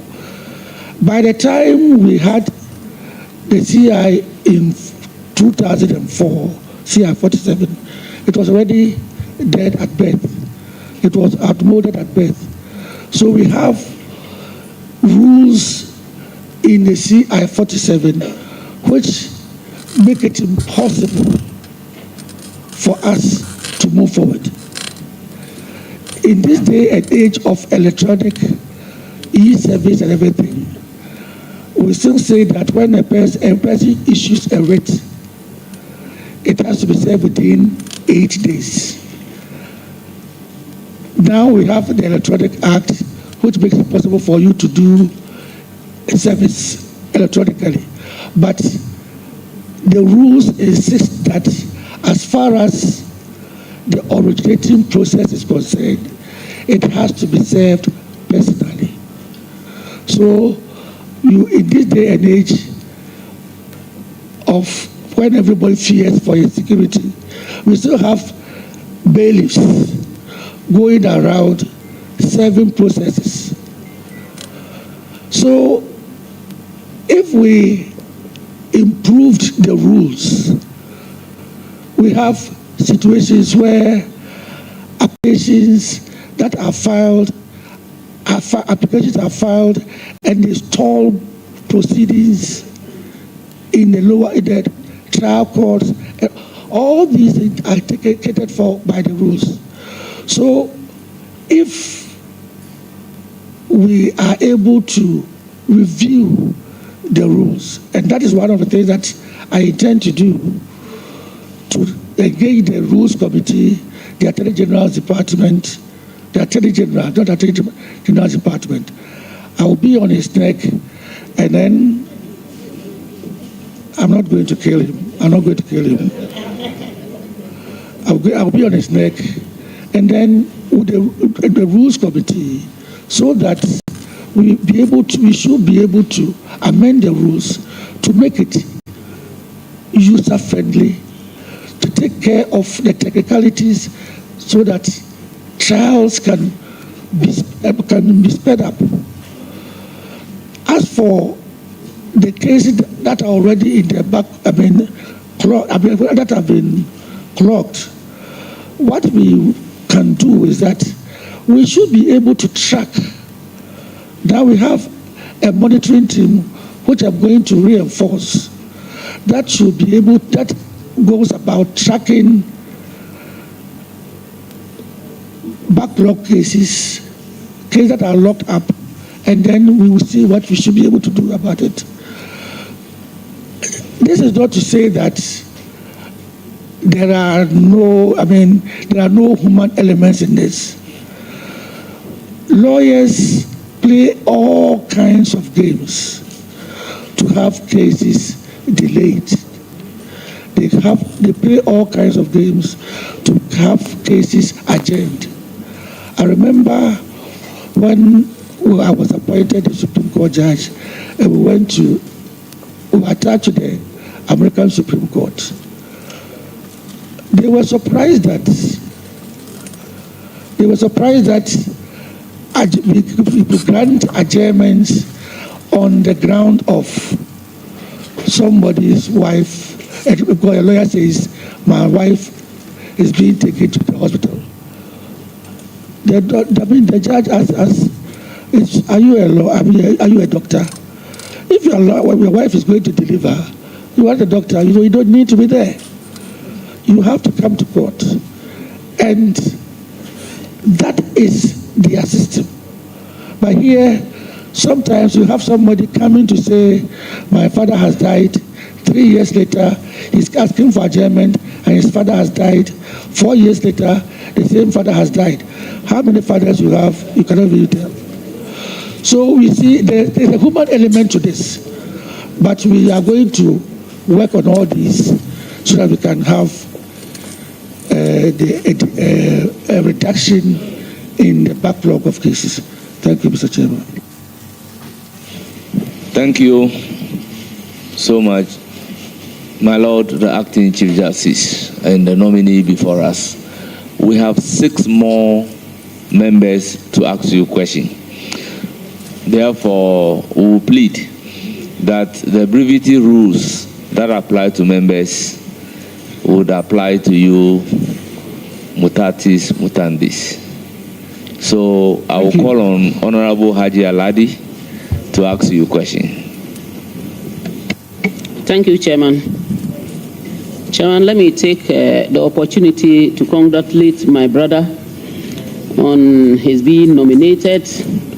From your narration, you have clearly stated that you've come a long way through so many governments, presidents, vice presidents, and what have you. That is actually a basket full of a lot of experience, and your CV tells it all. However, although you are acting, you are now going to be the substantive, inshallah. My question is, as Chief Justice, you will preside over a Supreme Court with diverse personalities and differing judicial philosophies. How will you foster collegiality and prevent personal disagreements from undermining the administration of justice? Thank you. Thank you, Honorable Chair. Well, Honorable Chair, by its nature, the Supreme Court is collegial. When we say collegial, we mean unlike let's say the State Court, the Circuit Court, and the High Court, we sit in colleges, we sit in panels of more than one. So, and then we take decisions together. There is every judgment that is delivered that you read about, even though it comes under the hand of one judge, you can be sure that it has been decided by the panel members. Unless there is a dissenting opinion, it is the opinion of the judges. So That is why we say it's collegial. We go into a college, we call a conclave, and then we come up with decisions. You are right.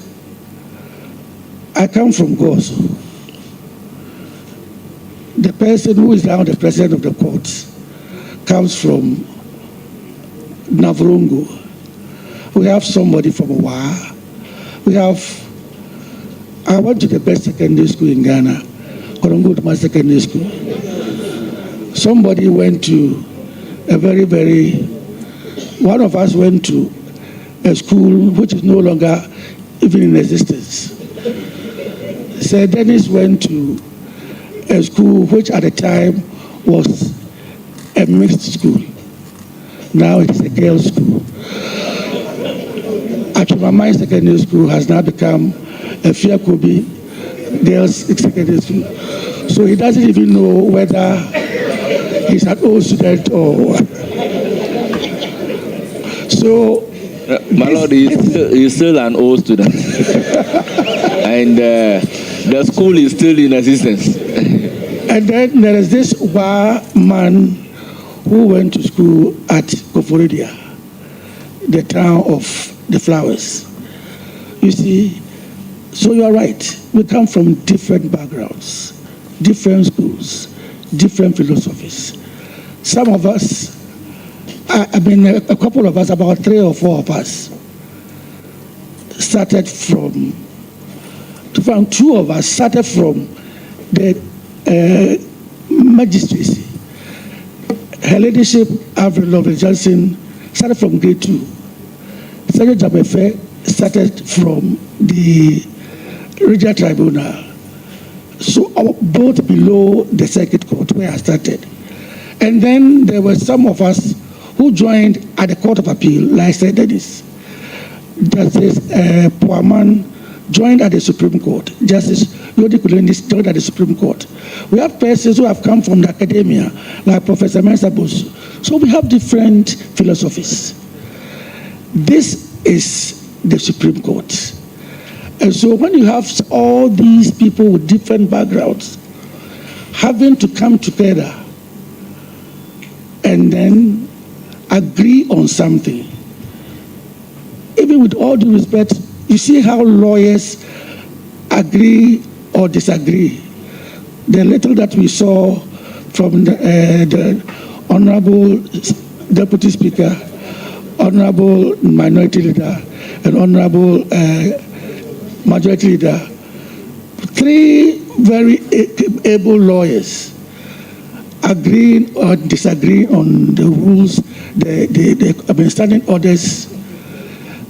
It shows that perhaps we come from different backgrounds. We will have different approaches to things. It could be our strength, but it could be a weakness. As a Chief Justice, your ability to harness all these into something concrete, that is what leadership is about. That is what you should, if you are able to do this. And you should be able to discuss things formally and informally before things escalate. You should be able to do this. Even empaneling can create problems among you when somebody feels that this man is not being empaneled. I wasn't empaneled for close to 1 year, even though I was the number 2 after the Chief Justice. I wasn't empaneled. It can create problems. But as a leader, you should be able to manage all this. And then you should be able to manage all this. And even though I'm talking about collegiality and then the need to have a consensus, that should not be the final thing. You should be able to encourage parties, judges, to air their views. Dissent should be encouraged. I mean, it is always better to have a consensus on everything. But if you can't have a consensus, you should be able to, if somebody says, I'm going to write a dissenting opinion, you should be able to write a dissenting opinion. You should be able to encourage the person to write a dissenting opinion. It is a way of fostering unity amongst ourselves. And fortunately, again, having been here for so long and having been here, having dealt with all the members of the Supreme Court bench now, I happen to have personal relationship with every one of them. Every one of them. Those who used to appear before me when I was a High Court judge, like Justice Dorothy Kulendi, Justice Puaman, they used to appear before me when I was a High Court judge. Justice Dennis used to appear before me when I was a Circuit Court judge, and he was a lawyer in Kumasi. And then Justice Ajay Frupo was a junior to my very, very, very, very good friend called Otuesel, who has passed on. So when I was even sitting as a High Court judge in Kumasi, he was appearing before me. So I have this relationship with all these judges that makes it easier for me to be able to bring them all together. So I will be able to do that. Thank you. Thank you, Honorable Hajaladi. You have a further question? Yes, please, Mr. Chairman. Please do. Mr. Chairman, there is a very big issue that is worrying a lot of us when it comes to getting maybe people who are brought before the courts so that the judges can handle them very fast. Cases are not taken up very fast. So because of that, you find our prisons choked with a lot of people, some even just because they have stolen a bunch of banana on remand. You simply can't understand. And if you look at them, when people show you such pictures, it's horrifying. Will you consider ensuring that we have at least these community courts, the tribunals, working very seriously, and you applying the 24-hour economy as you have said earlier on, so that such people can be given community kind of punishment just to deter them, rather than pushing everybody to the prisons. Because recently, just 3 days ago,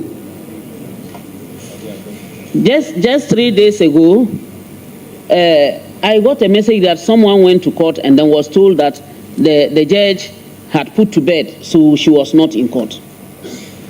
Now, when is she going to come out, let alone to look at it? And I don't know whether it will be passed on to another judge or that case has to wait. So will you consider ensuring that the tribunals come up basically at all the best places that you can think of, so that such cases would be handled or fast-tracked? Thank you. Yes, my Lord, your response.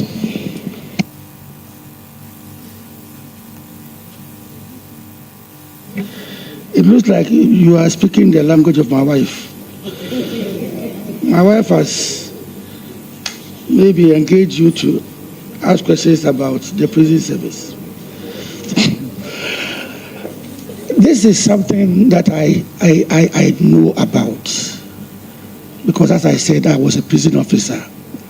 And since my wife is also there, I know.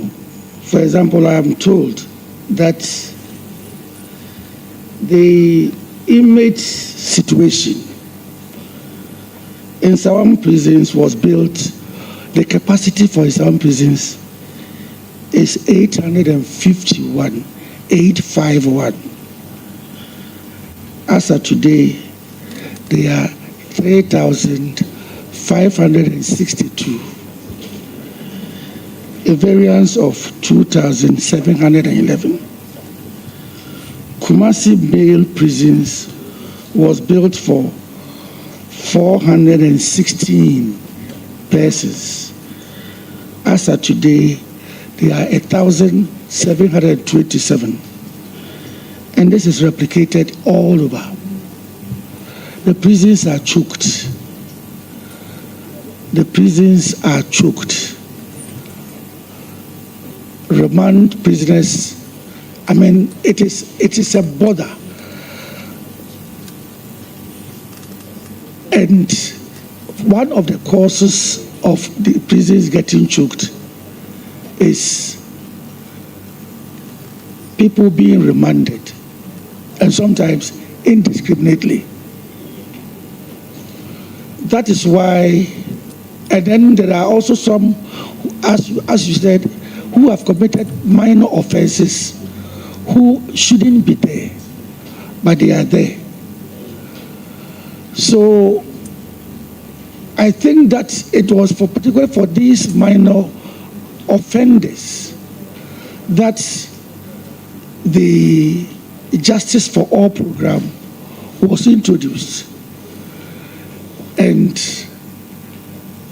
for some time now, maybe because of the turbulence, this year they have not actually even sat. It is something that I want to reignite, revamp it, so that we can have the Justice for All back on the road, so we can get rid of some of these persons. But apart from saying this, I also want to say that, Honorable, there are some people in the prisons who have been granted bail, actually.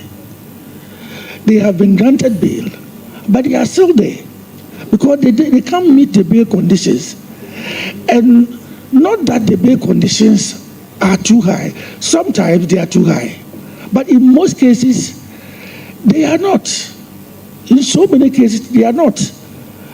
And so you find somebody in prison, somebody on remand, who has been on remand for 5 years, 3 years, 4 years, 5 years, and those of us outside will say, hey, if this man had even pleaded guilty and he had been convicted, he would have spent only 3 years. But because he pleaded not guilty, he is on remand, and his case is not being tried, and he has spent 5 years. But that is not the fault of the judge. If you appear before the judge and you say you are not guilty, you are not guilty. The judge says you are released on bail. But there are some people, unless you say they should sign their own bail bond, they can't get anybody to come and bail them. Unless you release them on their own self-recognizance, they will not get anybody to come and bail them. I mean, there are some of them, and as a judge, we have conditions to grant bail. The main condition a judge looks at is, this man I'm releasing on bail, is he likely to come and stand trial? The person who is making efforts to run away because he has gone to see some foreign embassies to seek asylum, he's trying to run away already. The man has been granted bail once and he didn't appear. And so if a judge decides that, no, a person like that, I'm not going to grant you bail, it doesn't matter the offense that the person has committed. The judge may not grant bail. But even if the judge wants to grant bail, he will not give you bail on self-recognizance. So persons like that, they will not get people to stand surety for them, and they will be there. So while admitting that there are some people who shouldn't be there, there are also some people who are there because they have to be there. And Honorable, We are always talking about a bunch of plantains, a crate of eggs. My mother is a Catholic, was a Catholic. I always tell this story. My mother was a Catholic. And you know, these old ladies, how when they said, in my time, the Catholic priest was a white person. So at the end of the year, my mother wants to go and then harvest a particular plantain that he has nurtured over the year. My mother was going to the farm every morning with a bent back. This young man was sitting under the shady tree. In our place, we call it in Kwankwandiase, playing drafts. Every day, my mother passed by him to go to the farm. Now, 1 year on, it is time for harvest. My mother wants to go and harvest the plantain to come and give to the reverend minister, the white priest, who speaks Latin. And then this young man has gone there. And you know, when they go there, they don't cut the plantain. They move it from the top. So my mother will walk all the way to the place before realizing that the plantain has been harvested. We sit in Accra here. When a magistrate at Gosu decides to send the boy to prison for 3 years, we sit in Accra here and say the man stole only a bunch of plantains. Do you know what it means what the bunch of plantain means to my mother? It's like stealing your car. You see, so I mean, there are so many reasons. The magistrates and the judge, they are trained. They have this. The sentencing guidelines. They have them, but sometimes they have to go beyond it. In my youthful days, I gave somebody 70 years. Atayi, I gave him 70 years. And what I told myself was that if Atayi was given 30 years and he comes back, my family will be the first family he will attack. So by the time he comes back after 70 years, I'll be dead and gone. So you see, then we are thinking about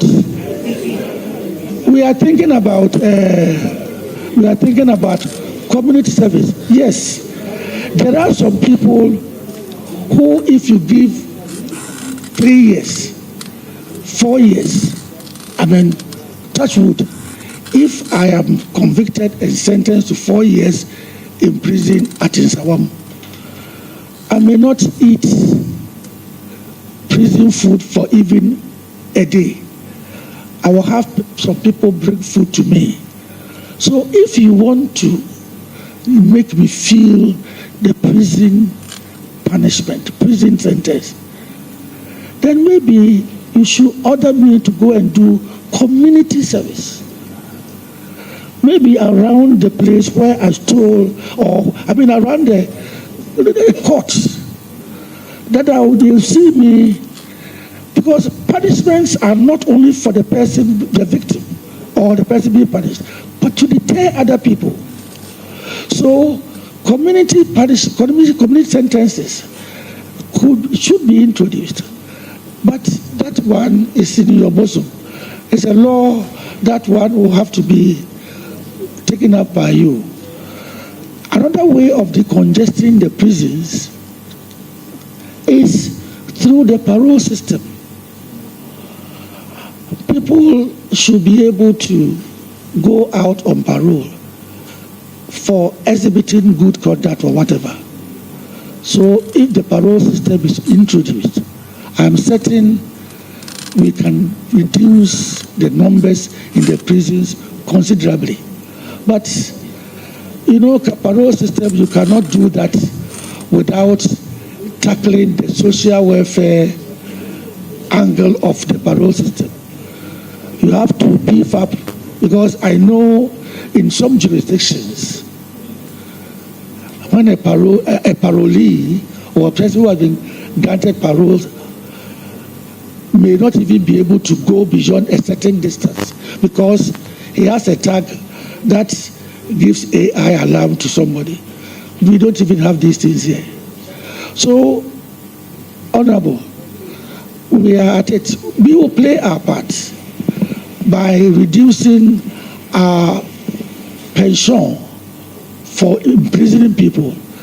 We will curb that pension of giving long sentences. I'll talk to my people, because any long sentence person you send to my wife, I get a knock. You allow these people to come here, and they are disturbing me. So, Honorable, that is what we are going to do. Thank you. Thank you very much. Honorable Ladi, do you have a supplementary question, or you want to ask your last question? Thank you, Chairman. I want to ask my last question. Thank you very much. Proceed to ask your last question. Mr. Nominee, during your presentation, you mentioned places where we can find courts of appeal. Unfortunately, I sat really feeling very bad, because I would say I come from the northern sector. And I have continuously heard my people crying when they have any case that needs to go to the appeal courts. They would have to travel as far as to either Kumasi or Accra. I have listened to you carefully and heard you talk about infrastructure and the way monies have to be spent, which is quite a difficult one.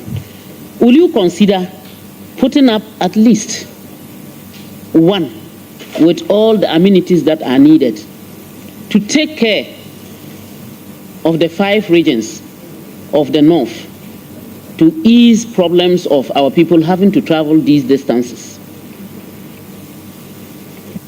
Yes. Honorable Chair,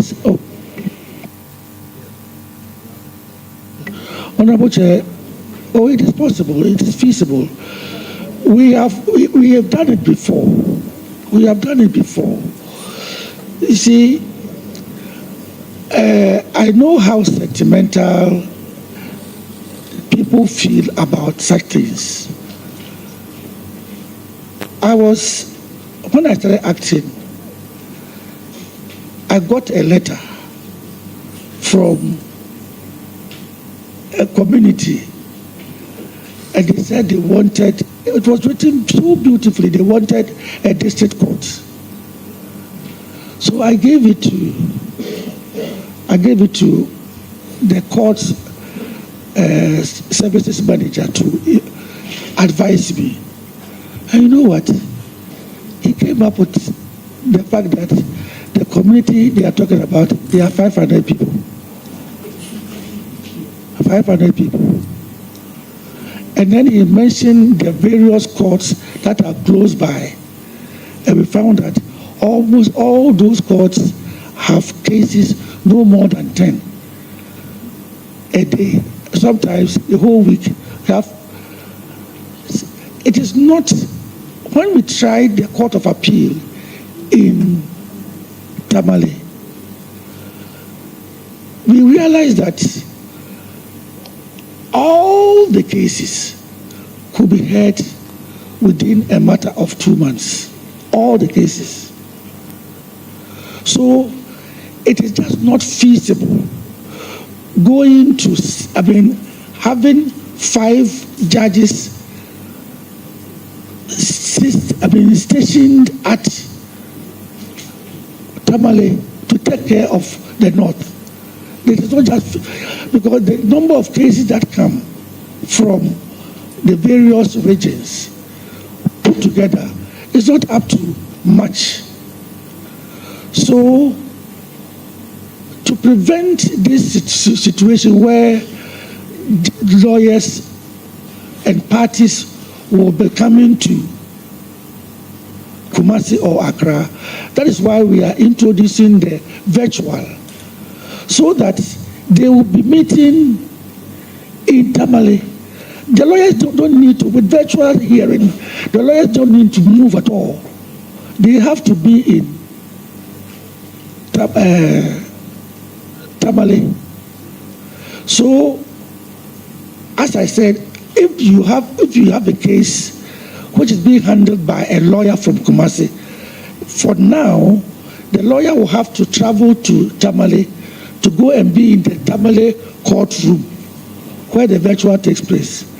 But as I said, we are working at it. In a matter of time, we have find ourselves in a situation where some of the parties and the lawyers can be in Tamale courtroom, whilst some other lawyers will be in Kumasi and they will be hearing cases. This is done. When international arbitration takes place, people hardly travel from here to London for international arbitration. They do virtual hearing. So that is what, if it becomes necessary for us to station judges permanently in Tamale like we have done in Kumasi, we will do that. But Honorable, you have to help us get accommodation for them.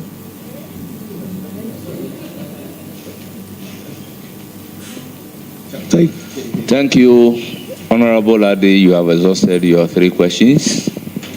On this note, honorable members, our revered guests, it is in the interest of all of us to take 20 minutes health break. Well, Hajia, you have the floor for 1 second. Thank you very much, Chairman. So, my brother, I wish you all the best. When my colleagues were leaving, you would have heard them. It's normal of me to say, I wish you all the best. May the Almighty Allah guide and protect you. Thank you. So that you will be able to do your work as expected and to the best of your knowledge and to the development and progress of Ghana. Thank you very much, Honorable. Have a blessed job ahead of you. Thank you. Thank you so much. Thank you very much. We shall resume our seats exactly 10 minutes after 5 o'clock.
Check if you have my sound. I'm talking. I'm using Ishmael, the one on the leadership of the committee. Yes. Okay. All right, and so we are taking a 20 minutes break. That is the directive. TV3. Yeah, sound check. All right, and so just about now, the committee has taken another break. This makes it the second since morning, around 11 a.m. thereabout when the sitting started. And this 20 minutes break, as the chairperson of the committee would say it, is to allow for some health rejuvenation. Members and guests can get to rejuvenate a little, and then some few minutes after the hours of 5 p.m. the committee would resume its sitting. Indeed, a number of conversations have transpired so far at the vetting, a number of questions that have been posed about the setup of tribunals as well. There have been issues around choked prisons and as well issues about empaneling of judges at the Supreme Court have all come up. Indeed, that makes it an interesting one because when you recall, in that earlier submission by the minority leader, one thing he spoke about was the issue of empaneling of judges. Indeed, and when you look at the case, some of the cases that the former Chief Justice Gertrude Araba Isabato-Kono has filed, which would require that there is that empaneling done to ensure that the substantive cases have been heard or decided. So it was interesting, but he says that we've come a very long way as a country, and as such, as part of the judicial system, we can consider as a country by roping in artificial intelligence in empaneling judges. What that means is that, and just as he argues it and makes the case, all that you need to feed the artificial intelligence with would be all the necessary details and inputs that would allow AI to more or less empanel judges for respective cases that they are so-called demanded or required to sit on. And so that is one that has come up. Indeed, as well, he has, and taking you back to the issue about the choked or congested prisons, he is of the view, indeed, that a number of times people have been sent to prison. He is of the view that sometimes that is done indiscriminately. He has even appealed to his colleague judges to be more or less sometimes moderate when it comes to the kind of sentence they give to some of those people, especially those ones that are considered to be some minor cases that wouldn't require long years or period of stay in prisons. He is of the view that there are some people in prison currently who have been granted bail, but they are still there also because in some cases they've not been able to meet the bail conditions. He reckons that some of those bail conditions are very high indeed, but he makes a good case about why even those that are on the very average level are not able to be met, which results in some of the inmates still being inside the prisons. Indeed, he has actually spoken about the virtual or e-justice system, virtual court systems, especially from the COVID-19 era up until this time when virtual hearings were introduced. But there again, the issue which he raises partly is about network connectivity.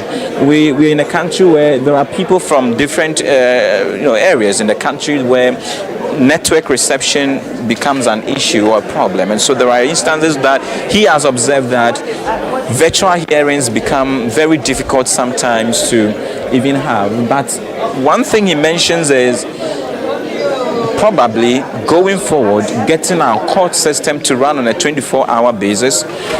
He in a very light way even mentions that there are some courts that are currently running 16 hours, and so what it means is that you just need the extra 8 hours. He mentions that they are working around the clock to upgrade the systems to ensure that the court system or the judicial system is able to be upgraded to operate 24 hours across board, which is another thing. Then the cost of litigation is another thing that has featured largely. And so when you talk about it, indeed he has made a case and made it quite strongly that when you look at the number of cases that are even pending at the various courts, which is one thing that he is considering, even setting up a team that would be tracking some of those backlog of cases, so that from time to time those that need to be fast-tracked, they are able to fast-track them, so that you get a lot of the cases cleared from the court, so you don't have most of those cases, especially those ones that can be dealt with as fast as possible, as swiftly as possible. But the cost of litigation is what brings in the issue of the Legal Aid Commission, which he reckons has been like an orphan over the period. And so he is of the view that, and just as he mentions, since he started acting as the Chief Justice, he has been able to hold a number of discussions with the Attorney General to decide the way forward concerning the Legal Aid Commission, to ensure that they have been able to, as a matter of fact, resource the Legal Aid Commission to give it all the powers, all the financial assistance, all the human resources that the commission would need to be able to undertake all of its duties to help those that require their services, for which reason they seek such kind of assistance from the Legal Aid Commission. And so all of those are, and indeed, because also when you look at the profile and the wealth of knowledge or expertise that he brings on board, he has done so much work when it comes to electoral laws or electoral reforms and how things can be made better. And so there was that question that was posed to him about our electoral system and even the period within which transition takes place and what have you. And so he has at far and at length been able to address some of those things and even taking us back to history and telling us about some of the things that they've been able to do over the years, the kinds of committees that he has sat on, referring to some of the constitutional instruments that were drafted earlier to take care of some of those electoral issues. And so all of those suggestions have come afore concerning this vetting indeed. And so indeed a number of things that have come up to more or less tease his knowledge on some of those issues. But there are a number of MPs around that I would seek to get a word or two from them concerning all that has transpired, and even the issue about the tribunals or those special courts that are to help in dealing with some of those cases that you would rather call minor issues. And so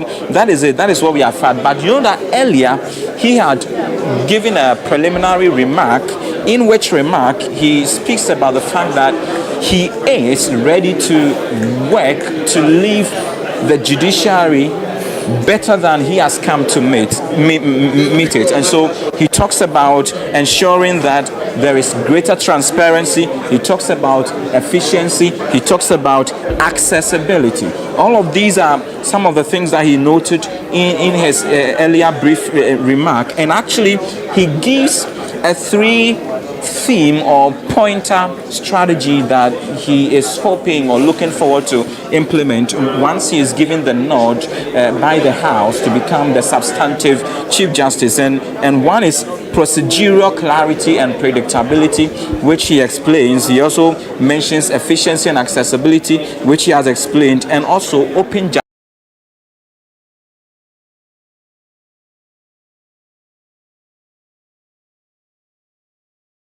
justice. And under injustice, he talks about the fact that through appropriate streaming, public summaries, and structured communication, citizens will get to see the work of the court, not just as it verdict. And so what it means is that he's seeking to, along the way, even as he continues to work, once he's given the nod, to ensure that whatever the court does and all the processes and all the actions that the court takes, the public is kept in the loop.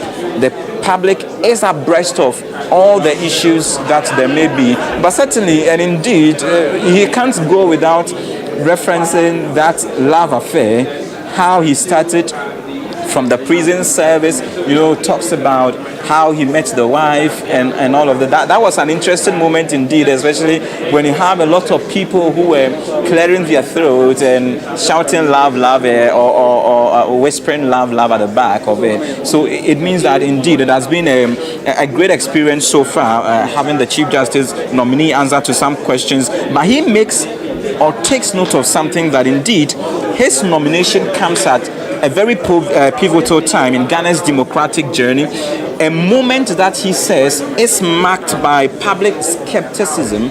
And indeed, there was that particular question, the very first question, even about whether he sees himself qualified or not, and also suggestions by many that his, appointment, more or less, is as a reward from the president from his stance during the 2013 election petition, which he answers squarely, and even makes a very good case for himself that he has worked as a justice across the various presidents. Talks about President Kufuor, talks about President Mills, President Mahama, his first term, as well as that of President Nana Addo Dankwa Akufo-Addo, and now President Mahama, the second term, which means, in which case he makes that with all of these different presidents that he is worked under them at the judiciary, it cannot be said of him that his appointment so far is a reward by the president, because he's done so many years working under different presidents, under different regimes at the bar. And when you read his history very well, you know that he has started from somewhere all the way from the High Court, the Court of Appeal, and at the Supreme Court, where indeed that was even in 2008 when he was called to the bar, to the Supreme Court bench. So indeed, he has had a very long stay at the bench for him to, merit this appointment, which is a very good case that he makes. And so, by and far, he has proven and made that point clearly to the committee that he is the man for it. He deserves this appointment, and it is not one that is even based on politics. But interestingly, see, when you listen to what his preliminary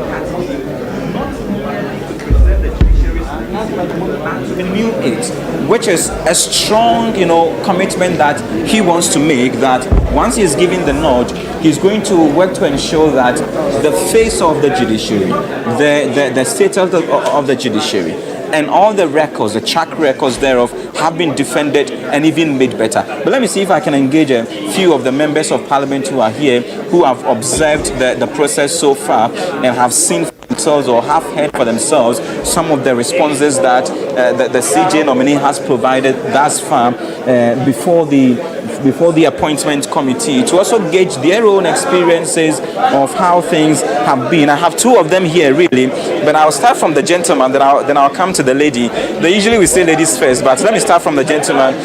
Honorable, so you have been through the process so far. What do you make of it?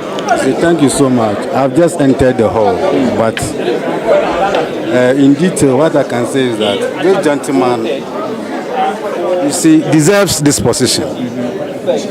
I know him to be one of the good people who can handle this.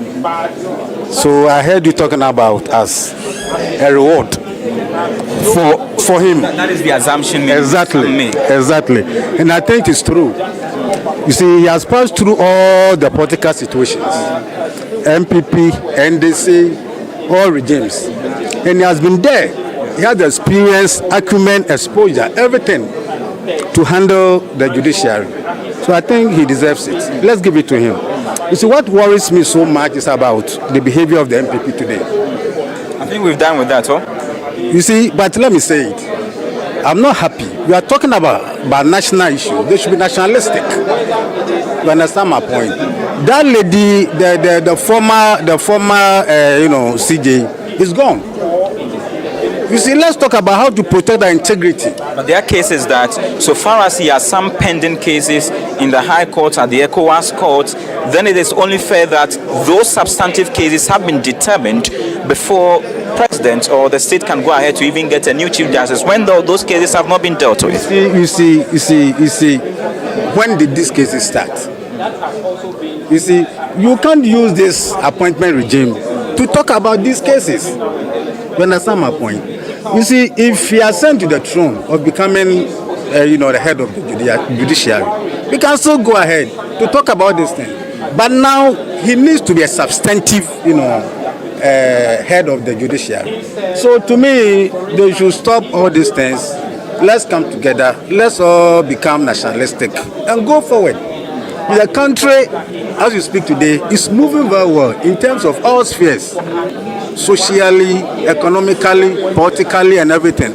They shouldn't, play the devil's advocate that all is not well. All is well. Ghana is being applauded in this country and all over. So to me, all these things should be behind us and move forward. Thank you. Thank you so much. Now let me come to the lady indeed to also get your thought. You've been around for quite some time now. What has been your own observation of the vetting process thus far? We're on a health break and we should be back soon. What do you expect also? But what has been your observation of his responses given so far? Well, so far, so very good. I'm very impressed. From where I sit, from the way he started, you realize that this man has gone through all the ranks. And it's not like a rewarding position that is being given to him. He merits it. In fact, he should have been given Chief Justice long before now. But I think God's time is always the best. And so I can only say I wish him very well, and I pray that he brings some dignity into the justice system of our nation, because we don't want a situation where people were tagged unanimous this, unanimous that, unanimous that. But he should be seen as somebody who is coming to protect the laws of our land, and let our justice system work well, because lawyers are very respected people. It got to a time in our nation, you and I can testify that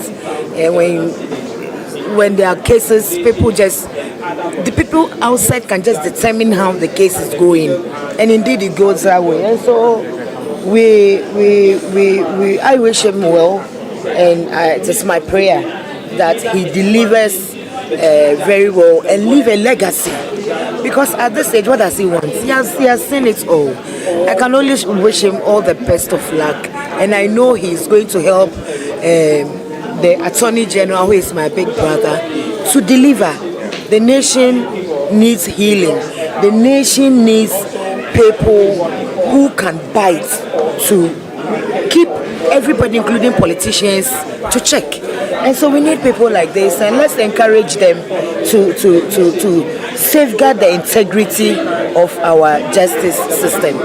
So that has been Theresa Ladi Awuni, MP for Kaikwe North. Earlier I engaged the Honorable Eric Baffoe, MP for Amenfi West, on their view so far, how they have seen the vetting process vis-a-vis the responses of the nominee himself. Just about now, I see the chairperson of the committee make a comeback into the vetting room. Indeed, what it is expected is that pretty shortly after that, and per the time given, the 20 minutes given, we are just left with about 4 minutes, which means that just around 5:10 p.m. the session should be back in action. But you would recall that we've had a trajectory over the period since this nomination. Somewhere earlier in April this year, the minority has always had a stance. They've always had this stance that when you look at the work of the Parliament Committee, which today the leaders sought to address, it has not been that which they believe followed due process. And so they've always, spoken about that. And even last week, in fact, a number of press conferences have been held in which they have sought to address this issue. Even today, after they had walked out of the vetting room, they addressed the press and reiterated the point again that, see, there are about 6 active cases of the Chief Justice, the former Gertrude Arabe Sabato, which are pending when you go to the High Court. A number of them, one that I would say is my favorite, which she makes the case that if she has been removed as the Chief Justice, she should still be given that chance to serve on the Supreme Court bench. One which really, and as lawyers will tell you, would require some constitutional interpretation, and which means that at all costs, that case should be transferred or transmitted from the High Court to the Supreme Court. And then there are other ones as well, challenging the processes that led to her removal, and she is also at the ECOWAS court. Right after walking out of the vetting process, they held that presser in which Kwame Anyimadu, who is one of the sponsors of a motion that was sent to the Speaker asking that this vetting be not held, addressed the press again to make that case yet again that Right, so that's Christian Yali, who is our parliamentary correspondent, updating us on what exactly has gone on. And many of you have been following, including our guest who's also joined us on Zoom. He's been with us right from the inception, and I'm sure that Professor David Abdullahi has also been following after the long back and forth between the minority and the majority leader. Finally, the vetting has commenced, what we're all looking forward to. And the Justice nominee, I beg your pardon, the Chief Justice nominee has actually started answering some questions. And I want to take the preliminary thoughts of Professor David Abdullahi, who is a governance expert, and he's with us. Prof, thank you for staying with us right through the beginning up until now. What would your initial thoughts be about some of the questions that have been posed and the answers that have also been given as a result of those questions? Thank you very much. First, I'm very impressed with the way he answered questions and also his thought process of what he intends to do if he is given the nod. I also think it's not just the idea of what he's going to do, the thought process of bringing innovation into the current judicial process, employing artificial intelligence, moving towards a 24-hour court, and so on and so forth. I think this is the right direction because we're in a new era where technology is very important in the dispensation of justice. And if he can, or if he's given the nod and he can be able to introduce all these things, it will bring some sanity into the process and making sure that most of the backlogs and all the suggestions he will bring into fore will work. And I also think he has the temperament. If you can see how he speaks, he has the temperament and also, the confidence based upon experience and the fact that he rose from the lower ranks up to where he is now in the judiciary to be able to deliver what he's looking at to bring forth. Yes. Yeah, it's interesting that two things that he said that stood with me or that, are still frontal that I would want us to talk about. One has to do with the backlog, which he complained about, and then, empaneling judges for, specific cases. And just by way of a reminder to our viewers, we are also simulcasting this broadcast. So we are also on 3FM 92.7. So in case you are just about leaving or you can tune in and continue listening to this conversation and the vetting as well. In a few minutes, the vetting will continue, or of course we can see on your screens that the committee is getting back to their chair, and then also we are expecting the nominee to also take his chair so that the vetting continues. But Prof, talk to us about this major concern where he says that in Sawam prison, which is one of the most popular prisons we have in the country, was built to accommodate just about 851. But as of today, they are having in excess of over 3,000 individuals, fellow human beings, locked up in there, and has made proposals or suggestions as to how we can gradually, decongest the prison. What do you make of some of the proposals he's making? He's talking about AI, and probably some people have been given bail but cannot meet the conditions, and a number of issues he thinks that are the challenge, but we need solutions to it. What did you make of his answer to that? First, he didn't only talk about in Sawan, he also talked about Kumasi, yes. and so I think apart from the suggestions he has made, I think the government needs to help in being able to build, expand the prisons. Build more infrastructure. Now, the infrastructure will support the technology that is going to be employed to be able to make sure that that happens. And apart from that, I think what is also important is it's not just only the technology. You must have, the data and the statistics to make sure that you know who is where and what time and when they were actually sent to prison and what should happen. But for the suggestions she's made, I think they are very spot on. The most important thing is not just saying it. We just hope when he gets in, he has the opportunity to be able to leave an imprint and bring about solutions that would move the process forward. Knowing that if he's approve he doesn't have so much time left before he goes on retirement. Apart from that, I think all what he has said, I agree. But let's just also talk about the fact that you cannot build a prison during that time, and now we are in an era where the population has grown and you didn't build infrastructure. The government should be held responsible, or they should listen to that particular point and be able to do the needful. Yeah, and that actually ties into another point he made about the fact that now a lot of Ghanaians are quite interested in running to court with the least issue. They want to go to court for settlement, and that is one of the reasons why there seems to be a backlog of cases at our courts. Well, Prof, kindly hold on for me or stay with us. We are going back to join the feed to continue with the vetting. Okay. You are entitled to 3 questions. Thank you, Chairman. My Lord, congratulations. Thank you very much.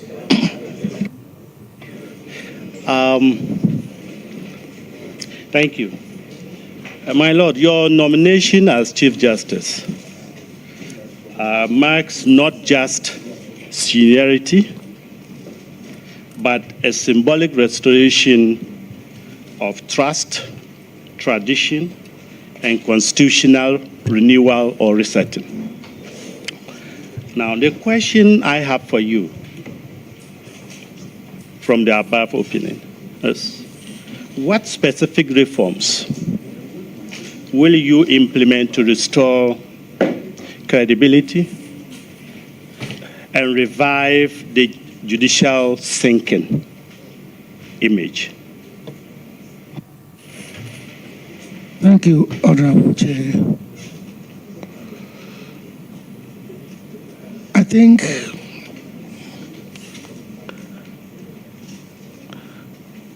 the image of the judicial service has gone down.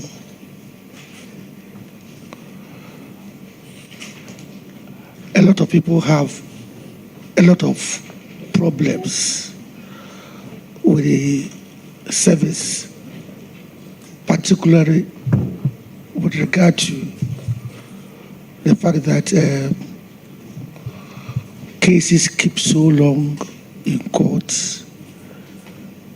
People go to courts hoping their cases hoping that their case will be heard within a very short period. And the cases, but there are some, now the average number of years that a simple civil case can stay in court is about 3 years or 4 years. There are some cases that have been in court for so long. There are also criminal cases, as I said earlier, where people are facing trial over a long period. All these affects people's confidence and trust in the service. But as I said earlier, some of them can be tackled because they are institutional problems. Like, we have vacancies for as many as 116 magistrates. We need to fill 116 courts. We don't have personnel.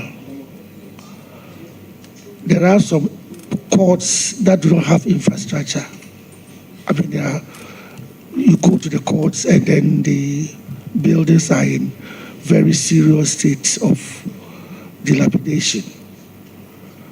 I remember last year, the District Assembly, over the past 3 years, the District Assembly Common Fund sponsored the building of about 100 courts together with their residences. But it's still not enough.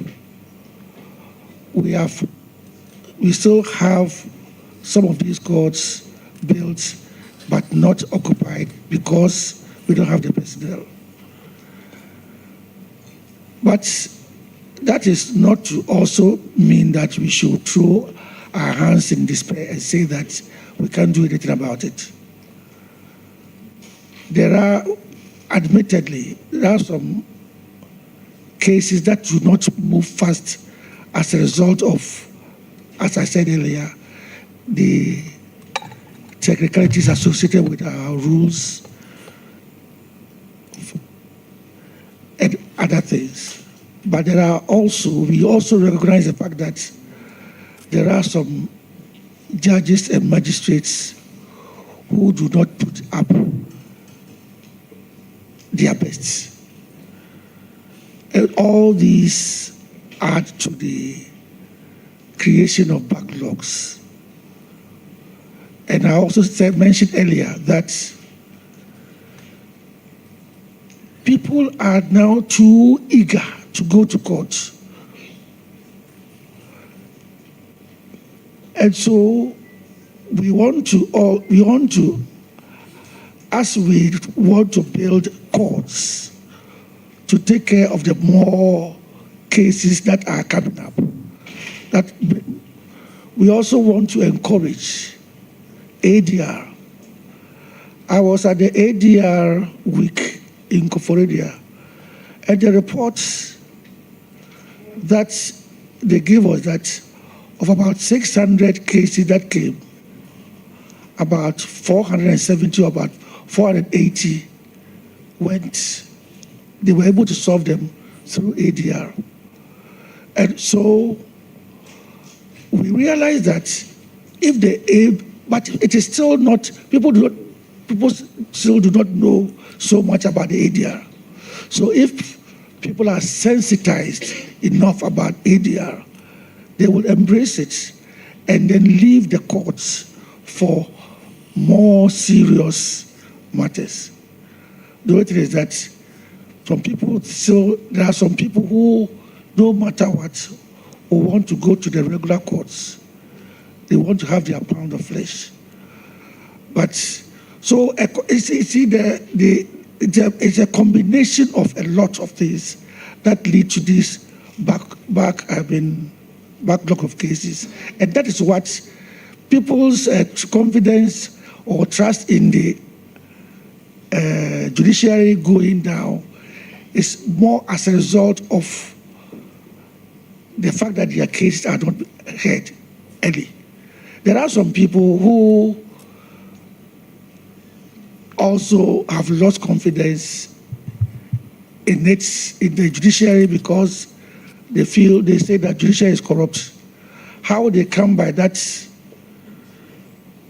decision, that statement that judiciary is corrupt, I have made mention of the fact that the judiciary is as corrupt as the people who man it, and the people who man it are as corrupt as the ordinary Ghanaian. The ordinary Ghanaian goes to the bank and he is told that give your money to the teller, otherwise you may have your money stolen.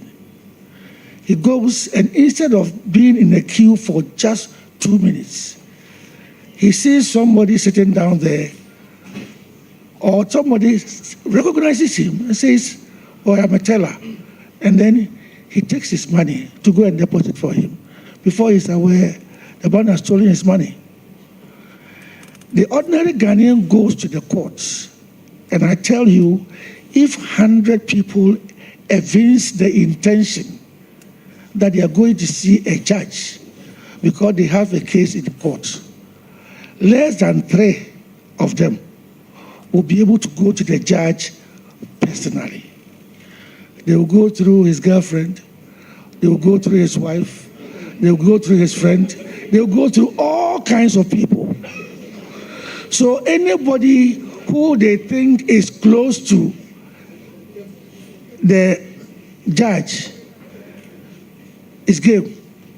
You go and give your money to a court clerk or anybody, There are some people actually loitering around the courts who the court clerks, they know them. We have people we call bail contractors. All kinds of people patrol the courts. So you want to see why you want to see a judge because you have a case there, only you know. And then you cannot go and see the judge because you are afraid. Then somebody tells you, oh, that I saw the judge talking to that lady. So it is his sister, it is his daughter, it is his girlfriend. So go and see her. So people give their monies to people, and then they don't, once they have given the money out, they have bribed the judge. They have given, they are okay. So such people go about saying that, oh, the judges have taken their money. And once the judge has taken their money and they get their judgment, they are okay. But the judge has taken their money, they lose their case, and then that's when they start talking. So that is not to say that there are no bad notes among us. There are. But these are the reasons why people's confidence in the judiciary is sinking. And I intend to, once we know the causes of the decline in there, then we can tackle it. So if we sensitize people about ADR, that there's not every case that should go to court, mainstream court, and we sensitize people about ADR, people will go there. The backlog will reduce. If we review the rules, as I suggested earlier, it will affect even the trajectory and the speed at which cases are heard, and it will improve. And if, as I said, since there are still some bad notes, if we catch the bad notes and they are disciplined, then it will serve as a deterrent to people, to other judges. So we are going to, as it were, reinforce the disciplinary measures. The Judicial Council is going to take up this up because we already have a complaints unit, but people don't even complain there any longer because sometimes they feel that they have complained and they don't get good responses. I'm going to reignite the whole thing, reinforce it, so that, because we should get, the judiciary should be able to get the confidence of the people back.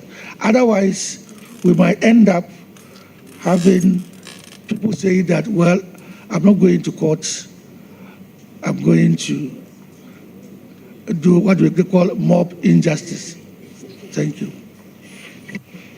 Any further question? Thank you.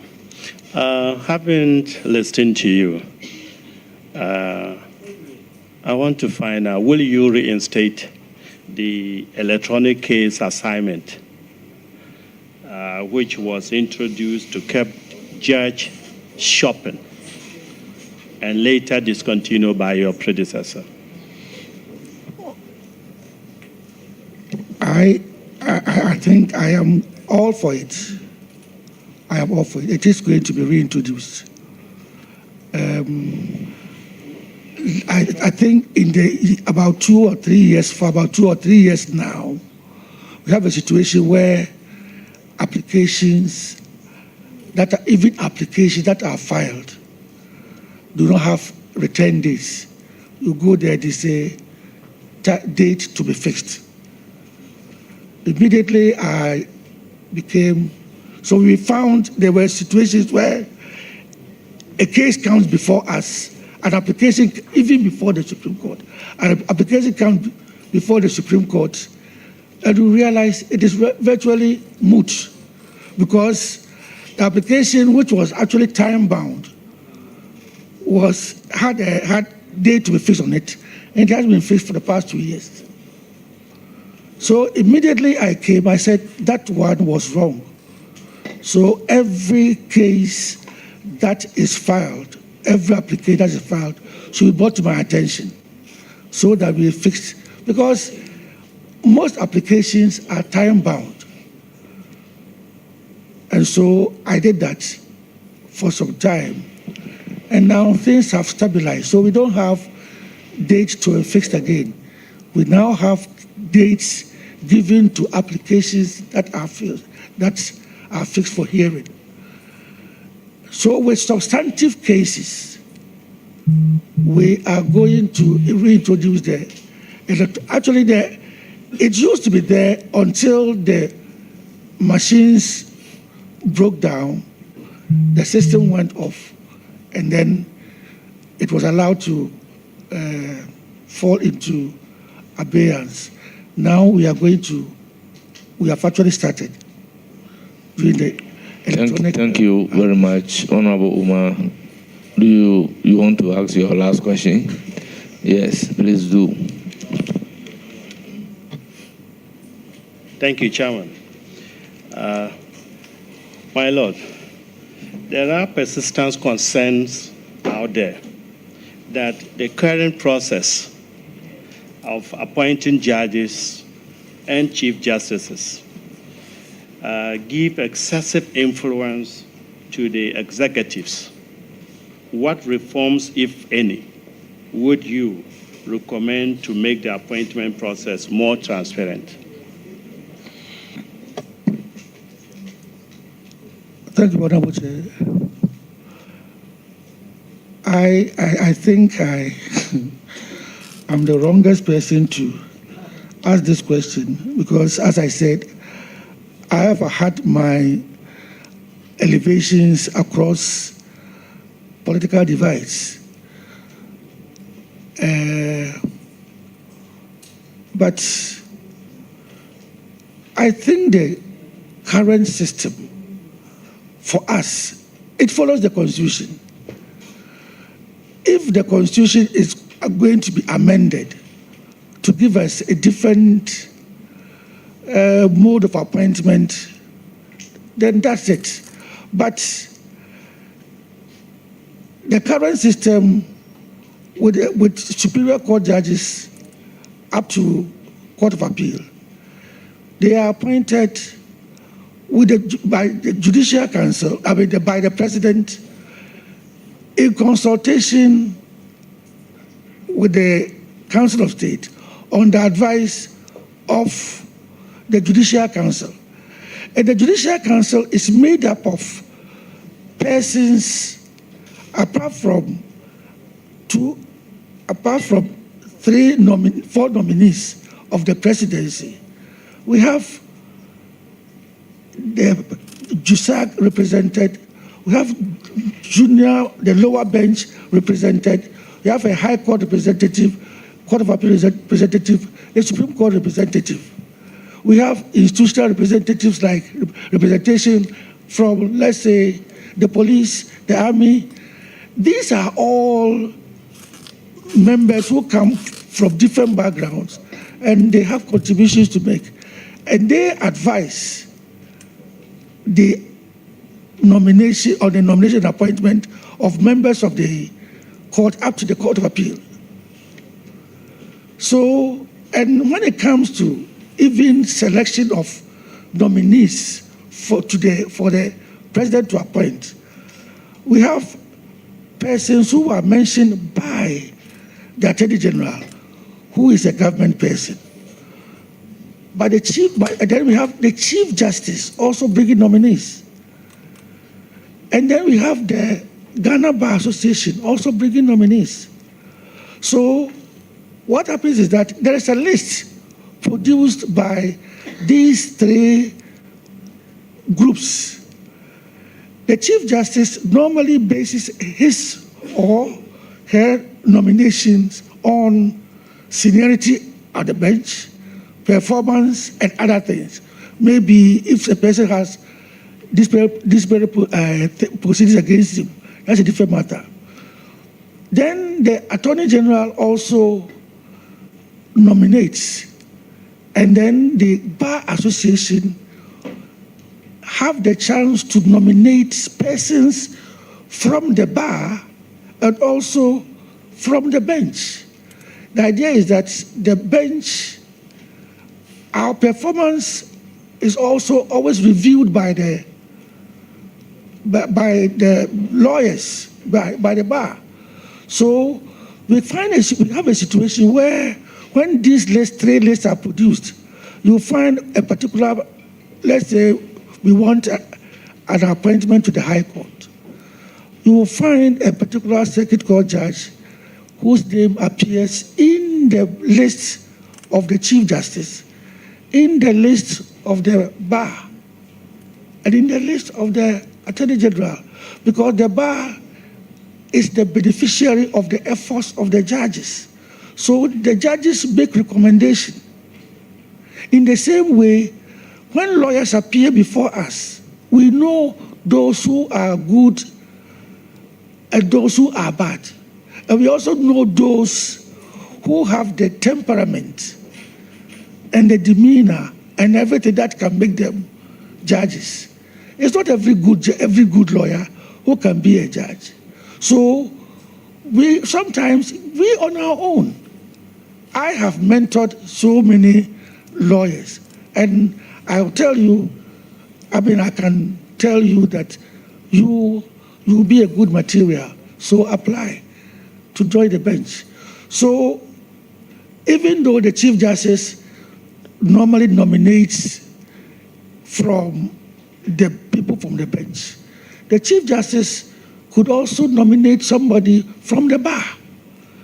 So when these nominations are done, it go to the presidency, and then even though the wording is that it is done on the advice of the Judicial Council, and the Supreme Court has said that the Judicial Council's advice doesn't bind the president.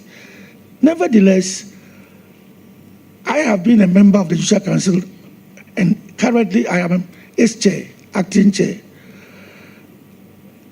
If 40 people go through our net at the Judicial Council, less than one or a maximum of 2 may not be taken by the presidency. So the advice, we say it doesn't bind them, but in reality they listen to us because the president knows that it is the Chief Justice and the Attorney General who deal with these people. So if they make this advice, and so with this kind of nomination from these 3 people, how people can talk about political, I can't really understand. With the Chief Justice, over the years, this is how it has been done. It is I think, well, I know in Kenya, things are done differently. The Judicial Council or Judicial Commission is very empowered. But whatever it is, the president has a say. And at least that is what our constitution says. If Ghanaians believe that the constitution should be changed to give power to other persons, other bodies to nominate their Chief Justice or the President, Supreme Court judges, then they can lobby the Parliament for honorable members to have a look at it. Thank you. Honorable members, on this note, we will then proceed to take questions from members of the subject matter committee in line with Order 217. Honorable members, subject matter committee members can ask 3 questions, but they are only entitled to 2 supplementary, if any. So, Honorable Bede Asidin, you have the floor. The name is Bede Asidin. Thank you very much, Mr. Chair. I was going to correct it because you are putting the wrong name to go into the Hansard, and I object to that. Anyway, thank you very much for the opportunity. My Lord, congratulations for this nomination. And I think that you deserve this nomination. You have served this country for such a long time, and I believe that what is happening today is the icing of the cake. And thank you very much. We will proceed to ensure that you enjoy this cake. Let me also use the opportunity to thank you for the guidance that you provided me whilst I was in practice. I appeared before you a couple of times, and I think that I was impressed with the way and manner you guided me throughout. I didn't stay there for long and came out to my political field. But I appreciate what I got. Thank you very much, my Lord. My Lord, I have a few questions, and I will send you back to the issue of the appointment of judges to the bench. And as you have already stated, this has been provided for under Article 44 of the Constitution. And that provision gives the President the power to nominate and appoint justices of the High Court, Court of Appeal, Supreme Court. Yes, there are certain processes that go through, but ultimately, it is the President that we see. That's what the Constitution has provided for. He does the nomination and he does the appointment. As part of all that. We have tried to explain that even though... Honorable, you are violating our rules. Please ask question. I'm asking the question. I'm laying the my mic is... My Lord, I want to find out from you, do you agree with the current arrangement in terms of the appointment of judges to the High Court, Court of Appeal, the Supreme Court, the current arrangement as provided under the Constitution? Or do you think that we can have some other arrangement? And if we can have some other arrangement, what type of arrangement should it be? Thank you, my Lord. I do. You asked me what I think the current arrangement is okay, or it should be adjusted. I think that the current arrangement in football, we say if it isn't broken, you fix it only when it's broken. The current arrangement has served us well from 1992 till now. It's not broken. You shouldn't fix it. I believe that the current arrangement, you see, the Constitution, as we have always said, must be read in such a way. You should read every phrase and every sentence, every word in the Constitution. And then, if you look at the practice, as I said, as you rightly said, the nomination and appointment and everything is done by the President. But I have told you what goes on in reality. And in reality, the Judicial Council plays a very crucial role. We advise, the Attorney General has a role to play, the Bar Association has a role to play.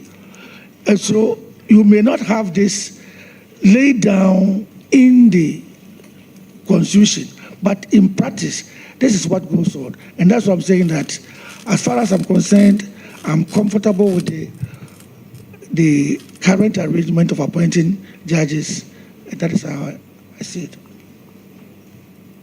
Thank you. Before allowing you to proceed with your second question, I want to remind all of us about Standing Order 88.7, and I read, a member in asking a question shall not address the House, raise any argument, or offer an opinion.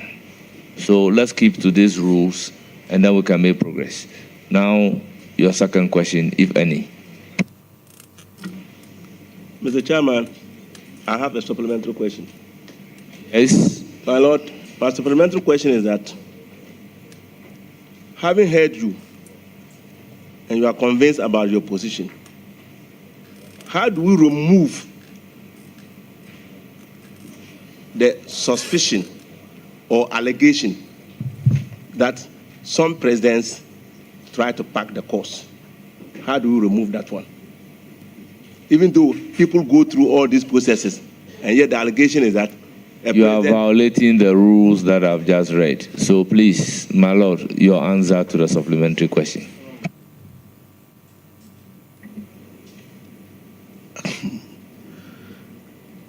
People suspect that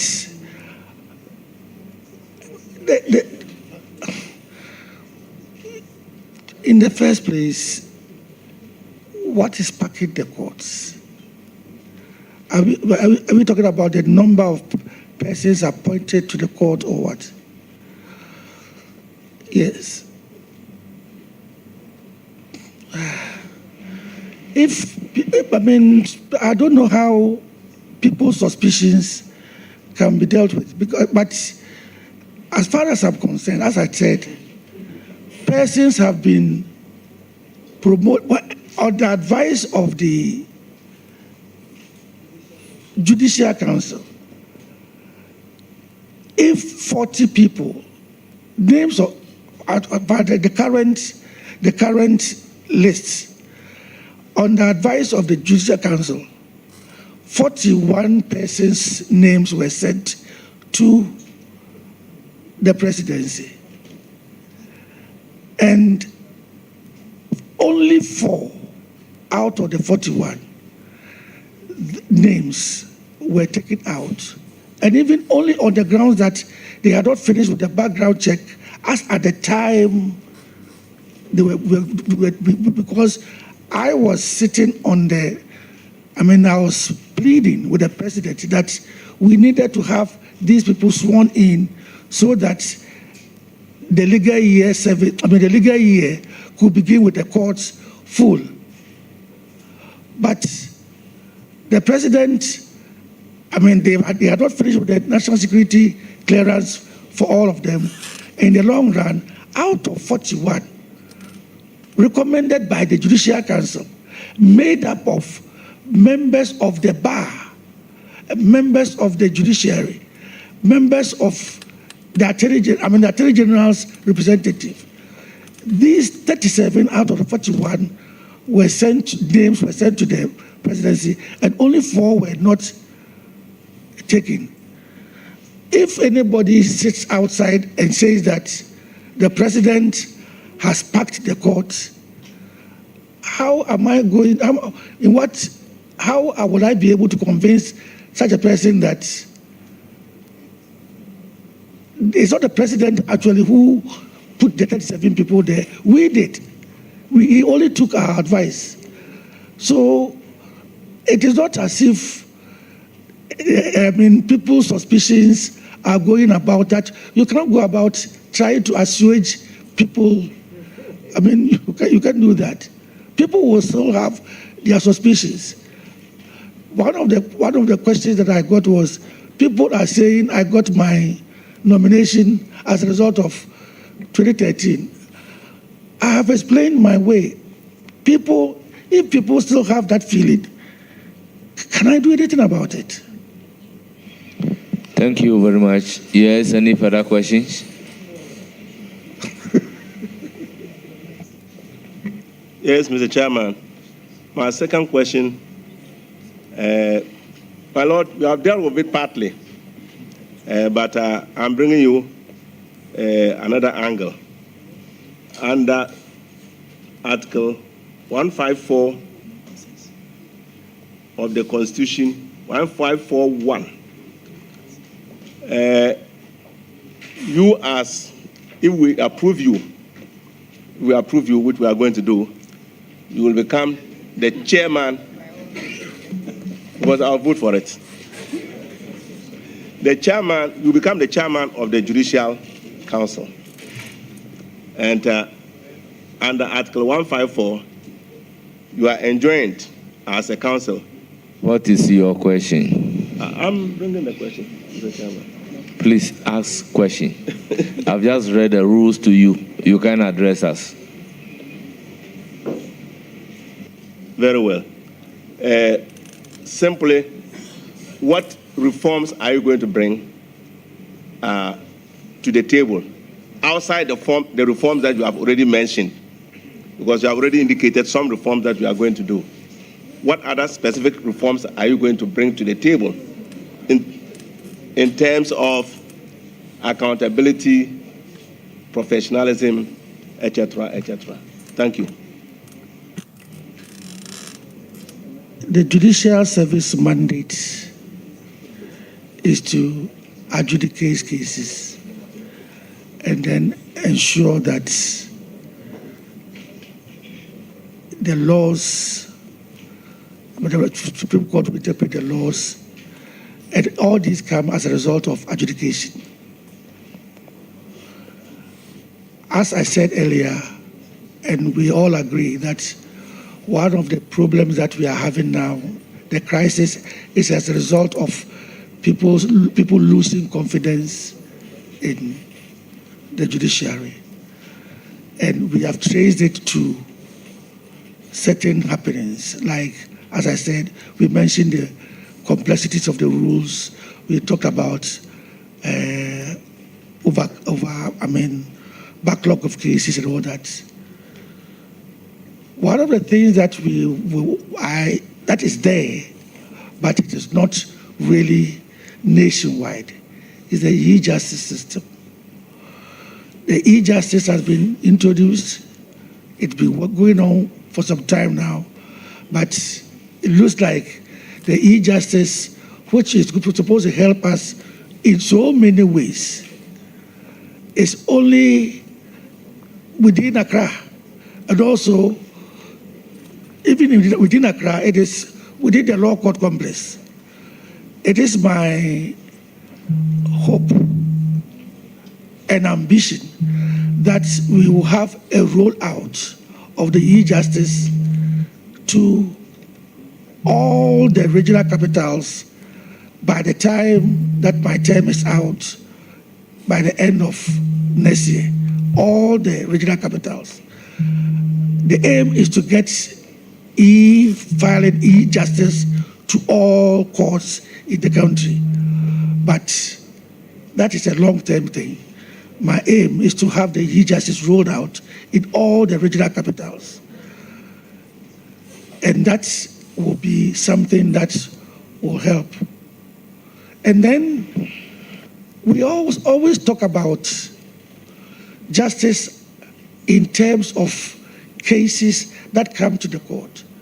We don't talk about justice in relation to even the workers. It is very, very, very important to recognize that apart from the judges, the judicial system is not made up of only superior court judges. Superior court judges, by virtue of Article 71, have their salaries decided by the presidency through the committee and then parliament.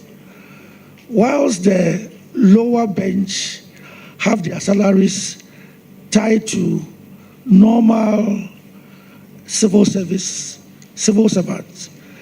And worst of all, the JUSAG, who actually form the bulk of the judicial service. As a matter of fact, if you look at our numbers, the judiciary made up from magistrates to the Chief Justice, we are just about 511. Only 511. Out of that number, those who form the higher echelons, who enjoy Article 70, Article 71, are the High Court of Appeal and the Supreme Court.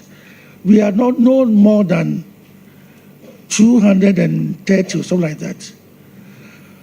So if you talk about our salaries in terms of Article 71, you are talking about only a fraction of members of the judicial service.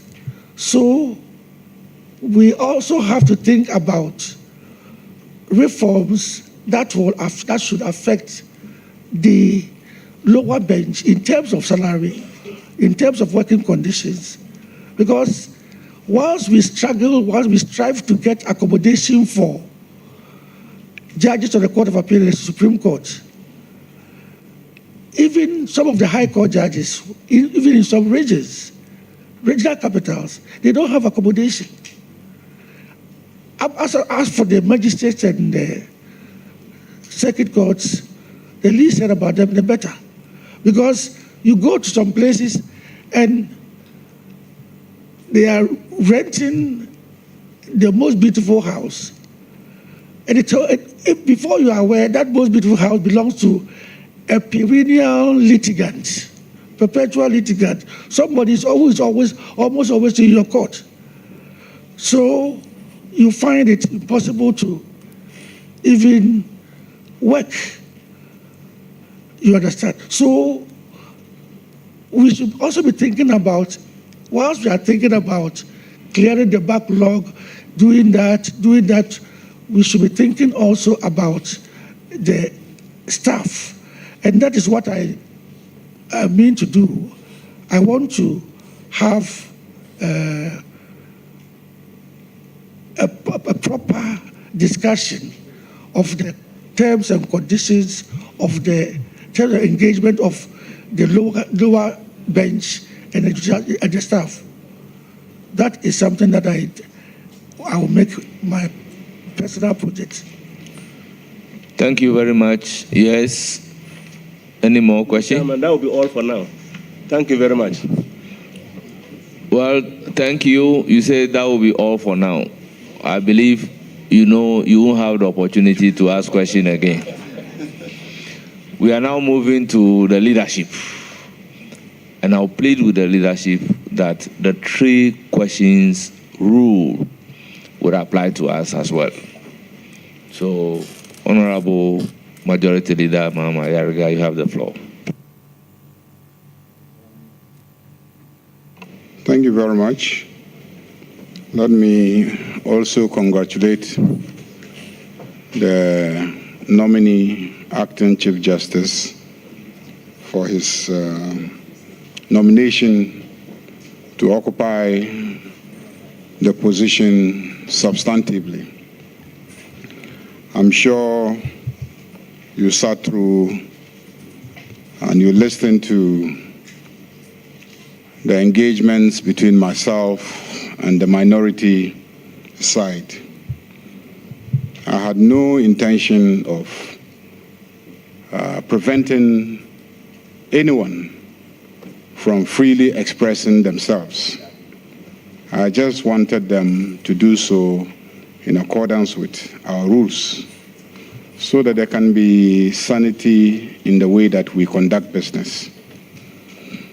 I think the gravamen of their case, which I would have preferred that they sat here and asked you, because I know you are very capable of providing them with a response, is that they question whether it is proper for you to be taken through the vetting process because there are a number of suits pending challenging the removal of the previous Chief Justice. They are asking what the implications for stability in the judiciary will be, assuming that those challenging the propriety of the removal of the previous Chief Justice succeed in their claim. What will be the nature of the enforcement of the reliefs that they are seeking, and etc. So basically, the question is, do you think that it is proper for us to go through this process whilst these suits are pending? Thank you, Honorable Chair. I think it is proper. That is the first basic answer. It is very proper. It is a constitutional duty that Parliament is performing, and as at now, there is no order from any court of competent jurisdiction stopping you from performing your constitutional duty. The President has nominated somebody for Parliament to vet the person for the appointment to the position of a Chief Justice. Vetting of the nominee is a constitutional duty imposed by you by the Constitution. It's a duty imposed on you by the Constitution. So if you have to perform it, nothing, and I think absolutely nothing, stops you from performing your constitutional duty. You see, in the years gone by, when cases like Baffoe versus the Bank of Ghana, which I authored, actually, were written, the learning was that, and the practice actually was that when an application for injunction, or when there's an application for injunction is pending, then you hold your hands. So there were situations where persons will rush to court to file a writ or file an application for injunction, and if you go against, even without any order from the court, you went ahead to do what the injunction was being sought for, then you'll be cited for contempt. And cases like Baffoe versus Bank of Ghana, Sito and other things came up and said that that was right. But the learning now, particularly after the case of Vincent Assefuwa versus the Attorney General, I mean, it's an unreported case. It was done fairly recently. The learning now is that if there is a constitutional duty to be performed, until and unless there is an order from a court of competent jurisdiction, no constitutional body is prevented from performing such a duty just because somebody has filed an application for injunction or even a writ. Even the application for injunction may be handled, may be understood, but a writ, when we do not even know when the writ is going to be heard and determined, you can't do that. As a matter of fact, that is constitutional. But let us even look at an analogy. When President Kufuor was declared, when President Mahama was declared, and it was sworn in on the 7th of January 2013, it never prevented His Excellency Nana Dankwa Akufo-Addo from pursuing the petition. He did. It also didn't prevent the president from performing his constitutional duty as a president. He did. These two things went side by side until the 29th of August, when the court said the matter was ended in favor of the sitting president, so he should continue. And he did continue. If the courts had come to the conclusion that the judgment should go the other way, and that the president should step down for Nana Addo Dankwa to take the seat, that would have been the order of the Supreme Court, and would have been enforced by Article 1 and 2. The same thing would have happened in 2020, when there was this petition. So a constitutional duty that is supposed to be performed, as a matter of fact, some persons are even of the view that even the Supreme Court cannot even come to the Parliament and then make an order to stop a constitutional duty being performed. But that is another matter altogether. But for as long as no order has been made by any court, a constitutional duty can be performed. And I think it is right that we are going ahead with the vetting.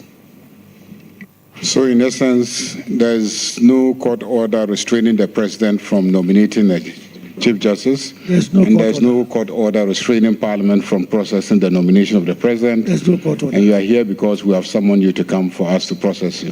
Which I couldn't refuse to. Of course, you cannot refuse our summons. You cannot refuse our summons. But the second issue that they raise, and I want to be fair to the records, is that they also say the cases that have been filed, you are sitting now as the acting Chief Justice, and that you haven't listed those cases to be heard. Is that accurate? And why would that be the case? If this statement is made by, with all due respect, I don't know whether it is parliamentary language. Yeah, they made it here. If this statement is made by a person who is not a lawyer, I will put it down to ignorance.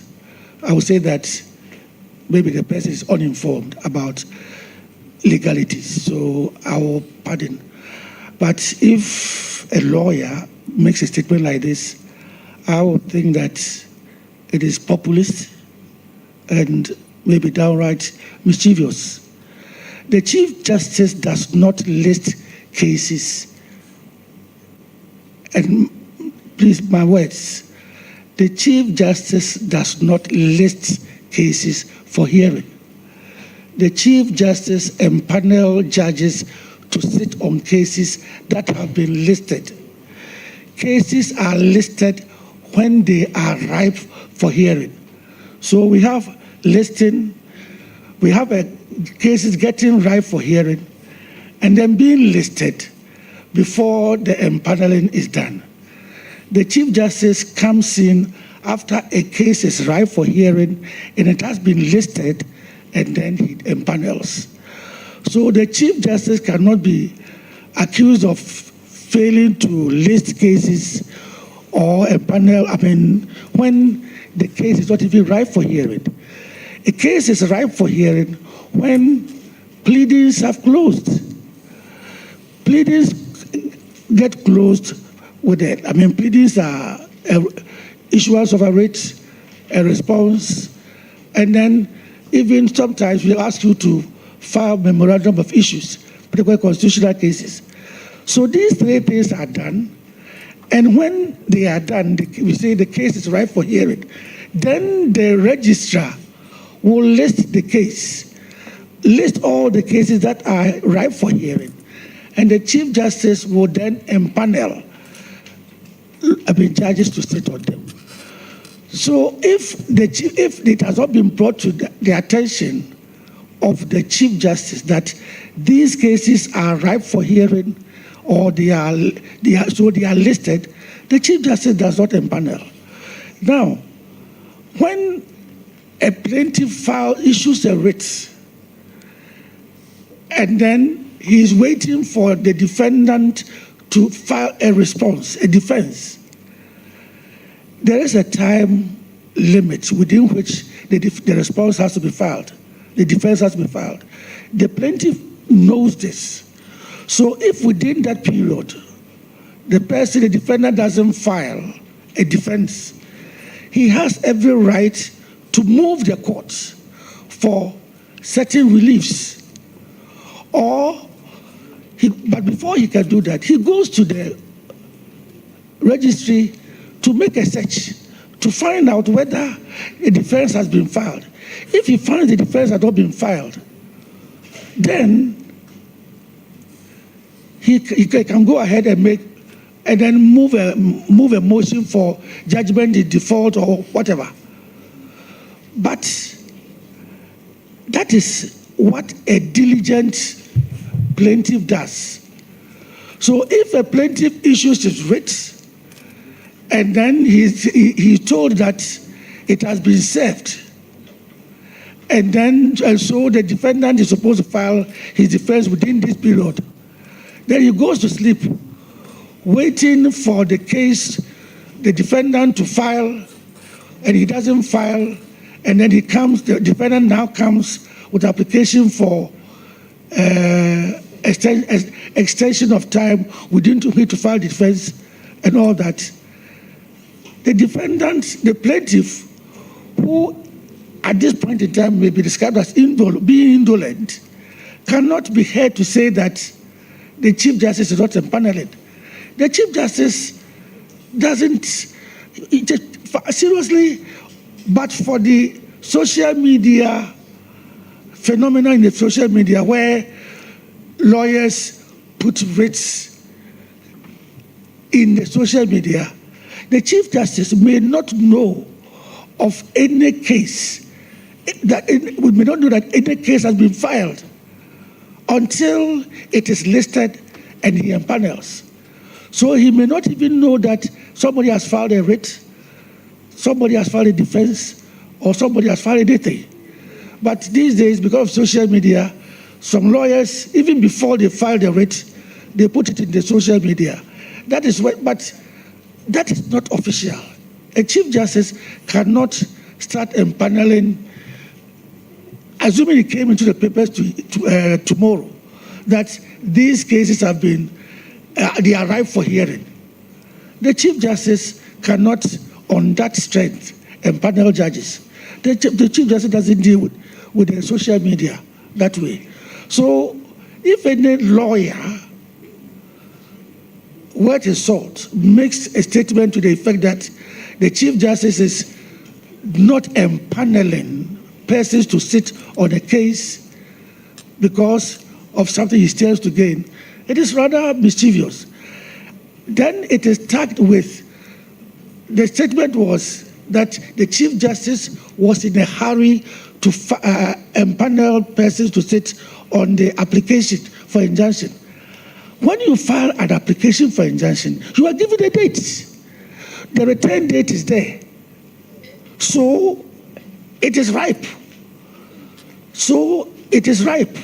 When you file an application for injunction today and they fix it for, let's say, a week's time, what the registrar is saying is that the respondent will be served immediately and then he has to respond all within that time. So when the Chief Justice gets the application, he starts empaneling based upon the return date. So it's not as if the Chief Justice is in a hurry to empanel for applications, but wasting time or refusing to empanel for substantive rates. The substantive rate is not ripe for hearing. It hasn't been brought back to attention, and I cannot empanel judges for that purpose. Thank you very much. I think that I'll convey this teaching and procedure to the minority. I'm actually asking the questions on their behalf, just so that they see that we're not running away from anything, and we're not afraid of anything. I mean, and that was what I kept telling him, that the same issues that you want to do press conference and not give the person the opportunity to respond. Sit here and ask the person, and he'll give you answers, because I'm sure he's capable of giving you answers. And so I've asked all the questions, the critical questions. That was the substance of their statement. And clearly, if they were sitting here, they would have seen that they really have no basis. And, you know, at most, clearly a populist gimmick. My Lord, you were involved in this case of Adomako Anani versus Nana Owusu Agyeman. I think you, Justice Wood, then presiding CJ, Ansa, Yeboah, and then Akamba. What is interesting is what Justice Wood said, then CJ, that the often quoted legal maxim, justice delayed is justice denied, coined by the British politician William Gladstone, is no mere cliche. The right to fair trial is in a timely manner is neither a courtesy nor a favor, but a fundamental right.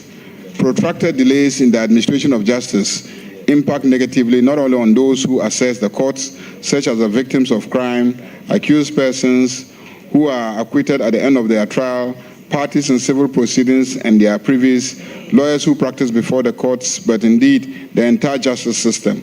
The judicial history of this relatively simple family-related land matter, which was commenced in the High Court, Kumasi, as far back as the 4th of April 1974, provides an insight into the harmful effects of systemic delays in the administration of justice. Regrettably, it has taken 40 long years,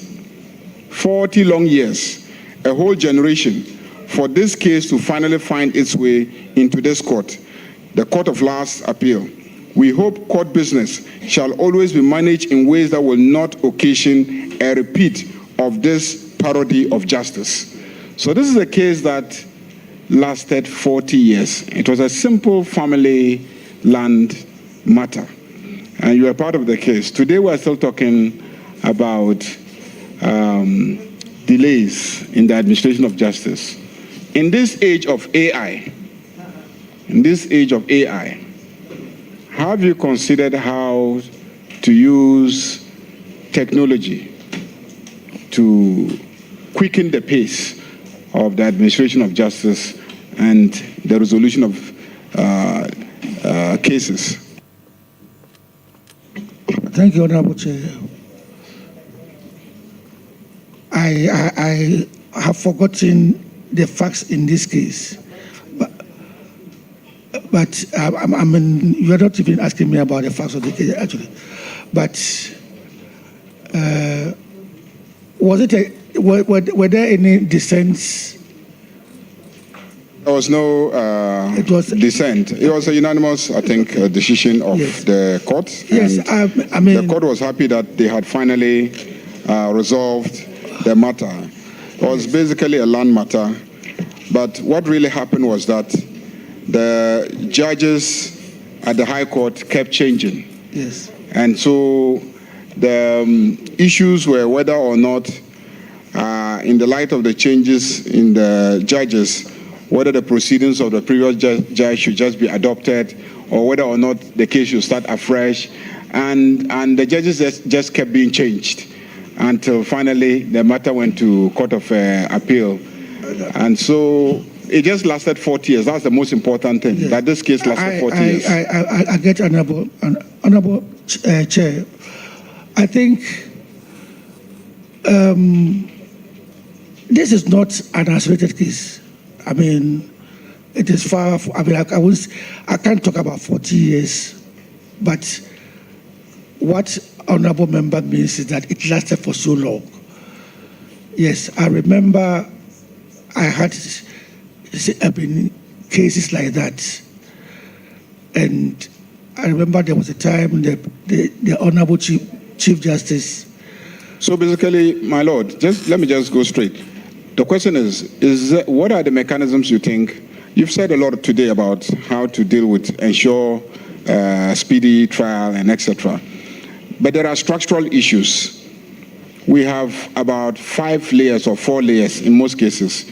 When cases start from the lower courts, go to High Court, then to Court of Appeal, to the Supreme Court. That's about 5 layers, okay? Now, can we just reduce the layers? Because the layers mounting up to 5 do not automatically guarantee quality outcome. Yes, I mean, Honorable Chair, I agree with you, but it all boils down to the rules. It all boils down to the rules. The Constitution gives a person a right of appeal all the way to the Supreme Court. So can we change the rules and say we are giving you just 3, attempts to get justice? Yes. And if at the 3rd attempt you are not satisfied, you just have to live with that and rather work on the quality of the courts, so that by the time you do 3, anybody looking at the outcome at the 3rd layer can confidently say that what you've really gotten is justice, so you can't waste our time and resources. Yes, can we just cut down the number of layers? That with all due respect, that will be the role of it will be your mandate. Yes, so because some of those provisions are entrenched in the Constitution. So these are issues that I've raised with the current committee that is working on the Constitution review, that I think that we should cut down on. And then also, can we say that the Court of Appeal should be the highest appellate body, whilst we have the Supreme Court actually serve as a constitutional court? Because there's too much caseload at the Supreme Court level, which has necessitated the appointment of so many Supreme Court judges.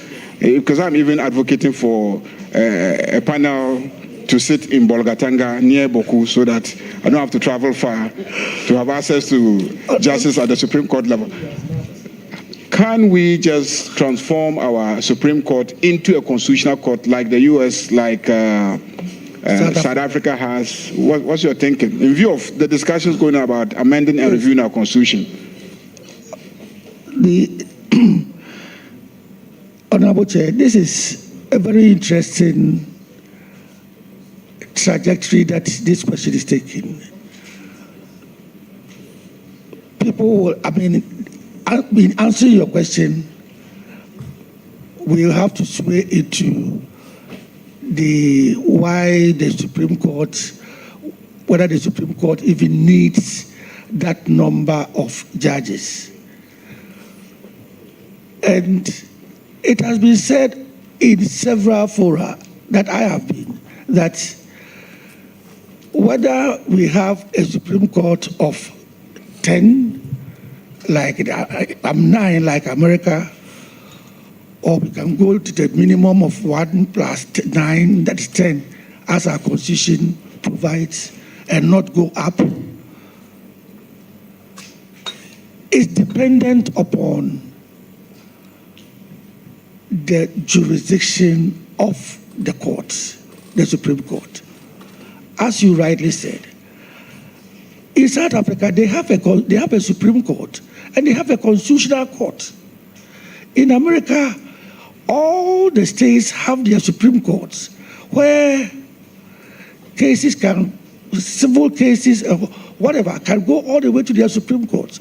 But when you come to the Federal Supreme Court, it is for constitutional cases alone. Now, in Ghana, we have 7 different kinds of jurisdictions. Each one is as heavy, carries as heavy load as possible. We have supervisory jurisdiction, we have appellate jurisdiction, we have original jurisdiction, we have jurisdiction to deal with review jurisdiction, we have appellate jurisdiction as far as the chief justice matter is concerned, and we have jurisdiction to deal with presidential, and then we have supervisory jurisdiction. So we see at every point in time, and the Supreme Court is made up of very old men like us. So you see, even one of the very first things that every Supreme Court judge, one of the very first things that you say when you get to the Supreme Court is, hey, I thought I was coming to the Supreme Court to relax, not knowing that this place is even busier than the Court of Appeal. It is a statement made by everybody who has passed through the Court of Appeal. The Supreme Court is so inundated because we deal with cases, as you are aware, there's a criminal case, Ali Kasina, started in my village at Gozo, and it ended up at the Supreme Court. We have cases, civil cases involving land, and it starts from the Circuit Court to the Court of Appeal to the Supreme Court. We have magistrate court cases from the magistracy traveling all the way to Supreme Court, and we sit on them. So this is where the problem arises. There is no way you can have, if you decide to stick to the 10 persons, you have only a panel of 2 panels, and only 1 panel when it comes to constitutional cases. So you can't deal with all these cases. And believe you me, because of the rights attached to, have been granted by the Constitution, that a person has a right to go all the way to the Supreme Court, people are prepared to, and now, you see, now it's even easier. The Court of Appeals are all over.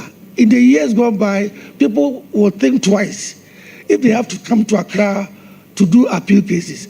Now the appeal courts are right in their region, so they will file their cases there. That if you are doing a case, the slightest thing that anybody does, interlocutory appeals, you are going to the Court of Appeal. So when it comes to personnel, it is difficult to, as it were, say that numbers should be reduced when it comes to the Supreme Court. Now, your case, the case that you have mentioned, if you look at it properly, if you read it, you realize that it spent, if it was 40 years, it took 40 years for it to be finally addressed. You will find that about 35 of that number of years happened in the lower trial courts. When the cases that come to the Supreme Court, appeals don't take up to 1.5 years or 2 years. The Court of Appeal, they say it. The simple reason being that by the time it comes to the Court of Appeal, by the time it comes to the Supreme Court, then we already have the bulk of the record of proceedings prepared. And then at the Court of Appeal, it is written submissions, just the written submissions of parties, and then the ruling that is added for it to go to the Supreme Court. So preparing the record of proceedings doesn't take so long. But at the trial court, one, because of the number of changes in terms of judges, And then in the years gone by, parties had the right to object, to say that, no, in the years gone by, both parties and the lawyers had to agree for the proceedings to be adopted. If one of them says, no, I don't want the proceedings to be adopted, then it has to be started de novo. And then even where proceedings were supposed to be adopted, you will find that the judge might have retired, and there are some judges whose handwriting only they could decipher. I mean, some judges were writing like this, like that. So you find that they cannot, nobody can even read their handwriting to be able to type it. So in the long run, they have to start de novo. And so if a case goes through 4 judges, you know, that one alone is enough. But as I said earlier, there must be a way of tracking cases so that cases that kept so long on the way should be fished out. In the time of Justice George Wood, I remember she caused some judges, some cases to be selected. There were about 20 cases selected, and he selected some judges. I got 3 of the cases. And these were cases that had been on our books for so long, like this. You see, when the cases were given to me, in one particular instance, a file as big as this, it was scary. But I tried to take my time. I had been assigned by the Chief Justice. I tried to take my time to ask it to arrange the processes to filed. By the time I got to the end, the file was as thin as this. This file, which was as big as this, carried more than 100 hearing notices. More than 100 hearing notices, all piled together like that. So by the time I selected the statement, the writ, the statement of claim, the defense, and then what did they call it at the time? Application for directions. We had a very thin file to go on. Then, one of the things that also lead to delays is the lawyers. When I was in practice as a junior, if there is a case that is going on appeal, and it is time for you to settle records, your senior sends a junior to go and tell the registrar the things that should be included. But now, lawyers don't go there. They set their clerks who go and tell the registrars everything. So everything should go into the record of proceedings, the compilation. Somebody has filed a writ at the High Court. In the course of the trial, he has filed an application for injunction, to which he attached so many copies of other documents. And then there was a response. They heard the matter. There was a ruling. That was an interlocutory injunction. The case has ended. It is going on appeal. If you are prepared the record of proceedings, do you need to include the application for injunction and all its documents? But all these things will be included, making a very bulky record of proceedings. And it is the clients who pay for the parties who pay for the record of proceedings. And each record of proceedings, each page is sold at a price.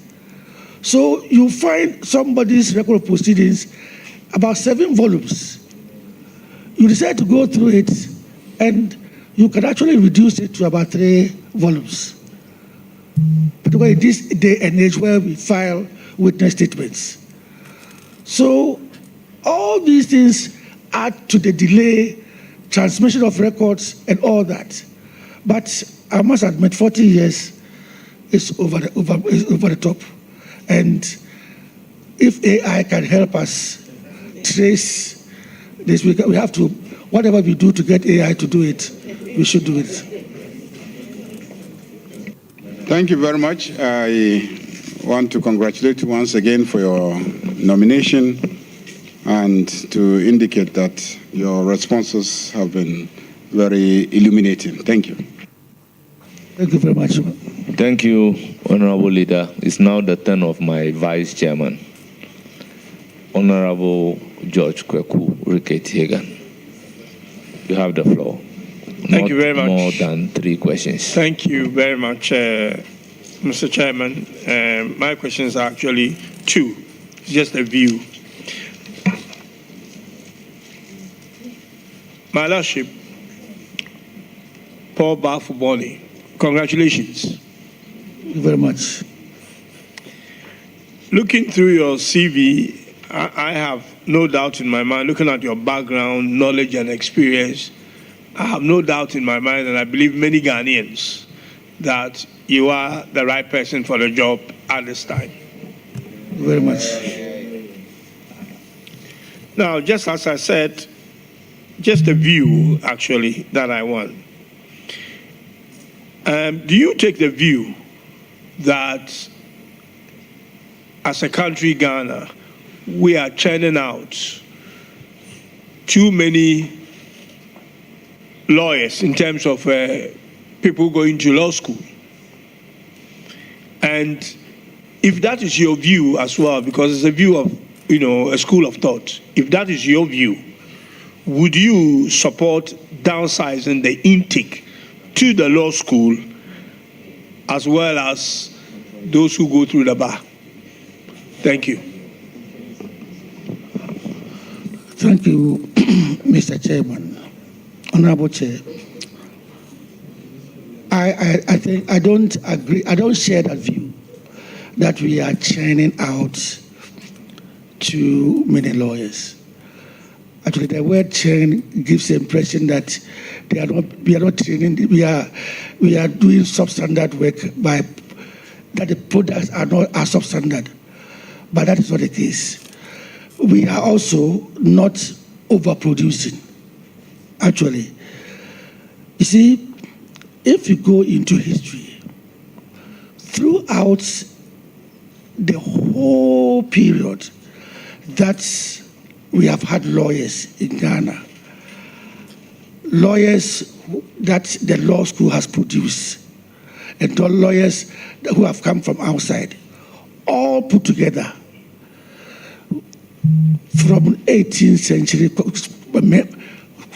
Mensa Saba and all that, we're not up to 15,000. 15,000. And that is from 18th century. Out of this, a lot of them have died. A lot of them have migrated. So currently, the people in Ghana who are lawyers, despite the numbers that you see being called to the bar last year and 2 years ago, the numbers are not up to 7,000. The number of lawyers in Ghana are not up to 7,000. And out of this 7,000, less than 5,000 are in private practice. Less than 5,000 are in private practice. And when I mean private, what I mean by private practice is, for example, those who are on the bench are also part of it. Attorney generals, and then practitioners. That doesn't include those who are in the banks, Bank of Ghana and other places. All those are people who are not even in practice. So you see, if you take the number 5,000 as lawyers in Ghana, and you measure it against the population of Ghana, We have a ratio of 1 to 7,000 citizens. 1 lawyer to 7,000 citizens. Nigeria, they have, I think, 1,500 or 2,500. The UN sustainable is that it should be 1 person to 250. So you see, we are way beyond. We are way above what should be the right thing. And we also have situations, you know, the law is such that the district assembly law, the local government act, expects every local government to have a legal department. And when they say a legal department, not just a lawyer, a legal department. If a legal department, then they should at least have more than 1 person. Every local assembly, House of Chiefs, all the houses of chiefs. So we have lawyers. We actually need more lawyers. If you are deceived by the number of lawyers you see in the law court complex or plying their trade in Accra, you may be deceived into thinking that there are many. But go to Kumasi. Kumasi has a population as big as Accra, slightly lower than Accra. Or Ashanti region is maybe even bigger than Greater Accra. But the number of lawyers operating in Kumasi, from Kumasi, are 305. Kofori, they are 110. Secondly, and my honorable will tell you the number of lawyers who are in Tamale, Bolga, and Wa. You see, we don't have enough lawyers. So even the ones, the number that we have a maldistribution, geographical maldistribution. So if you see lawyers, and there are so many of the lawyers that came out, who were called to the bar, the people who were called to the bar very recently, there were about 800 of them. I can assure you about 200 of them may never ever step in the courtroom. The headmaster of my school, the best secondary school in Ghana, Korogo Mase, is a lawyer. And he's been a lawyer for the past 6 years. I asked him why he went to read law. He says, when he retires, which he'll be doing at the end of November, then when he retires, then he will pick his law, he'll go and do Galamsey. No, not the Galamsey.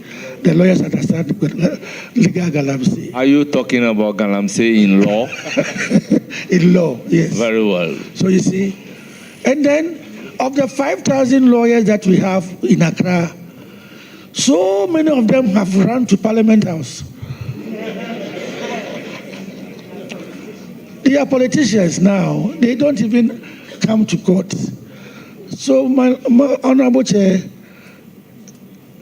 there are not many. As a matter of fact, I believe that we need to expand. We need to expand the admission so that, because now a lot more people are doing the LLB and they are not getting the chance to go to the law school. So there is even, there has been discussion with the current Attorney General, and then we are thinking about a situation where I think there's a government policy in the offing that is aiming at farming the law school program to various faculties so that we get rid of the admission, the entrance examination, and then we find ourselves, everybody who has done LLB can go and do the law. At the end of the day, there will be an examination, and then people will pass out. People will come out as lawyers. So to answer your question, I don't think that there are many lawyers in Ghana. We actually need more lawyers. Thank you very much. Any further questions? Yes, Mr. Chairman. Thank you for the enlightenment, my Lord. My second one is also a view. And now let's turn to the Supreme Court itself. Ghana's population is about 34.5 million. Let's say America's population is 10 times that size. We have 19 judges of the Supreme Court here in Ghana to a 34.5 million people. We have 9 to America's 345 million. Isn't that we have too many judges in the Supreme Court? What is your view on that? Thank you. I thought I had answered this question. I thought I had answered this question. Honourable members, order. I thought I had answered this question, but Honourable Chair, I have to repeat what I said. America doesn't have 9 Supreme Court judges. It's the federal state of America that has 9 Supreme Court judges. America has about 351 Supreme Court judges all over the 51 states. You see, and the American Supreme Court, that's the federal Supreme Court that you are talking about as having 9, has only one jurisdiction, and that is interpretation of the Supreme Court, the Constitution of America, of the U.S. That is, they are what we call a constitutional court. But Ghana, our Supreme Court has, as I've said, appellate jurisdiction. The case, the 40-year case that honorable member talked about, finally ended at the Supreme Court. I'm sure even if we were to go into archives, we will find that from there, from the General Supreme Court, the person might have gone up for review. You see, so the Supreme Court has so many jurisdictions that if we decided to keep numbers at 9, we would not be able to work. We will not be able to work at all. The only thing that we have to, there are 2 things. And either we increase the numbers, 19 may be all right for now, but the way things are going, the way cases are coming up, and the way we are thinking of AI and other things, we may see now cybercrime, everything. There are modern areas that are coming up that we have to empanel judges to deal with. The way things are going, if we don't take care, we might end up with about 25 Supreme Court judges. The surest way of avoiding that calamity is for all of us to come together and maybe through the Constitutional Review Committee, reduce the jurisdiction of the Supreme Court, the various jurisdictions that we exercise. Like Honorable suggested, we could say that every appeal should end up at the Court of Appeal. There shouldn't be interlocutory appeals. There shouldn't be that. There are so many things that can be taken off. If we say that you cannot start any, because you can't start a presidential petition in any court apart from the Supreme Court. By an ingenious way of interpretation, even though all cases can end at the Supreme Court is said that parliamentary petitions can go only up to the Court of Appeal. That was very, very ingenious. And so parliamentary petitions end up at the Court of Appeal. if we could find a way of putting into the constitution that we want to craft for ourselves, so that cases can end at the Court of Appeal, or, for example, criminal cases can only end up at a high court or the regional tribunals or whatever, then we can start thinking about reducing the number of Supreme Court judges. Otherwise, we should be prepared for a situation where we can have 20 or more Supreme Court judges in future. Honourable Member, do you have any more questions? No, Mr. Chairman. I just want to thank my Lord, and then I wish him well. Thank you very much. Thank you very much. Thank you, honourable members. My Lord, our revered guest, it's now my turn to ask questions. And by our practice and procedure, I don't have limit to the number of questions I'm supposed to ask. However, I have sat throughout the proceedings. I have listened to all questions asked and answers provided. I do not have any question for my Lord.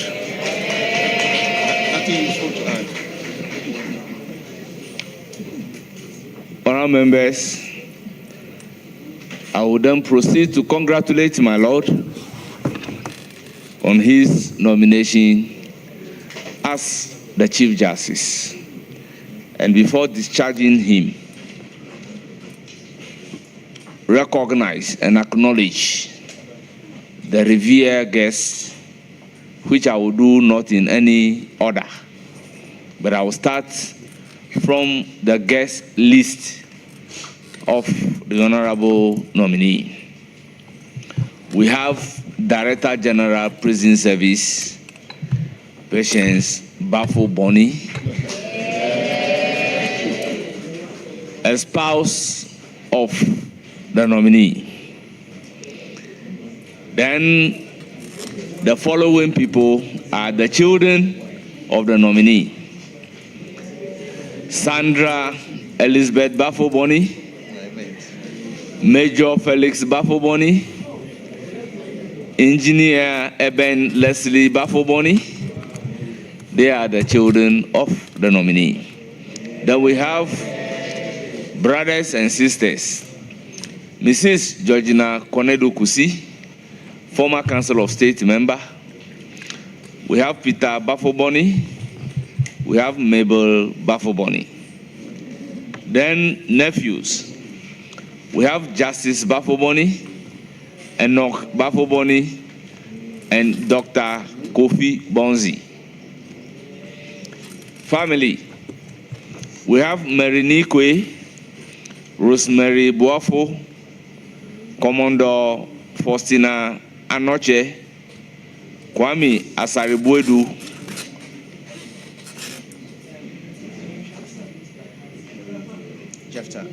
Jefta Apao, Esquire. Then we have the representative of His Royal Majesty Otumfo. We have Nana Sampamahini.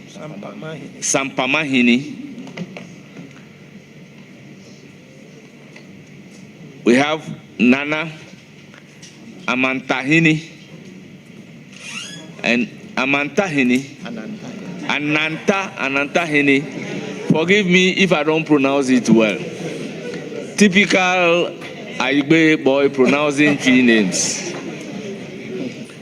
Then we have Nana Dr. Abura Boati Nyinahin in the Ashanti region. You are welcome. Then we have Reverend Father Akes, Christ the King. Reverend Pastor Tete, Assemblies of God. Then we have old student of Konongo Odumasi Secondary School. We have Felix Abuaji, Esquire. We have Justice Kusi Minka, Esquire. We have Koku Chiramantin, Esquire. We have Esuo Yao Benin. We have Captain Collins Fosu. We have Kwame Jebi. We have Kwame Ousu. Honourable members, we also have Marietta Ajewa Bru. The legal counsel to His Excellency the President of the Republic of Ghana. We have Benedict Bob Derry, Director of Prisons Operations. We also have Francis Omani Ado, Deputy Director General of Prisons in our midst. Honourable members, don't take offense in the event I do not mention your name. At the back, I have Nana Sangba Jafla II, Paramount Chief of Sampa Traditional Area, also representing His Royal Majesty Otumfo Osei-Tutu. We have Nana Baffoe-Bonnie Chichikra II, member of Asante Hini's delegation. Then we have Berima Yao Koda Opon, Monwuri Hini, Monwura Hini of Achim Ebuakwa Traditional Area. Then we have Togbi Teprehodo the Fourth.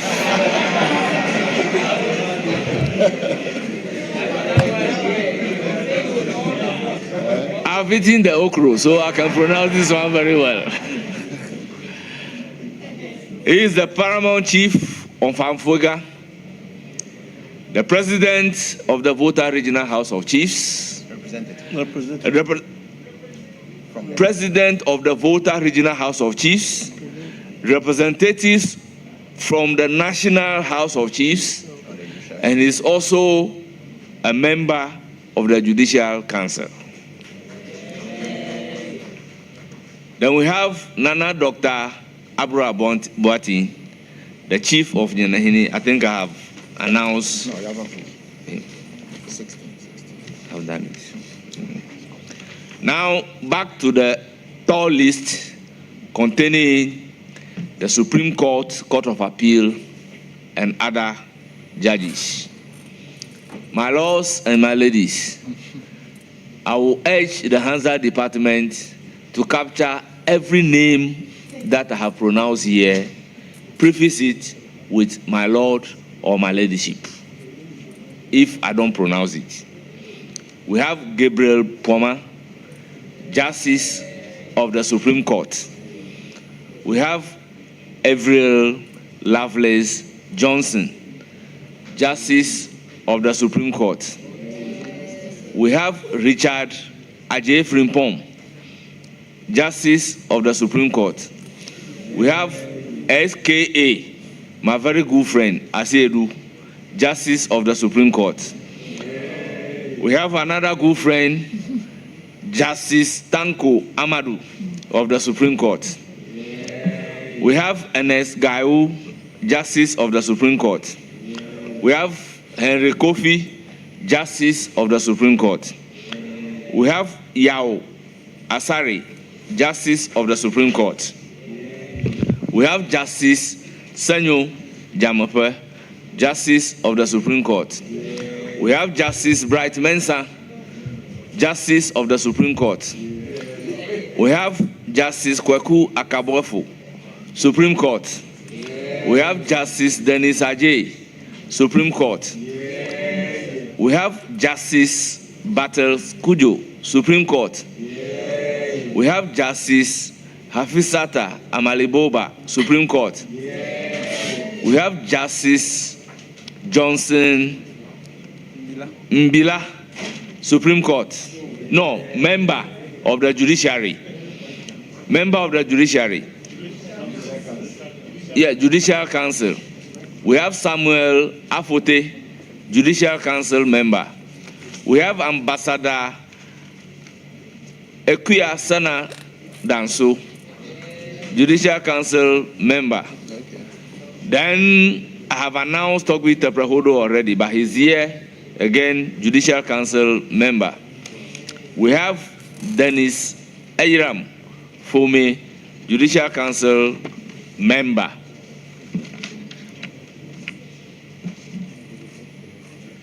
Now we have Georgina Mensah Dacha, Court of Appeal. We have Jennifer Abna Dazi, Court of Appeal. We have Kofi Akrowia, Court of Appeal. We have Justice Pamela Kranti, Court of Appeal. We have Yao Onyamiye,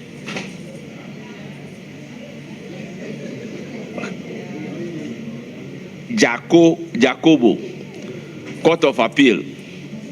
We have Shilaminta, Court of Appeal. Gifty Dacham, Court of Appeal. Professor Olivia Anku Chede, Court of Appeal. Dr.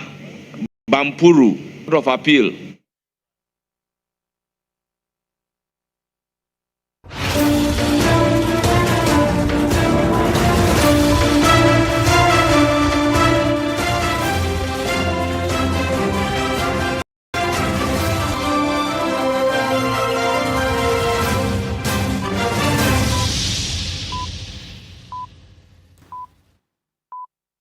Hello, good evening. It's News 360 coming to you live from the News Hub here at Adesawe Kanda. I am Portia Gabo. And I am Martin Asiedu Date. Coming up for the next 1 hour, these are the headlines.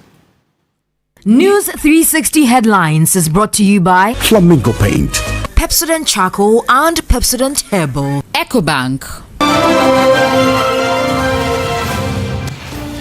Minority on the Appointments Committee rejects nomination of Justice Paul Baffoe-Bonnie as Chief Justice as they stage walkout.